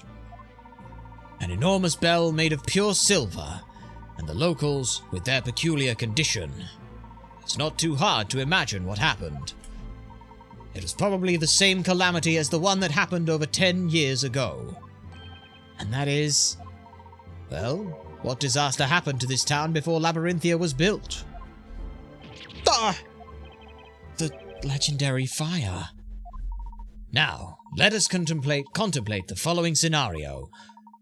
What would happen if the Bell of Ruin was sounded during the fire festival? Oh. Everyone who heard it would fall unconscious. As it was an annual festival, all of the townspeople were gathered in the town square. Oh dear. Therefore, on the night of the fire festival over 10 years ago, all the residents instantly lost consciousness when the bell was struck. No. Had it been even just slightly windy that day, the fires lit for the great witch Bezella would have gone out of control, and they would have spread throughout the town with no one left to stop them. Because everyone was unconscious. Exactly. This also includes the 2 girls who were in the belfry. Espella and I. You were the closest to the source of the sound, so it was inevitable. When you recovered consciousness, it was already too late. The town had been swallowed by flames, as if a fire dragon had consumed it, had come to burn it. That was a calamity caused by the bell. Calamity. You say here that the cause of the calamity was the great witch Bezella. That night, in this very town, Bezella was more than a mythical persona. Bezella. And there it is. She's losing it again. Exactly. The Bell of Ruin. Yep. Everything she thinks she did back then. Mm-hmm. She believes she rang the bell. God, that was not your best. Well, go higher. Espella, come on. Don't you give me a to be continued, you bastard. I'm gonna be going for long. I'm gonna be going for like 6 fucking hours at this rate. Well, that's completely fine. We're going until we're done here, and then we might do a short stream next week. Going over, just cleaning up the everything. Okay, go there, and we're still at the epilogue. Bloody hell. Mr. Cantabella, I would like to apologize for putting too much pressure on your daughter. Only your words can bring her back from the brink of madness. Let her hear the truth from her own father. It is all according to your plan, Layton. You've driven Espella into a corner in order to push me to the wall. I had no other choice. Espella, please, listen to me. You haven't done anything wrong. You didn't cause that accident. You have suffered so much thinking that you were Bezella. I must take the blame for that. You, Mr. Cantabella? I sacrificed everything to make up for what I have done. But all I managed to do was inflict more pain upon others. Is that not so, Darklaw? Yep. Now that you are willing to talk, Mr. Cantabella, would you mind telling us your story? Yours, as well as Espella's and Miss Darklaw's. See you soon. Take care, Martin. It's a pleasure to have you here. Very well. The story, too, began when I was a young lad, when Newton and I were still youths, full of dreams and hope. As you already know, we discovered the underground ruins, and deep within them lay that accursed bell. The Bell of Ruin. At the time, we still lacked the knowledge to decipher any of the writings we found there. This bell is magnificent. It's bound to make a most beautiful sound. I have an idea. Why don't we make this bell the symbol of our town? How do you propose we do that? Let's build a bell tower for it. Then we can ring it on special occasions.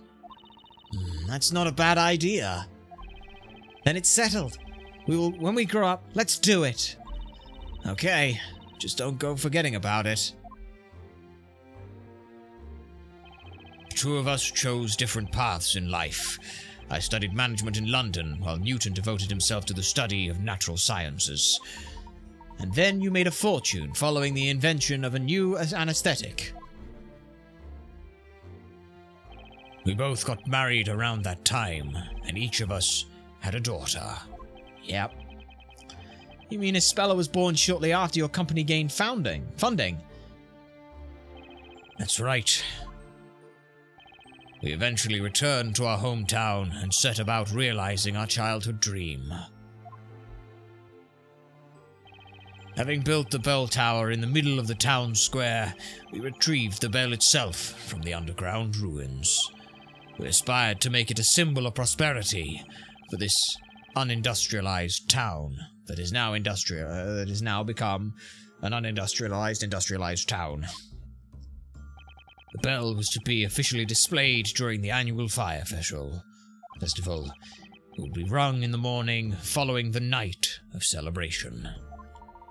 Pardon the interruption, but at the time, were you aware of the meaning behind the bell's name? Obviously, we were not. Thinking back to my ignorance at the time, a chill now runs down my spine. Newton and I went to the bell tower the day before the festival. Only one more day to go. We've waited a long time for this. That we have. This town will no longer be the same after tomorrow. Oh! The bell weighed so much that ringing it was not easy. We tackled that problem by constructing a special mechanism which we installed in the belfry. Daddy, I want to hear the bell. Can I make it ring? No. Daddy, please, let me ring it. Oh. Isabella, who was there with us, was utterly enchanted by the bell. She wasn't a bad child, but she was very stubborn and would rarely listen to me when she wanted something. I told her a story to try and convince her to leave the bell alone. Isabella, listen carefully. Oh, I love that voice. Ring this bell. Mustn't ring this bell, and of course they're living in a place with the groundwater and around the flowers as well. If that post-hypnotic suggestion... But why? Why can't I, Daddy? No, what did you say? Don't... You know about Bezella the witch? Oh no. You just wanted her to not ring the bell. Uh-huh. She's an evil fire witch who uses magic to hurt people. Yes. If you ring the spell, Bezella will come out and possess you. Oh no. Possess me? You Oh, mean I'll no. turn into Bezella? That's right, Isabella. And of course, that hypnotic suggestion of the flowers. If they just spent a day out enjoying themselves, smelling the flowers, finding this out. When Bezella possesses someone, she uses them to do terrible things. And he just made up a story to try and That's stop why her. You must never ring the spell, sweetheart. Everything you hear and read becomes true. And of course, why wouldn't she believe her father? She'd believe her father even if it wasn't for the hypnotic suggestion. I understand, Daddy. And he spent 10 years trying to undo it. There's a good girl. Okay. The legend of Bezella has been passed around these parts for centuries. It probably originated from beliefs of the tribes that populated this area in the past. He's such an idiot, but his reasoning is very poorly thought out. He didn't know about he's such an idiot, but I get his reasoning. Very poorly thought out. I mean, you're not expecting to implant a suggestion into your kid that in such a profound way, nor were you expecting what happened to happen. That said, the word "take her to therapy" probably should have been said to him more times than enough times to make him go deaf from the ringing in his ear. What I told Isabella was just a silly story that I invented for the occasion. It was only meant to stop her from ringing the bell. I could not have imagined that it would do and have such far-reaching consequences.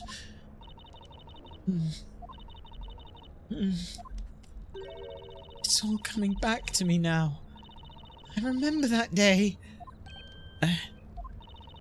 On the day of the fire festival, just around the time when the preparations were ending and everything was about to begin. I sneaked out of our house. I took Mum's pendant with me.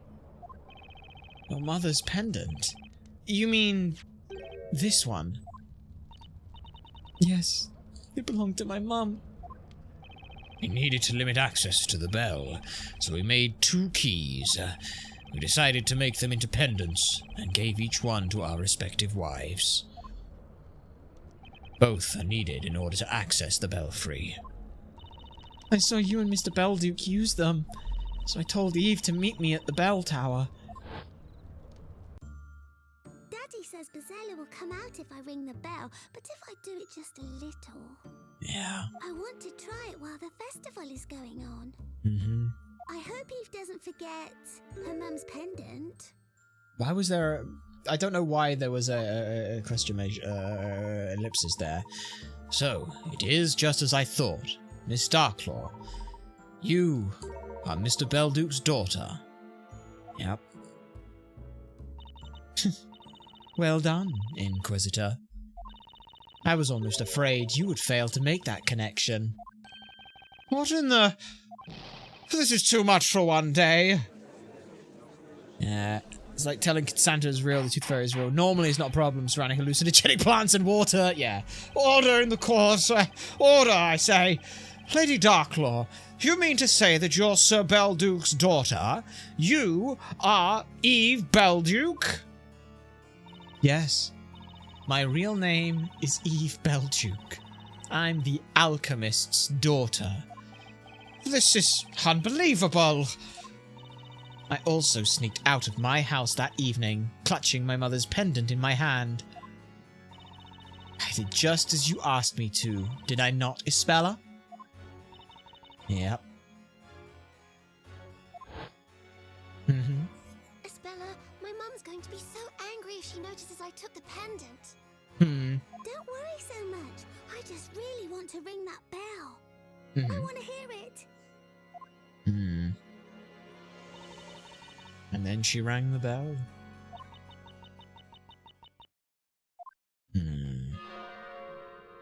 That sound. Oh, okay.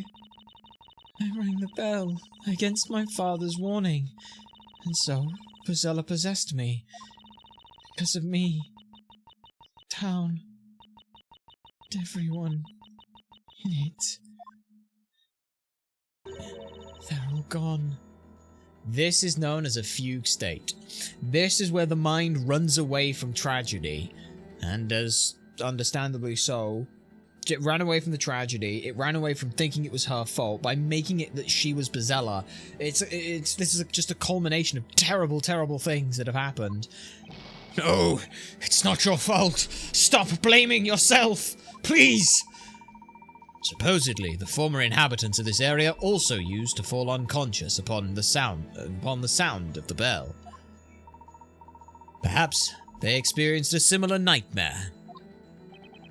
It was I who brought the Bell of Ruin into this town. The one to blame for this calamity is not some witch, it's me! I brought destruction upon this town. I am Bazella. Isabella, you're going to drive your dad crazy if you keep repeating that!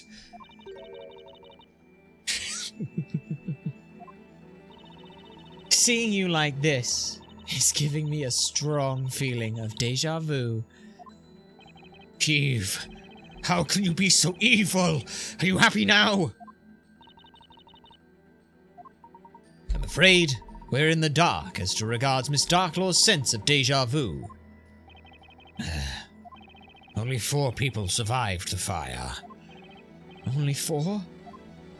Isabella and Eve, who were in the belfry, and the only 2 residents who did not participate in the festival, Newton and I. And where were you at the time, if you'll permit my asking? We were investigating those fateful ruins. That's why we didn't notice anything until it was too late. It was getting near the time at which we planned to ring the bell, so we headed towards the town. Then we saw it.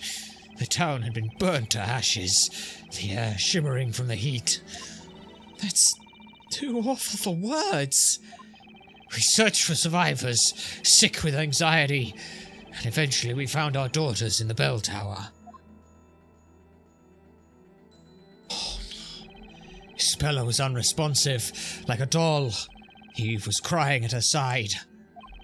Our relief at having found them vied with the terror caused by the disaster. Yep. The worst night of my life ended, pierced with the first rays of sunshine. But then, it seemed Isabella was already lost to us. We had lost her to Bozella. Yep. She wouldn't speak, eat, or even leave her room. She thought she was Bozella, and that she had destroyed the town. I couldn't get that out of her head. What she saw from the bell tower must have been too terrifying. But it wasn't shock from what she seen. My own words had put her in that state. Had I only not told her that stupid story. We've been grasping at straws, trying to find a way to save Isabela's mind. But whatever we did, her eyes would remain impassive and empty. In the end, I came up with a certain idea that offered us a glimpse of hope. What was it? This suspense, it's too much for my aging heart. I believe I may know what it was. It was the only way to get through to little Isabella. Inquisition, what are you talking about? What was Mr. Cantabella's idea for saving his daughter from insanity? He simply had to make her believe that Isabella wasn't her. Have a look. We discovered this in Isabela's room. And what is this? It is a handmade picture book. The illustrations and handwriting are truly exquisite. That's the first story I wrote. I made it for Isabella after that fateful, dreadful fire. Oh, the storyteller's first story? It was but a simple children's story. The plot was very straightforward. The townsfolk joined forces to banish evil witches who serve Bozella. Isabella, do you understand now? You aren't Bozella. Again. Bozella is somewhere out there, sending out other witches to do bad things to the people of our town. The one thing he could do. This whole town isn't just staged for that control, it's for her to get over her therapy. So she could realize she's not Bozella, by immersing herself in a world where Bozella is someone else instead. Okay, I mean... Witches, magic, the town perishing in flames. Isabella was mentally broken, and I couldn't get through to her any other way. I talked to her as if magic and witches were real, avoiding any mention of that fire. Daddy. Of course. Being able to hear her speak, of course he's gonna go with it. Who wouldn't? Anything that worked. A witch is real. Isabella spoke to me for the first time in so many days. I was beyond myself with joy and replied without thinking. Oh, yes, they are. They're hiding in the town, among the people. Of course. But it's just a fairy tale. Oh. I was desperate. I feared she would close herself off to me again. Now, in hindsight, I see what an utter fool I was. I made an irreversible mistake yet again. No, it's not. Everything your daddy writes comes true. The bad witches will get their comeuppance. I will write a story about it. And so I wrote another story for my daughter. A story about mischievous witches getting caught. This time I had the story acted out in front of Isabella. You had it acted out?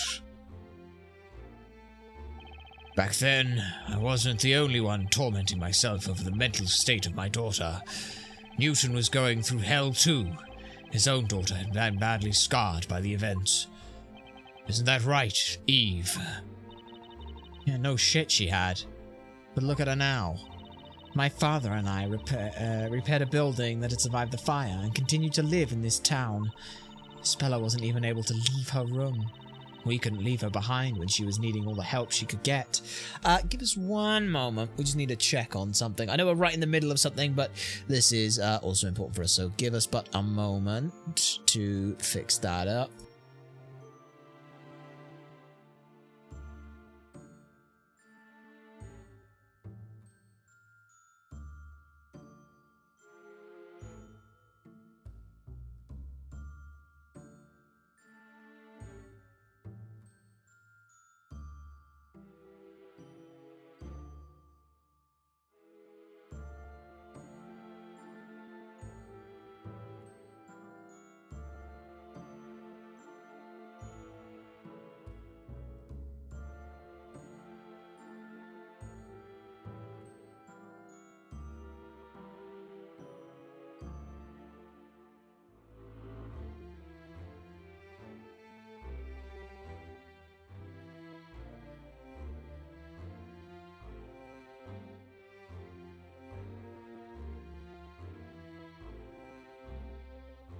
All right, we're back. Just needed to check on a little something, just the whereabouts of the little one. She'd gone wandering about and things. We found her tucked away, all happy and content, not concerned with anyone. Kind of annoyed that we found her, but we had to just double check on something. But there we go. Mr. Cantabella showed us this book one day. Then he made an unusual request of us. I'd like to make this story real.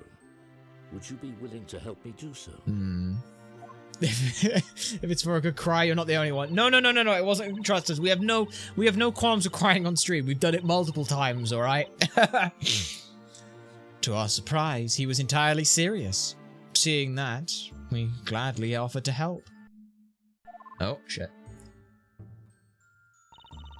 A story about evil-doing witches getting caught and punished. And Azella, the source of them all. Were you paying attention, Spella? Mm-hmm. Witches got what they deserved, and peace has been restored to the I like how you can tell who's who. Cantabella is the witch. Eve is down the bottom, I think. Though she looks very old for it, to be honest. And that's Belduke's hairline, by the way. Yeah. Miss Bella smiled at the end. Then she whispered to herself, "Salutations, sunshine. It's a pleasure to see you here." It wasn't me. Of course, that's what got you. And I saw her smile. I felt as if something broke inside me. I couldn't afford to let her be sad again. Maybe if Isella were to exist in this town, Isabella would stop thinking she herself harbored the Great Witch. And so you may. I continued writing stories about witches. Eve and I would act them out for Isabella. They grew bigger and bigger. Yep. And gradually, the number of characters in my stories increased, and was, of course, largely due to the ongoing reconstruction of the town. How much reconstruction? It wasn't anything on a big scale.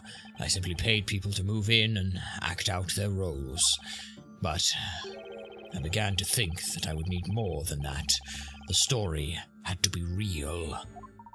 To make a lie seem true, you resorted to even more lies. Yes, I was certain that it was the only way. How did I do so? I remembered about Newton's research. He was working on a certain medicine. It was a kind of tranquilizer made from local plants that he was testing at the time, but it was difficult to put into practical use. The substance had a danger of causing unconsciousness and hypnosis. I can see how that could be used to cause much harm, supposing it fell into the wrong hands. At the time, it was just what I needed for my ambitious project. I contacted the government, and that was the beginning of what came to be known as Project Labyrinthia. A town with human test subjects, all in a state of long-term hypnosis. You devised the plan solely for the sake of your daughter. Yes. We acquired the land which had been laid to waste by the fire. The new town was slowly becoming populated. Gradually, the rules of Labyrinthia were established. It was to be a town where magic and witches were a reality to the residents. All of this was possible thanks to the drug. Test subjects were exposed to it through the ink used to pen the story, right? That's right. It was the dangerous drug developed by Newton. About 10 years have passed since then. Even now, the town continues to change. You didn't tell us any of this at the start when you said about everything about Project Labyrinthia? No, why would you?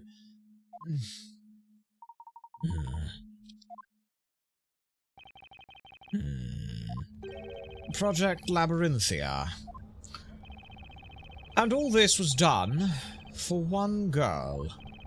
Spella was only able to be herself when she lived within my story. Oh, the irony of it. Only within a world in which Brizella was real could Ispella's tragic memories be sealed. All this while, Eve was assisting me. Okay, so how old are you? You must be about, what, 20? I was the first shade. At what age? How old are you, Eve? As soon as the story began, I disappeared from the scene. If Ispella was to see some magic, then someone had to don this robe. That's the robe of invisibility. I gave Ispella new memories so that she could live in this town with everyone else. I also sealed the memory of her friend Eve. What? My existence was too strongly connected to her memory of the fire. Afterwards, I returned as Darklaw, a stranger to Ispella. But even if you were doing this for Ispella's sake, that's just going too far! I made that choice. I do not regret the past 10 years. Meanwhile, my father was supporting Labyrinthia from behind the scenes in his own way. She's gotta be like, what, 23, 24 at most? Like, not even 23, like 23 at most. I'm thinking she's like maybe 20. Do you mean his contributions as an alchemist? My father's knowledge of medicine was indispensable for this town to function. The hallucinogenic ink was my father's work as well. Yeah, so it was. Newton and Eve sacrificed more than anyone else for the sake of Ispella in this town. I will be forever indebted to them. We wanted to save Ispella just like you. But something changed in that. Now you twist the story to make her remember her? But then, there's still something I don't understand. Why were you trying to destroy this fake world?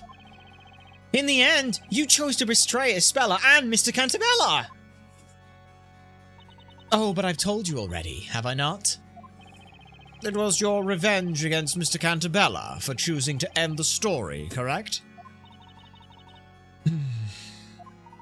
I wonder whether that was the true reason. Professor? Would Miss Belduke really betray them merely because she did not want the story to end? I dare say there was another, considerably more important reason. She had another reason? No need to frown in dismay, Mr. Wright. Please, leave this one to me. Well then, let's hear what the Inquisition has to say. What other reason led to the witness to betray Mr. Cantabella, the only piece of evidence we haven't read? Mr. Belduke's suicide note. He wrote to his friend about his daughter and his feelings of guilt. Have a look. This letter was Mr. Belduke's real motive. What is this? I think I've seen it before. That's the letter written by Mr. Belduke for Mr. Cantabella. It's also Mr. Belduke's suicide note. Yes, my dear friend. I hope you can forgive me for leaving this world of my own will. What I have done cannot be forgiven. I can never escape from it. Something was tormenting Mr. Belduke. It became too much for him to bear, and drove him to suicide. These past 10 years, I thought Father was glad to be helping Mr. Cantabella, But little did I know, he was suffering terrible anguish all that time. Cantabella twisted the lives of so many people for the sake of his daughter. Was the story not but a glorified lie, stripping so many of what little happiness they had? All those years, Father was racked by a crushing sense of guilt. His agony culminated in the incident of 3 months ago. Mr. Belduke's death. Oh, we're getting really good use out of this. Oh, I'm so invested in this. Let's go. When it showed back up, the bell of ruin, the tower, the fire, everything they'd been trying to run away and hide from, showed back up in a single flash of lightning and burnt everything to the ground. So I'm guessing if you covered that in a giant invisibility robe, that would be all you needed. Let you do that and everyone would just instinctively move away from it. Before Labyrinthia was created, certain things had to be concealed in order to seal Ispella's memories. Had she seen them, she would have remembered. It was simply too dangerous to her. So why didn't you remove it? Instead of just covering it. One of them was me. Ispella's friend Eve had to be reborn as a shade and disappear into the forest. The next thing was the bell tower. I see. Had she seen it, it would have been certain to stir up those traumatic memories. Memories of the legendary fire. The only way to prevent that was to erase the bell tower from Labyrinthia. But how could you do that? Using the same method as with this robe. The robe of invisibility. In short, we covered up the tower with a huge robe. Although it wasn't as easy as it sounds. In other words, the bell tower had been there all this time. Only the townspeople couldn't see it, is that correct? Indeed. I don't know what to say.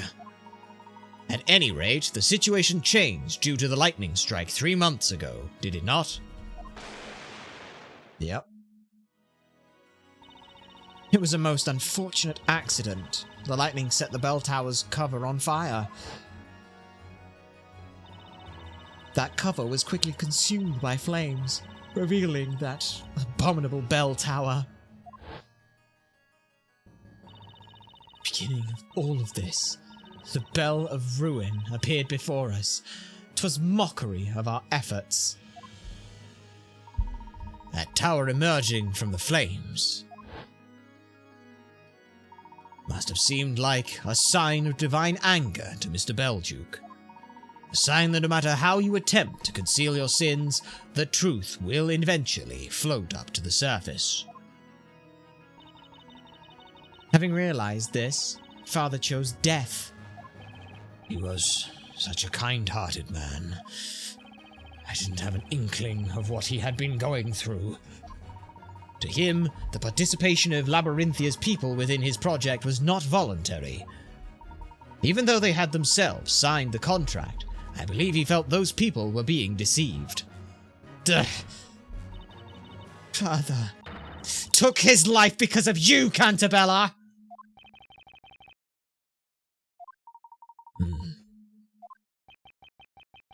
Yeah, I think that's reason enough.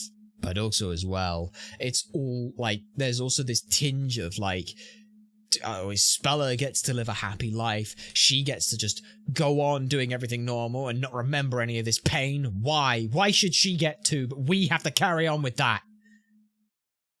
It's not right.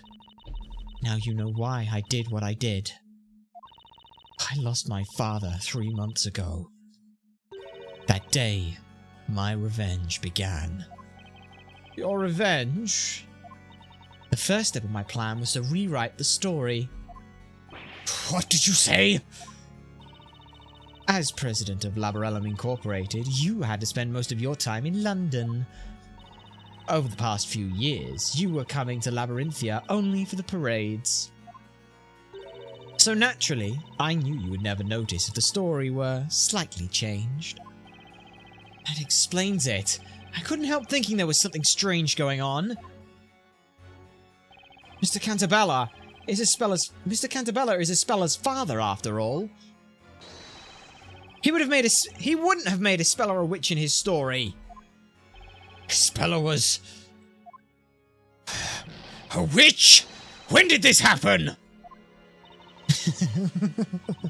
How could you have known, after all? Let me fill you in on the details. Ispella has already been tried twice within the witch's court. Impossible! Why? How could you?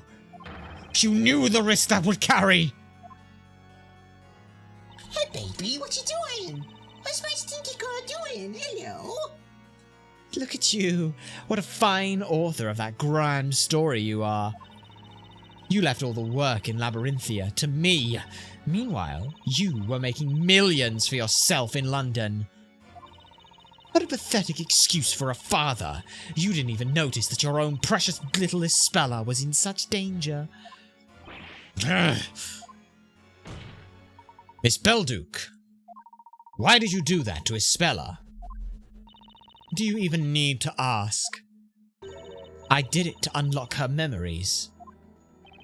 You mean, when the legendary fire took place, Ispella was so traumatized that she closed herself off to the world. We were just little girls back then. That tragic accident was too much for us to handle. I believe the phrase hurt people is apt here. Oh no. This fictitious town was created as a facade to keep the truth away from Ispella. But the weight of all these lies led my father to his suicide. Despite that, the person responsible for all this carried on as if nothing had happened. I couldn't forgive him. As Belduke's bereaved daughter, I had to have my revenge against both Cantabellas. Judge, this is the whole truth. Now you know the true identity of Bezella. Objection. Not quite. You say this is the whole truth, but is that really the case? Professor? What are you going on about now? We have been provided with a clear picture of what happened to Ispella so long ago. Nevertheless, we haven't heard your testimony. Don't be ridiculous. This will be the last testimony in this trial. Tell us about the night of the legendary fire. I request that you tell us your story. Who do you think you are, Inquisitor? I am merely one of the supporting characters within this tale. However, I am very much interested in the truth. This has been a very long trial, of which this shall be the last interrogation. The court demands that the single other witness of the legendary fire provides us with her testimony. All right. Very well. There is only one truth. Nothing can change that.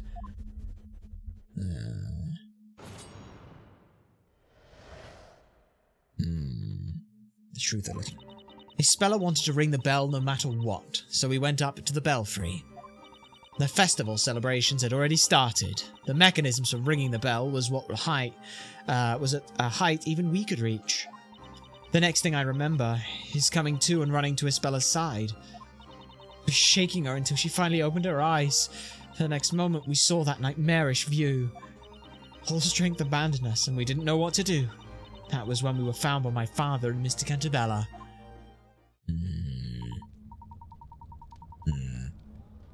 The bell could only be rung with a special mechanism. That's right. It was made in such a way that even a child could use it. It was probably constructed by my father. I suppose he wanted to make it possible for anyone to ring that bell. In light of the events that followed, that was clearly a very foolish decision. Mechanism for ringing the bell. I noticed something like that on a pillar when we went to the belfry earlier. I'd better make a note of it in the court record. Yep, even a child can use it.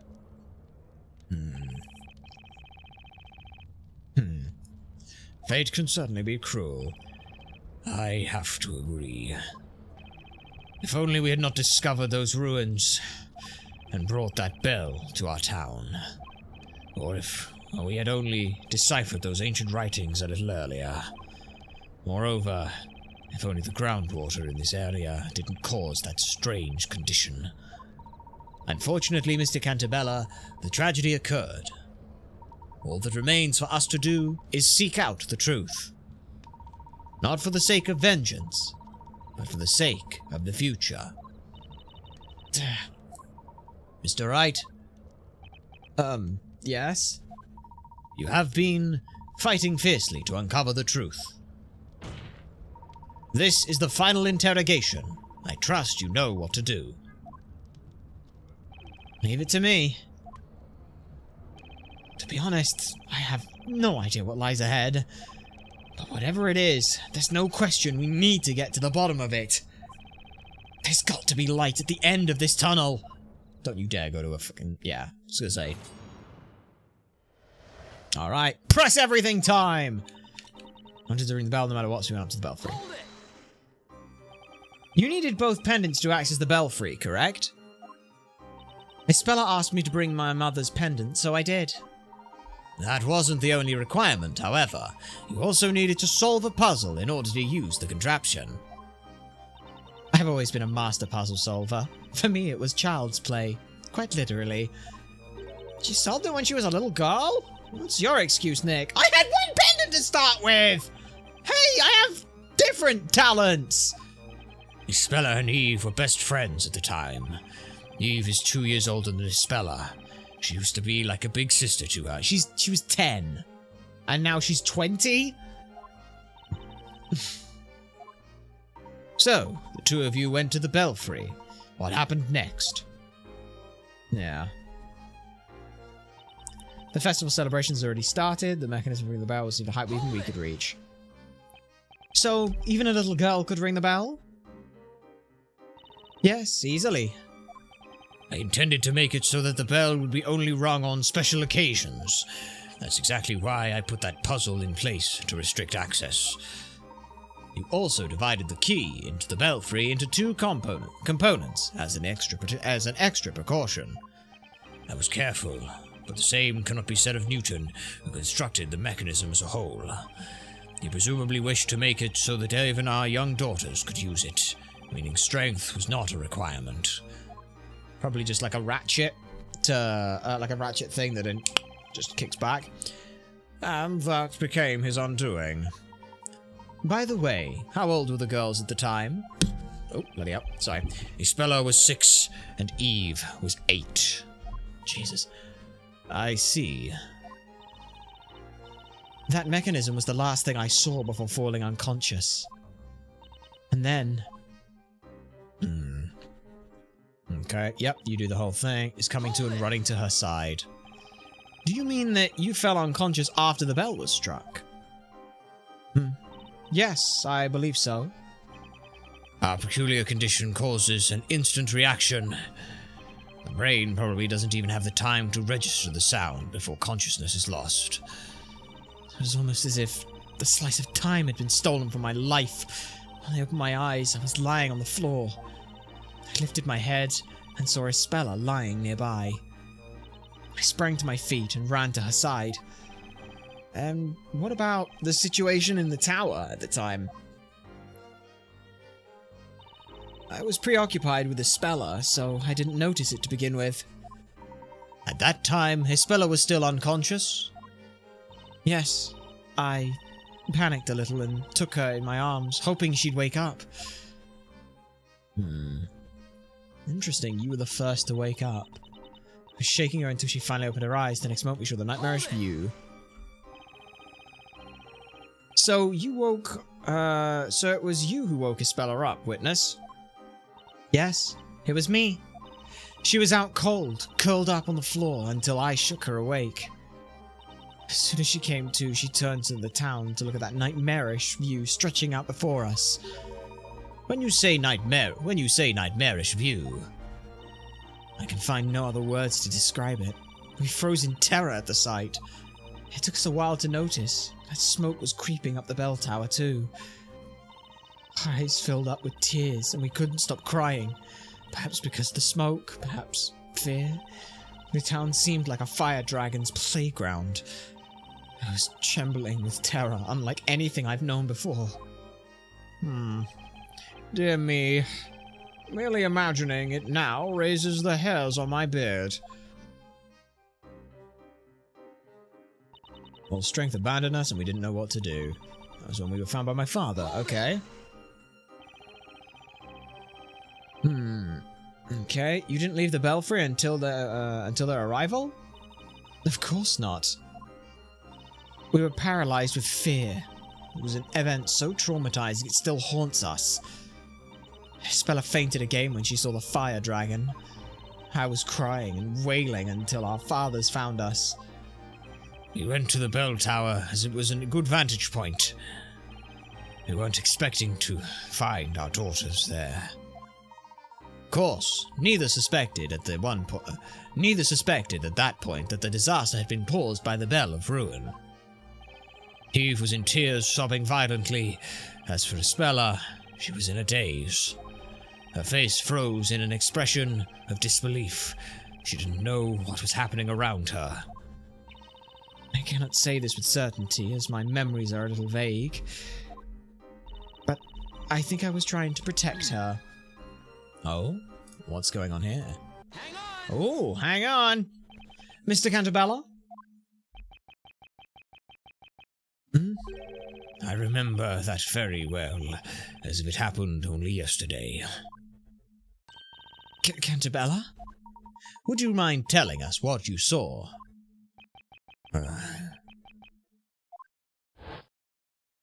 Eve! Espella! Are you alright? Eve! What on earth happened here? It was Bazella! Bazella the witch! Bazella? What are you talking about? She was also still affected by... Comes out whenever someone rings the bell, right? Remember what we talked about a little earlier about with cults?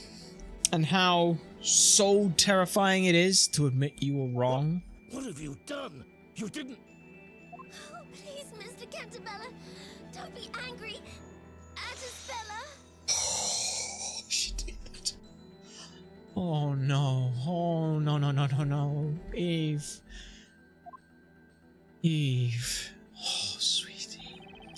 Eve said it with the most serious look on her face. Please, Mr. Cantabella, don't be angry at her. Yeah. When she said that, I grasped the situation and realized what had transpired in the belfry. And I thought to myself, I must protect these children. Eve. No, no, no, no, no. I'm so sorry, Eve. Isabella. Isabella! Sweetie! Dad. Please forgive me. You've done all this for me. Isabella, you're with us again. All this for me.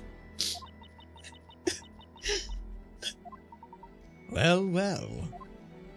At last, it would appear we are one step away from the truth. Professor, you seem to already know what that truth is. Do I? That remains to be seen.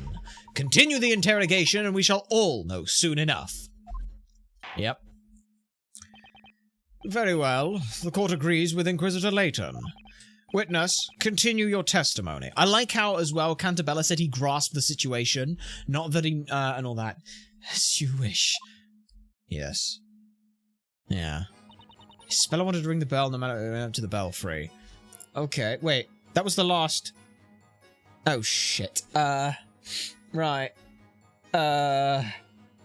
Right. Wait, no, hang on. Hang on, no. Oh, wait. I reckon I know what we're gonna do. Okay, I'm going to run through these, because I think now that Espella is around, she might have a reaction to stuff as well. So, let me just run through these, because I think we're basically waiting for Espella to have an impact on one of these lines. That's what we're looking for now. Being vague and leading. Yes. It's important. Yeah. Yeah. Continue to restrict the puzzle. Come on, one of these has to be there. But notice how, yeah, Espella's just fucking sobbing the whole time. Yes.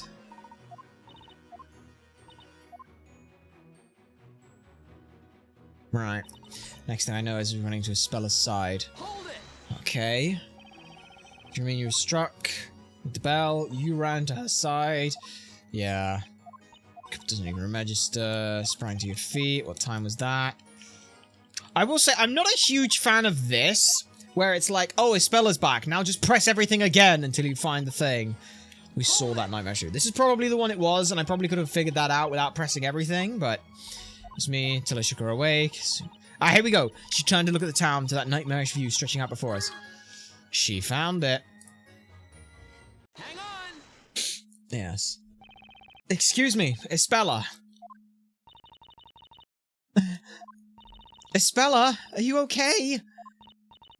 Yes. Everything's fine. My apologies for bringing back such troubling memories. Nevertheless, you must endeavor to face them and overcome the power they hold over you. Yes, I remember it now. The fire dragon. I summoned it because I'm Bizella. No, Espella, it was just an illusion. No, you're wrong, Dad. It wasn't an illusion. It was a fact. If I hadn't rung the bell, none of this would have happened.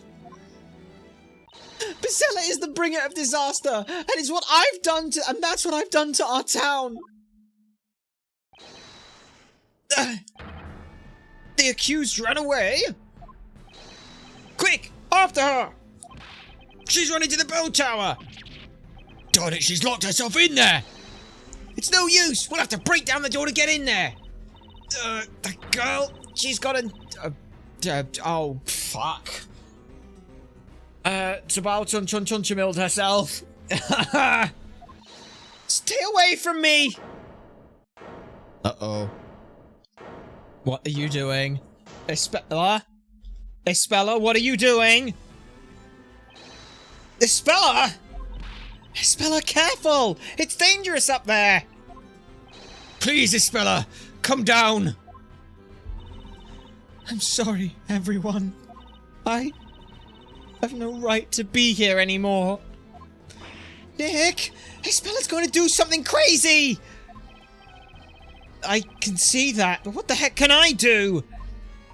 Espella, please, don't make any hasty decisions.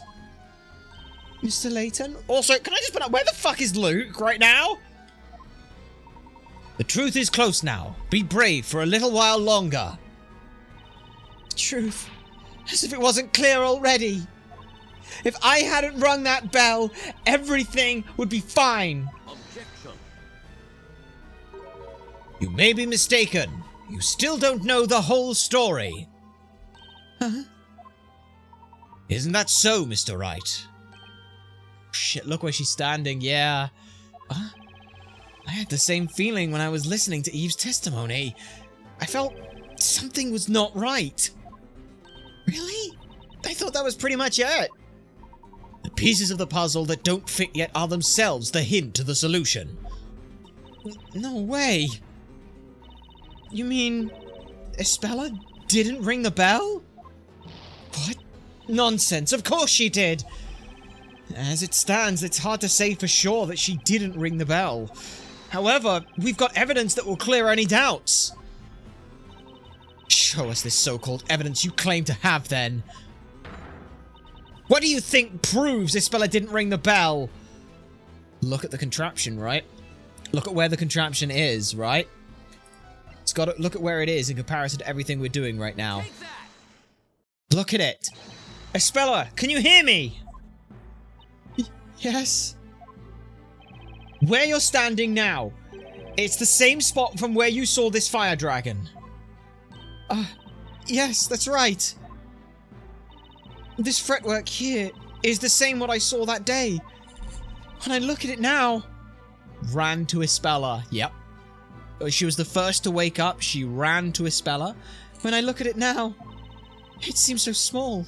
Even adorable. Defense. What does this have to do with anything?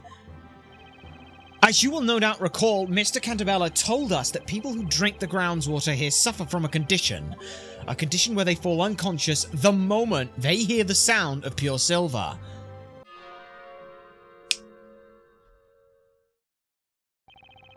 After the bell sounded,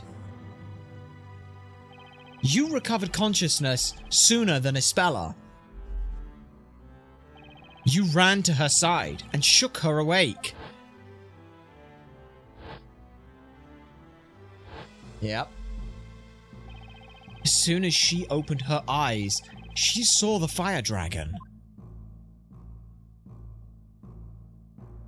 In other words, if it was Isabella who rang the bell, that would mean the device for ringing the bell must be very close to the fretwork of the dragon. Isabella, can you please check for that for me? See if the contraption is located near the dragon fretwork, please. Okay, give me a minute. Mr. Wright! Isabella, did you find it? I don't know if it's the right thing, but there's something on the other side of the belfry. A contraption with a handle. What? On the other side? That's right. I figured there was something weird when we went up to the bell tower. I couldn't quite put my finger on it. No way. You see where I'm going with this, don't you, Miss Belduke? If it was Isabella who rang the bell, there's no way she could have seen the fire dragon when she woke up! No, this can't be right. An excellent deduction, Mr. Wright.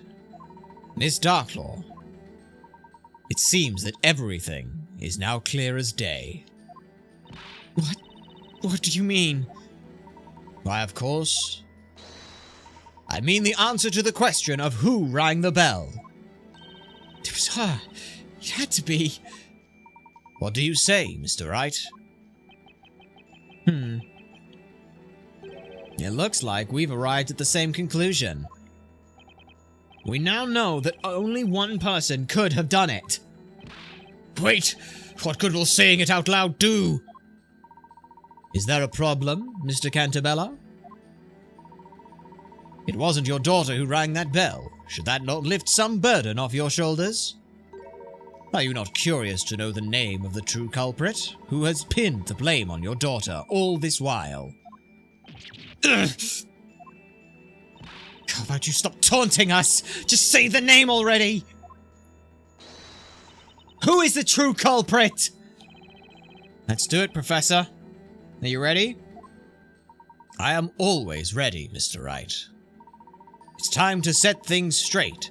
The person who rang the bell is you! Huh!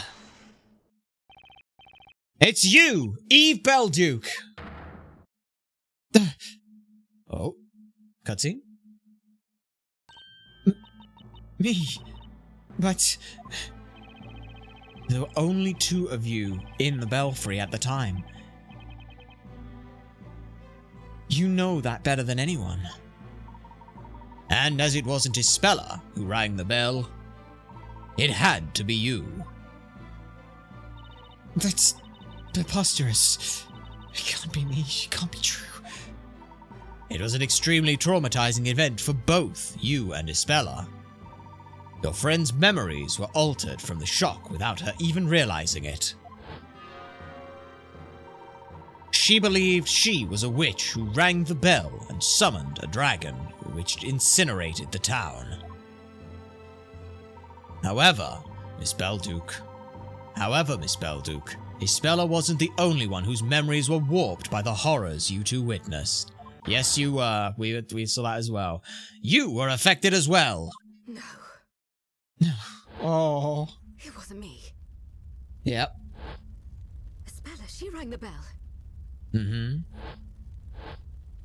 It was her, not me. Oh, no. But why? Mm-hmm. Oh, no. Oh, no, no, no, no. What are these flashbacks? It's... I've Yep. never had these before. Because at the end of the day, it wasn't just a town to protect Isabella, it was protecting you as well. Wasn't it? Oh, and we actually get to see it now? Alright. Well, we've had these nice pictures, so I guess they come from something. Up in the bell tower at night. Oh, look at them.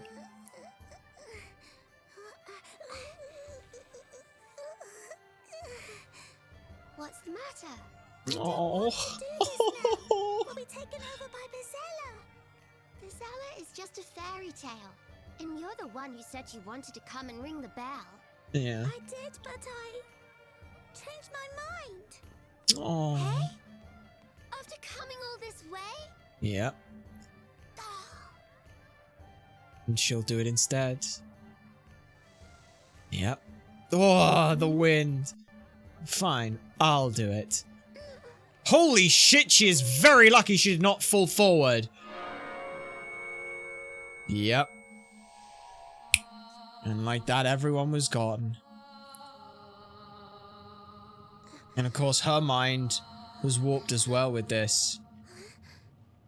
She was the first to hear it, although technically they both could have heard it around the same time. Oh, you poor children. Oh, sweet babies. Look at you both. Yep.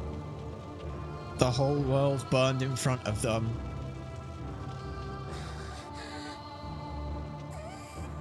Thank God she just fainted backwards. Yeah, exactly. No. She thought she'd done it. And of course, in such a state like that. This is one of those like good Greek tragedy moments where it's like a bunch of things that that all by themselves are not a disaster and a tragedy become one. And she fainted.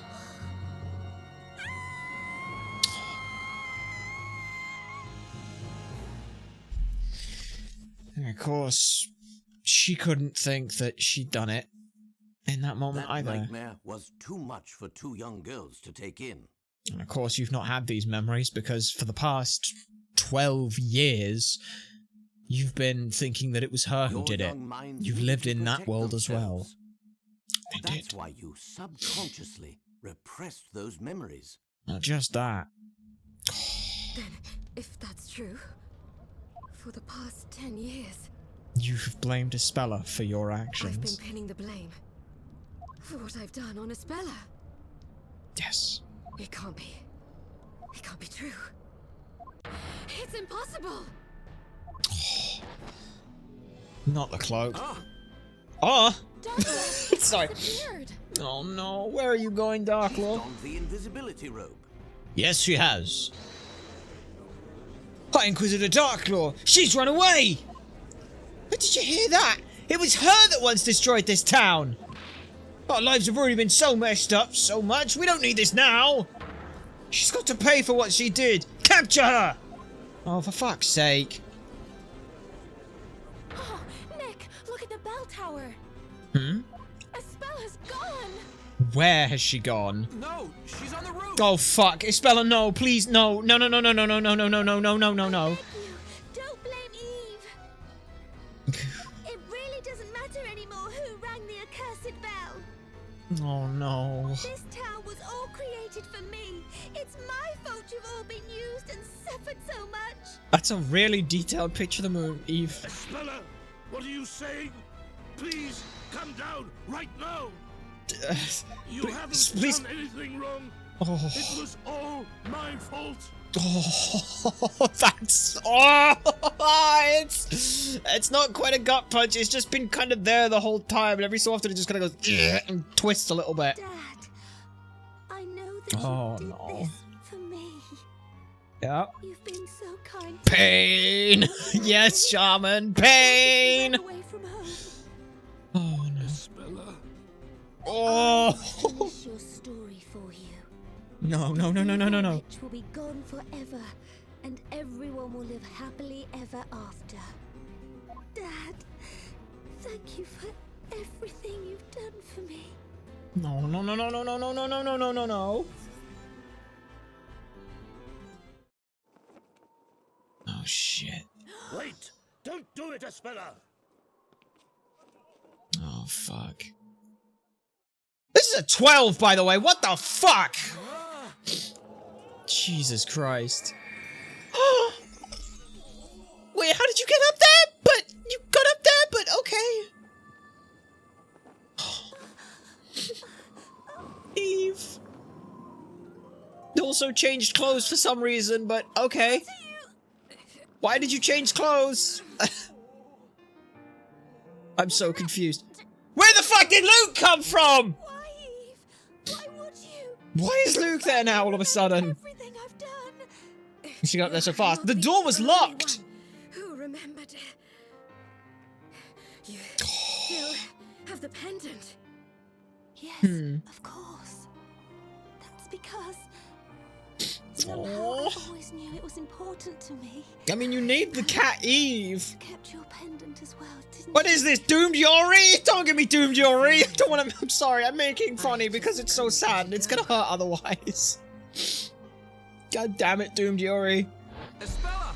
Miss Darklaw! Yay, Eve. They'll fall if we don't do something. Let's go. We have to save them. No, you won't make it there in time. Why? The wooden handrail Eve's holding onto is rotted through. We need some sort of magic to save them. No way. Magic, you say? Got an idea, Professor?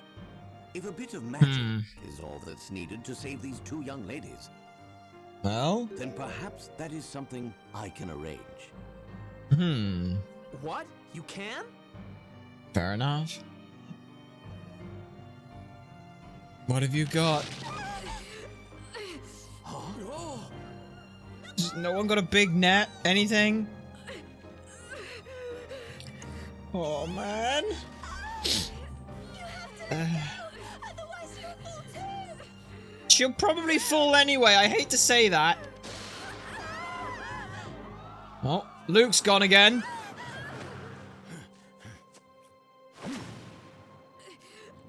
Oh. What? Professor?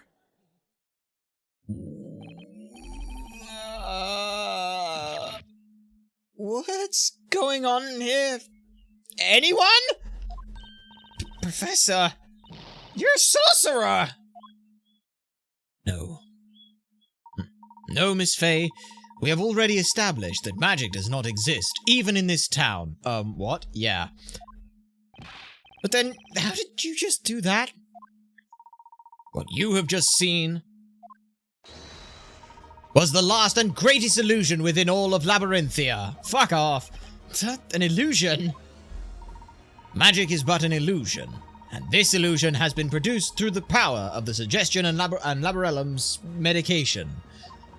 Everyone in Labyrinthia has been under this particular magic spell. Now then, shall we break the spell? Magic is the last mystery to be solved.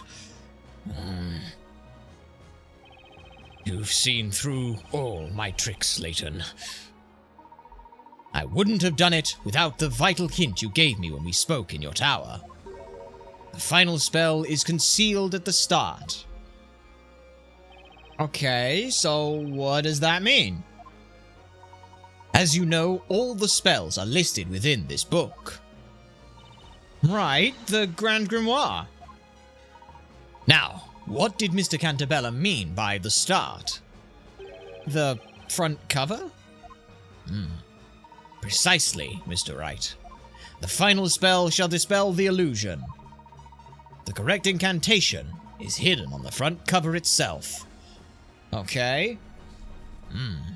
Well then, Mr. Wright. Oh, look at this! This is the final puzzle.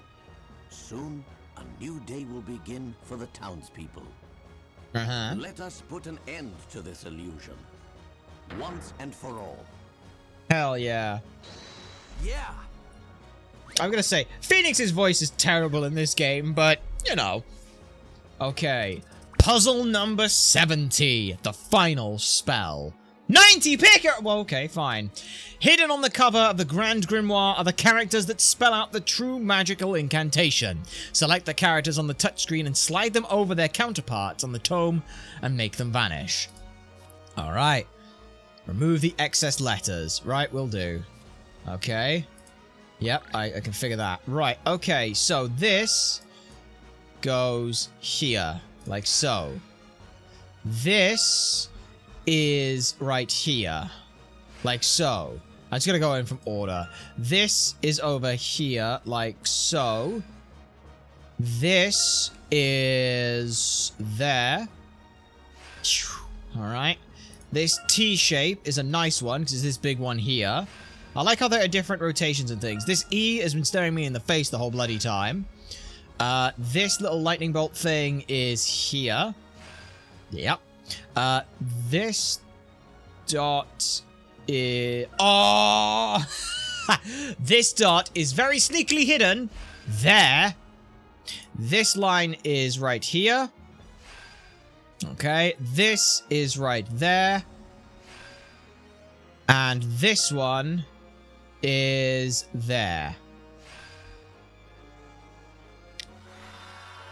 Alright, what the fuck does that spell? Okay, let's give it a shot. Ha! No objections. Alright.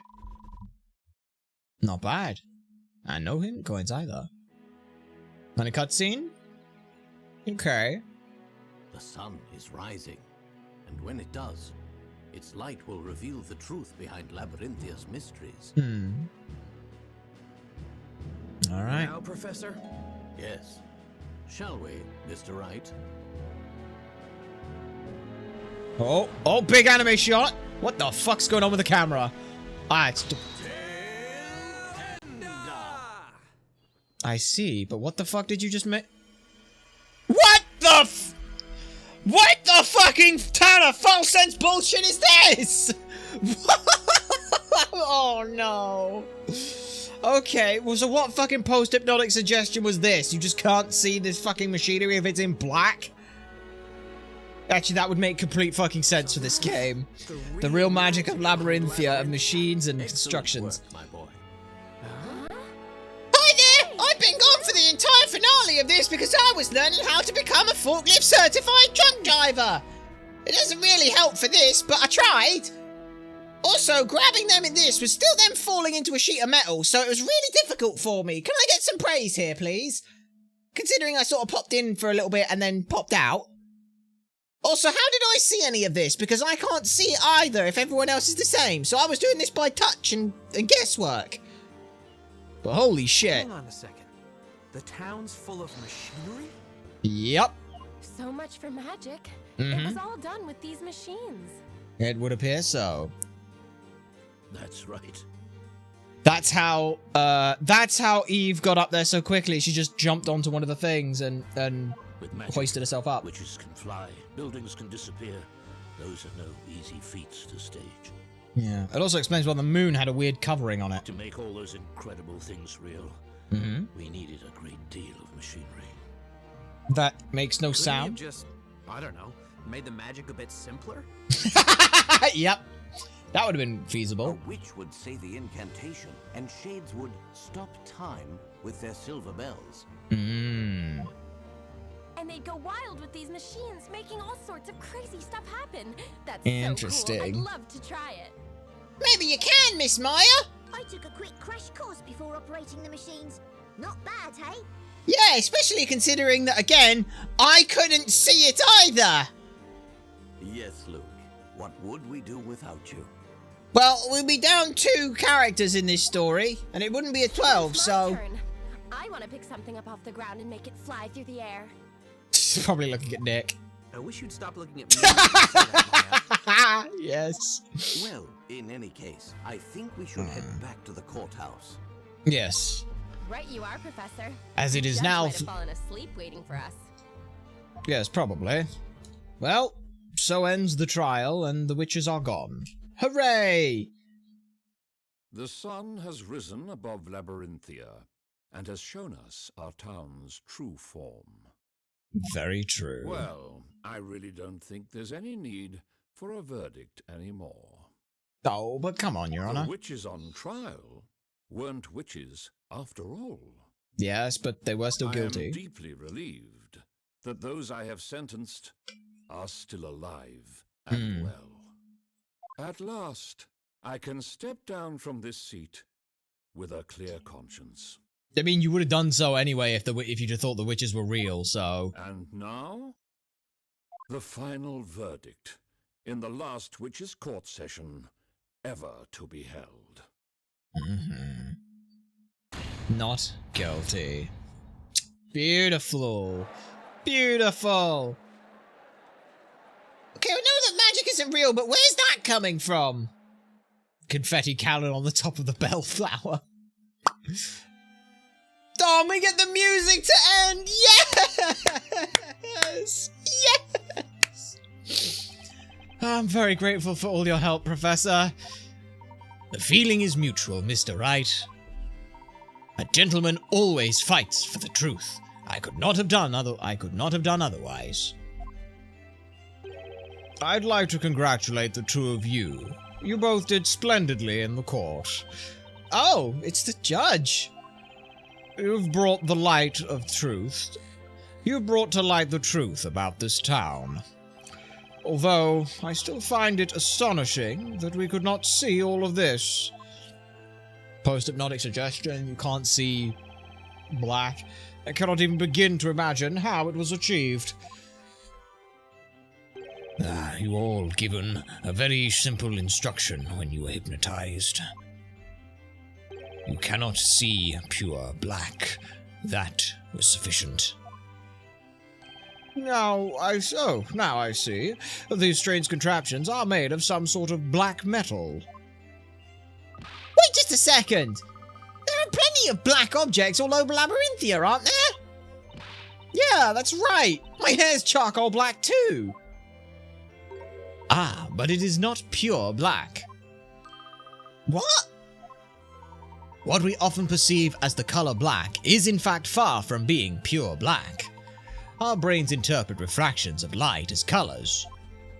Objects which reflect even the smallest amount of light are not pure black.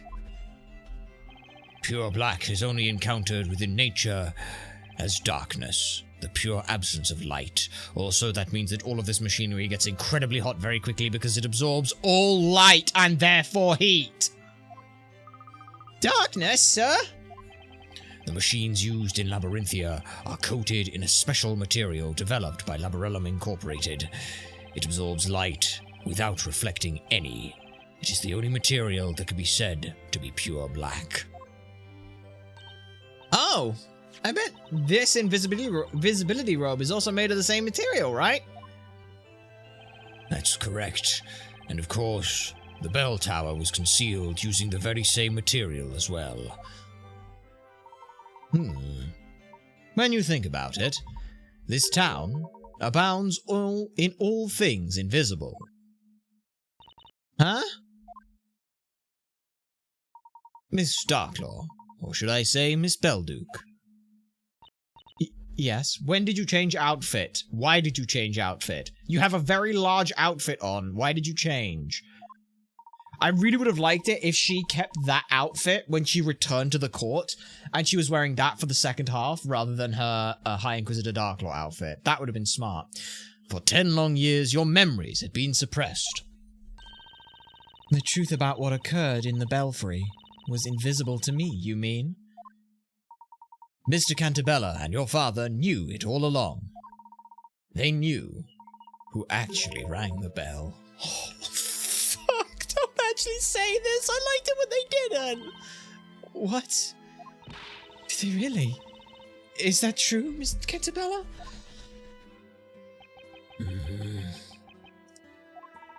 As we have demonstrated, it was easy to deduce from the situation in the Belfry. But if he knew that all along, why did he say something?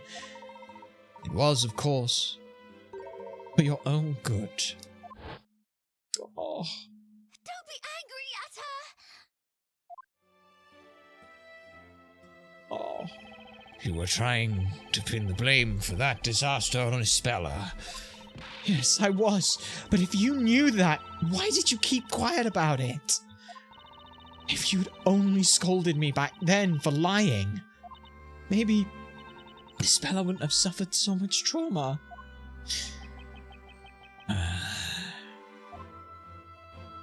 It was your eyes, Eve. What? Your eyes weren't those of a liar. You believed in what you'd said. You truly thought it was Isabella who did it. What you saw was too much for you to bear. Your mind blocked out the real memory of what happened in order to maintain your own sanity. Had I called you a liar then, you would probably have suffered a mental breakdown.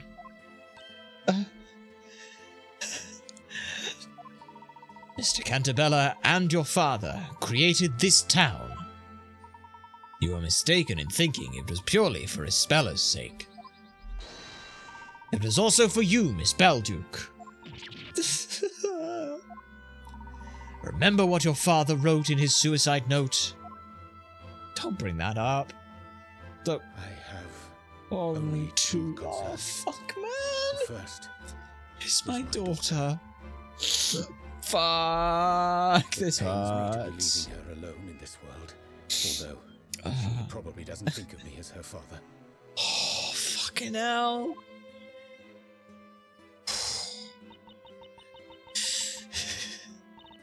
I had an argument with my father once. He was always thinking only about the town and paid no attention to me. So you moved out and broke off contact with him. But you were wrong about your father. Not a single day passed without him thinking about you.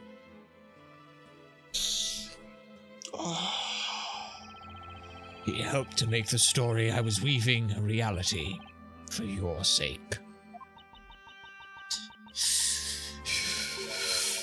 I've been so ignorant. I was so convinced father was driven to suicide by you. Your father couldn't bear the sense of guilt he had accumulated over the past 10 years. Even though he killed himself in the end, I believe you were always the most important person to him. I am trying really hard to keep it together, and I am not doing a good job. So where the fuck is Isabella? Hi. Eve? Oh, now I'm gonna cry from a reunion with Doom Diori. Isabella. Isabella, what I did to you is unforgivable. Yes. I rewrote your story, putting you through all this. I can't believe I went to such an extreme because of one wrong assumption. Wasn't an assumption, it was the truth. It's okay, Eve. I wasn't angry. Oh. You weren't? No, she wasn't. You've always been on my side, protecting me. Don't say that! And even today, Yep. You saved my life. I mean, I did as well, but okay, Doomed Yuri, let's go. Espella. I also owe you an apology. Yeah. Oh, After man. all, I forgot about my dearest friend. I'm so sorry, Eve. Aww. Oh, but now you put the cat in. Don't do that. Oh, there you are, Eve. Where were you? Aww. Oh, the baby Carrie. Oh. Biscoff is not a fan of being picked up like that. She will do it, but she's not very particularly fond of it. Your cat's called Eve. Yes. You know what I've just noticed? You're gonna make the fucking connection, you bastards. You two are very much alike. Aww. You and Eve the cat. It throws the little. I know the hair covering things would be. What? It's all in your head. Don't say it's. Oh, baby. You know, I think saying it's all in your head is probably not something you should do right now. It looks like Eve has taken a liking to the other Eve. Aww. You've got that right, and the similarity is really striking. Aww. Hating being picked up. Yeah. And Biscoff is okay with it, just because we have this unspoken agreement that when she wants to get down, she gets down. And if she doesn't want to be picked up, she doesn't get picked up. But she is, she's a darling. The only exceptions to that is when she has to get any medication, which unfortunately she does right now. She's got ear infection, which is being dealt with. Oh, look at that baby! I knew that cat wasn't 10 years old. Oh, man. My accidental guests, Professor Layton and Mr. Wright. Aw, I love Biscoff as well. Yes. She's a darling. Yeah. I must say, I am indebted to you. Aw. Don't mention it. You know, when I started planning my revenge 3 months ago, Mr. Layton was a part of my plans. Layton wasn't! But Phoenix wasn't! Oh, that's great. You're a You were puzzle famous in solver. London, and word of your skills reached me even here. Aw. What's more, you specialize in mysteries. Mhm. So I thought that if you came to this town, you'd feel compelled to solve ours. Hmm. Well, I am honored. Yeah. That's cool. And what about me? You were a mistake. That's why we tried to make you a baker. Ah, well, about you. How should I put it? Your arrival here was purely accidental. That is so fucking You Phoenix. mean it wasn't planned? No. As you know, Espella escaped and got involved in that incident on the freighter. Yeah. As a consequence, I had no choice but to bring you here. I think it was for the best, though. I see. I shouldn't have asked. My fragile pride suffered yet another blow. Oh, come on, put some fucking effort into it. I see. I shouldn't have asked. My fragile pride has suffered yet another blow. Aww. Nick, you can't escape your fate. You're doomed to always find trouble if it doesn't find you first. I love this. This is the best Professor Layton game, and this is the best Phoenix Wright game I have played so far. And I don't honestly think it's going to be topped. Yes, I've picked a billion holes out of the fucking ending. I don't give a shit. How about some words of sympathy for us? I don't give a fuck. This is just the best. It is the best. I am terribly sorry. It's great. It did The only thing everything on my right. mind the last 3 months was revenge. Mm-hmm. Phoenix is the butt monkey of his own series. The last witch trial has ended in the best possible way for this town. I believe so, You yes. were correct in your judgment. Yes. You always are. That's what she needed to hear. Well done. Just not from you. It's probably from her father. I thank you from the bottom of my heart, Eve, Mm-hmm. for opening my eyes. Okay. Sorry to break up this little happy ending, but Mm-hmm. I've sort of got an important question. Oh. Why were you going to end the story? Because I am dying. If it's because I'm dying, I'm going to... Only Newton knew the real reason. I am suffering from an incurable illness. I'm dying! I was... Fuck. For fuck's sake. I'm dying! It is I'm dying, isn't it? You're ill. Is it serious? Yes. It's a strange condition. It is a rare disease with no known cure. Okay, that's not good. Why didn't you tell me? Had I known... I wanted this to be my secret. I suppose that was a bad decision on my part.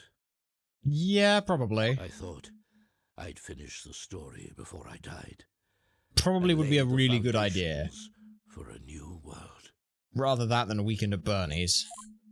A weekend in Honestly, Labyrinthia. I was desperate. I didn't much care about Labyrinthia anymore. Mm-hmm. Dad, why did it have to happen to you? Especially now that we're finally back together. Hey, here's the thing. He said, I didn't care about the story, but that was the entire thing that enabled his daughter to exist in this world. And function for a long time. I think that probably needed a rewording. Cheer up. I think it should have been, I didn't much care for being the storyteller anymore. That would have been the better way of writing it. Labrellum's new drug development center contacted me a short while ago. While the trial was They happening. have succeeded in creating a new medicine, thanks to Belduke's research. It's a top-secret wonder drug for my illness. Why is it top secret? Why is it top secret? Why the fuck would you... Newton had been working on finding a cure for my illness until the very end. Oh, no. It would seem that the cure was his final gift to me. Aww. My Doomjiawi. father. Yeah? Newton was the truest friend I ever had. Oh, man. I'm going to undergo surgery. Do not fear. I shall return. Great. Do you want to not So maybe stop wear that making outfit? sad face, Espella. Okay. Dad, will everything be back to how it once was? I will be honest. This little bit at the end was like, why did I want to end the story? Probably didn't need that, but I get the idea. Where it's like, I thought I was dying, and so I needed to end the story. But don't worry, Newton's research is a new wonder drug, and I'm fine. But I didn't find out until later. Will you still be my friend? It just feels like it was this weird little like, hey, no, it's fine. You know? I was like, oh no, I'm having a heart attack. No, I just burped. It was indigestion. You know? Of course. Aww. Oh! Not doomed, Yuri! Let's go! Dun dun dun dun dun dun dun dun dun dun dun. Again, I still fucking love this game. It's... Oh, the baby! I'm going to drop by Mrs. Eclair's bakery. Rug meat pull. I've got so much to tell her. Do you mind if I go, Dad? It won't take long. Of course not. Please do. Looks like Eve wants to come too. What? Oh, you meant the cat. Oh, the baby! Espella, mind if we tag along? Not at all. You're always welcome to come. Awesome! Maybe we'll get some tasty baked bread out of this. I thought we were going there for a different reason. Anyway, I'll be off then, Professor. Aw. Pass on my regards to Mrs. Eclair, Luke. Aw. That's wonderful. I love that. You too. So, what's gonna happen to this town? I've released everyone from hypnosis. They will soon recover the memories of their lives before Labyrinthia. As of today, Project Labyrinthia is over. Ah, I see. They are free to leave, if they so wish. I imagine they will make a run for it. This place will turn into uninhabited ruins, just like it was 10 years ago. I have some doubts about that. Yay, the judge! Damn, you big guy. Your Honor! Uh-huh. I now understand that this town is an artificial creation of yours. Nonetheless, to us Labyrinthians, the past 10 years were real. Exactly. What were you gonna do? Just put, like, how the fuck was this gonna end? You just give them back their memories, give them 10 years? Like, the fuck? No one can yet tell how this town will change. Oh, thank you. However, it is possible that some people will want to stay. Aww. Who knows? Perhaps you will find yourself creating a new town along with them. Yes, that's not new quite medieval. town, you say?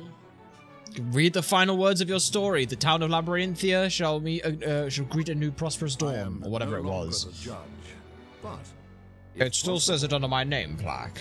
I would like to remain here. Fair. You have my gratitude, Your Honor. You need not address me as Your Honor anymore, Sir Storyteller. I'm still dying. And now panning.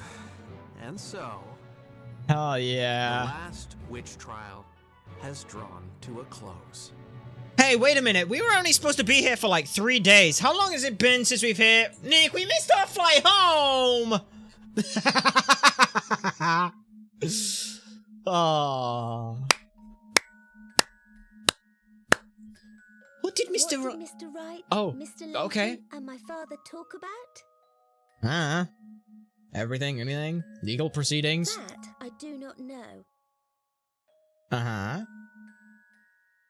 But Dad made a promise to me. Once everyone recovers their memories and he is cured of his illness, He's coming back? he will return to write a new story with everyone's help. So what, is this like is that like mayoral? Who? This time, What the fuck goes on here? Also, it's still a giant walled the fucking story city. will be real Town. without any lies or illusions. Uh-huh. Well, that's gonna be a new fun district for the UK to worry about. I mean, we did say it was Guernsey, so, you know, it's just kind of there. It's fine. The UK loses Guernsey. Not a bad thing, really. Oh, hello. No, I better have replaced that fucking Is that a jet boat? Oh, sorry, that's a jet boat down there. A new bell. Aww. Oh, it's everyone! I'm here, Riddell. Everyone. I'm so happy everyone's there. I got to see all the character lineup. Letty. What a beautiful sound. Yeah. Almost as if it's ringing in a new beginning. for the Kara town. Rouge. Thank you, Eve. And she's there. She's the one ringing the bell. Oh, oh, what a lovely outfit as well. Okay then. Whenever you're ready, Planet's Ronald. riding the speedboat. Constantine! Dougie! Was that a clown? Sorry, hang on. That was a clownfish in the water. What the fuck? Thank you all so Aw. much for everything. Robson Muggs was there. You take care now. You take Yep, this definitely was Guernsey. Actually, yeah. sure to visit us again. You can bet It's okay, you guys are not wish all of canon! you You don't the very exist best. once everyone forgets this happened! Oh, how's the Mr. out? Wright, I Yes. knew I could count on you. Why is he not holding his hat? ground. Also, the dog. I love the People are very fucking Constantine just standing there! Me too. I always believed in you, Professor. Oh my And I god, know now we're it's gonna why get you Yowie? managed to No. get to the mysterious truth behind this. I can't do that. I already have a woman I love, and When we you, get I'm back to sure, have England, someone we'll else. drop by and see you. saw you around London. Oh, aw. Aw. God damn, he looks good in that shot. Is it doomed Yuri then? No. But it is still beautiful. What a wonderful story. Absolutely wonderful. I fucking love this game. It's brilliant, man. I love that. I know the ending's not quite as, like, super sad and, like, punchy as like the Professor Layton games. We had the other moments in other things when that happened. Yo, are they a thing? They look like they could be a thing. I'm not gonna lie. They look good together. Just don't, you know. I mean, look at that. They look good together. Absolutely brilliant. Like I said, this is for me. This is a oh the sheep. This is, you're always gonna have some issues where it's like, hey, let's put Layton and Phoenix together. Honestly, though, I think that the way that they work this was so very good. You have the narrative, like one of the big things from Layton games is the puzzles and the big long narrative. Oh, look at all three of the oh, is that more Yuri? Letty! I think Letty's with someone. I don't know, but she's got like a cute thing and her like flowers and a letter. That's very cute. It's the kids. Rouge, Rob's mug, Cutter. Is Bartley? Aw. No, is that?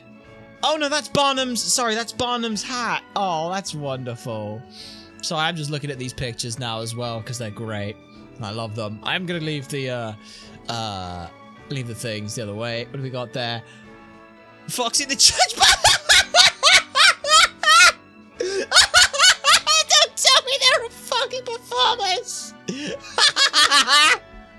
Tread on, Surfius, and one of the others was in there. Fucking Shaky's down there. He's got actual help now. Oh, look at that. That's no that one I should show big bottom for, because that, look at that. That's a beautiful shot. I love that.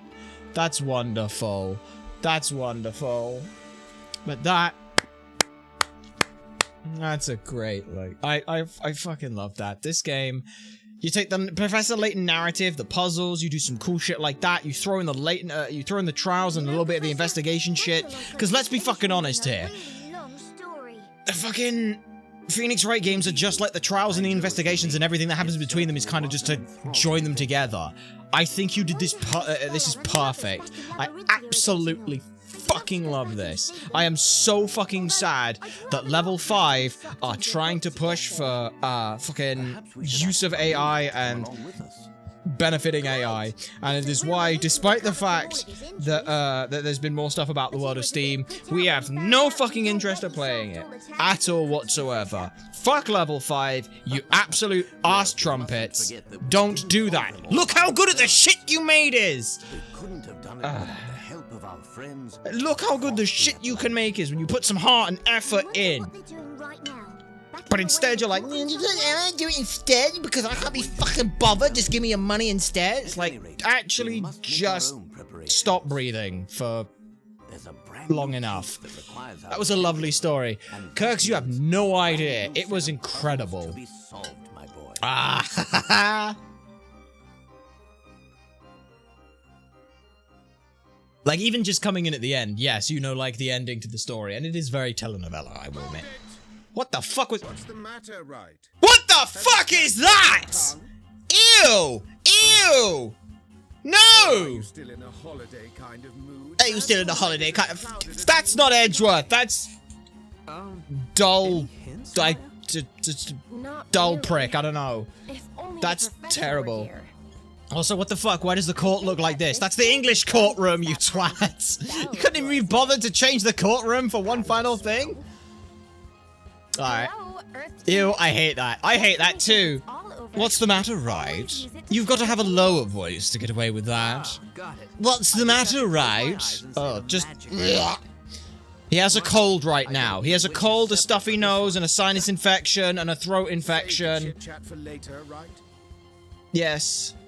I've almost missed that utterly annoying spell of yours. Fine, let's hear it then. Just take a deep breath and give it all you've Come on, you gotta say it. Well, here goes. Finish it. Objection! Oh, I love that. Mwah. Thank you, Level 5, for actually putting effort in this time. It's a shame to see that your current CEO is like, AI is fine, and, 80% of games are going to be doing it, and I want more AAA games to come out with that. It's like, no. Stop doing that, you prick. But yeah, this game we actually get to go through and give our notes on then. So obviously, there's not a 10 out of 10. There's just too much wrong with that ending for us to be like, that's a 10 out of 10.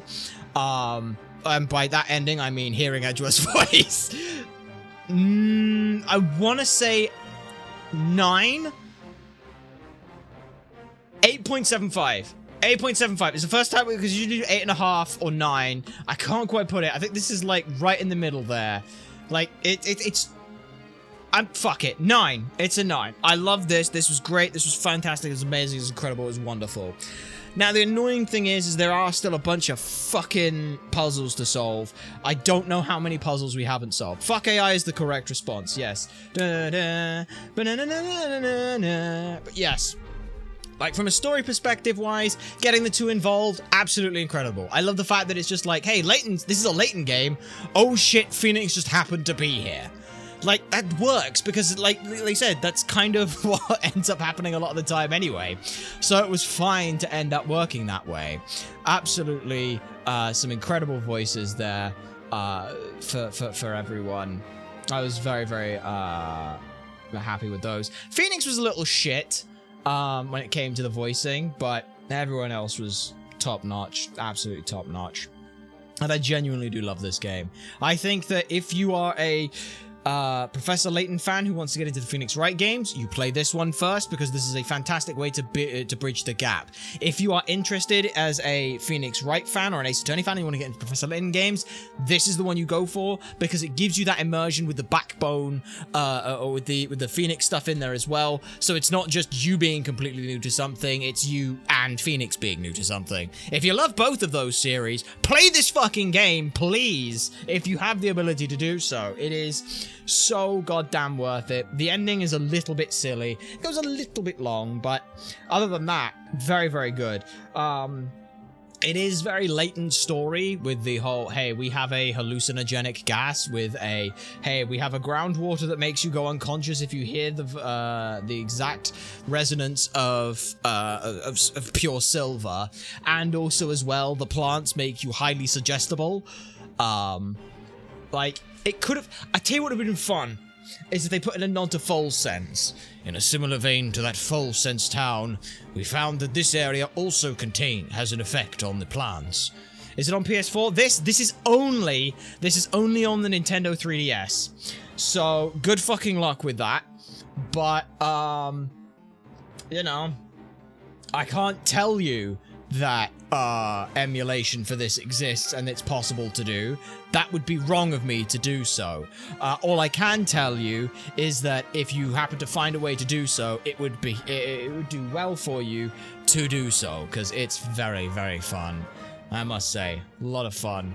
Okay, can I, as much as I do love all the credits that we've already listened to once, and as incredible as this track is, I would very much like to,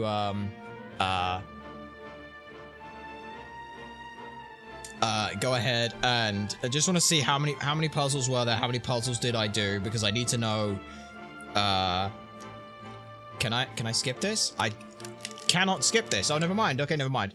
Okay, let me look up how many puzzles there are in this game. Damn it, what a shame. I know. Professor Layton versus Ace Attorney. Puzzle total. How many puzzles are there in... Oh, that's a puzzle index. I don't quite want the puzzle index. This is why I was pulling my hair out to find... Okay, so it's 5,000 picker at total. Oh! Da da da da da.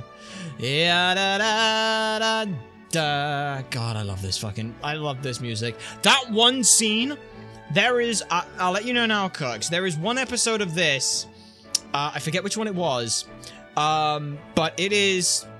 Okay, there are 2 episodes almost back-to-back of this that are gut-wrenching and painful. There are 70 puzzles in the game. Because, yeah, the final spell is number 70. I think we hit most of them, so I don't genuinely think it's potentially possible for me to come back to this. Which is a shame. It's a real shame. It's not like, oh, we got like 300 more to do. But yeah. Ooh, hang on a sec.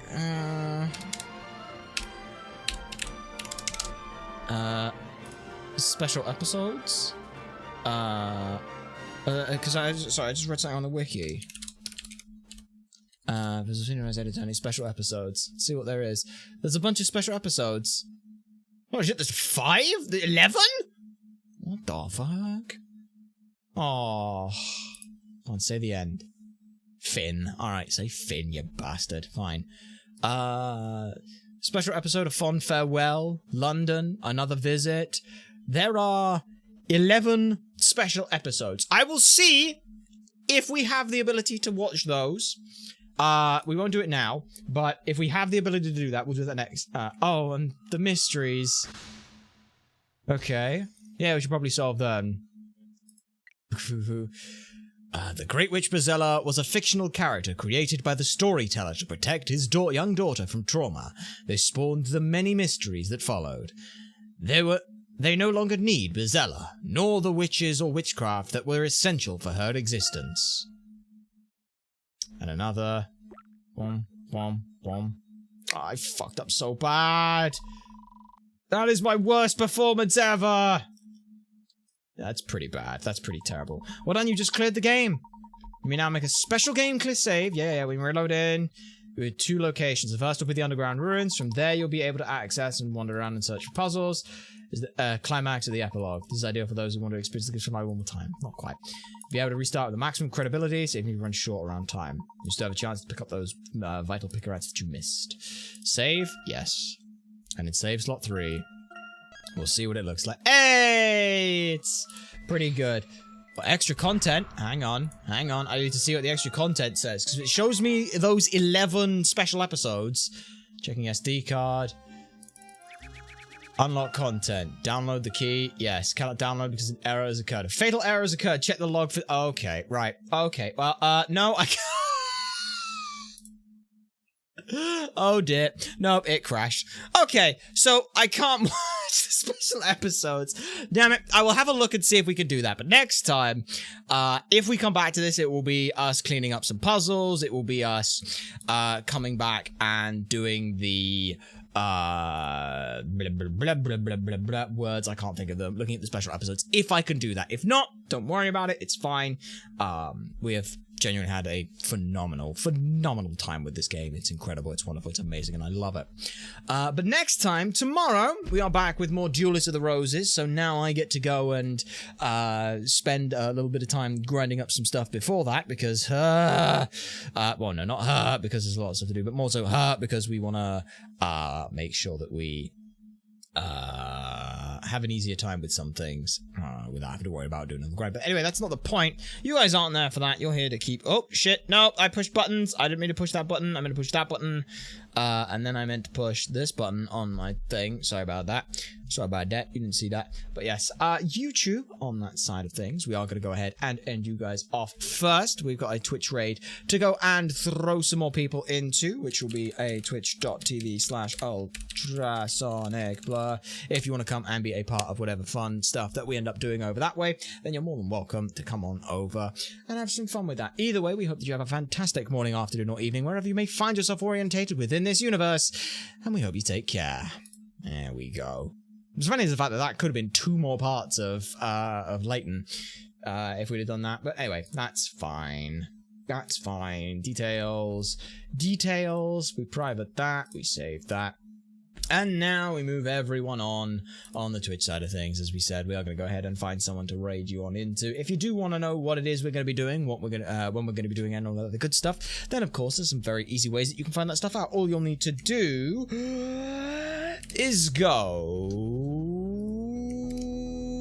down below where you can find and follow some more information about when we're going to be going live, what we're going to be doing, and all that other good stuff. But until next time, thank you to everyone who has found, followed, and stuck around on our stream. We hope that you'll stick around for our raid. But either way, we've been Ultrasonic Blur. You nerds have been a fantastic audience, and we shall see you all next time.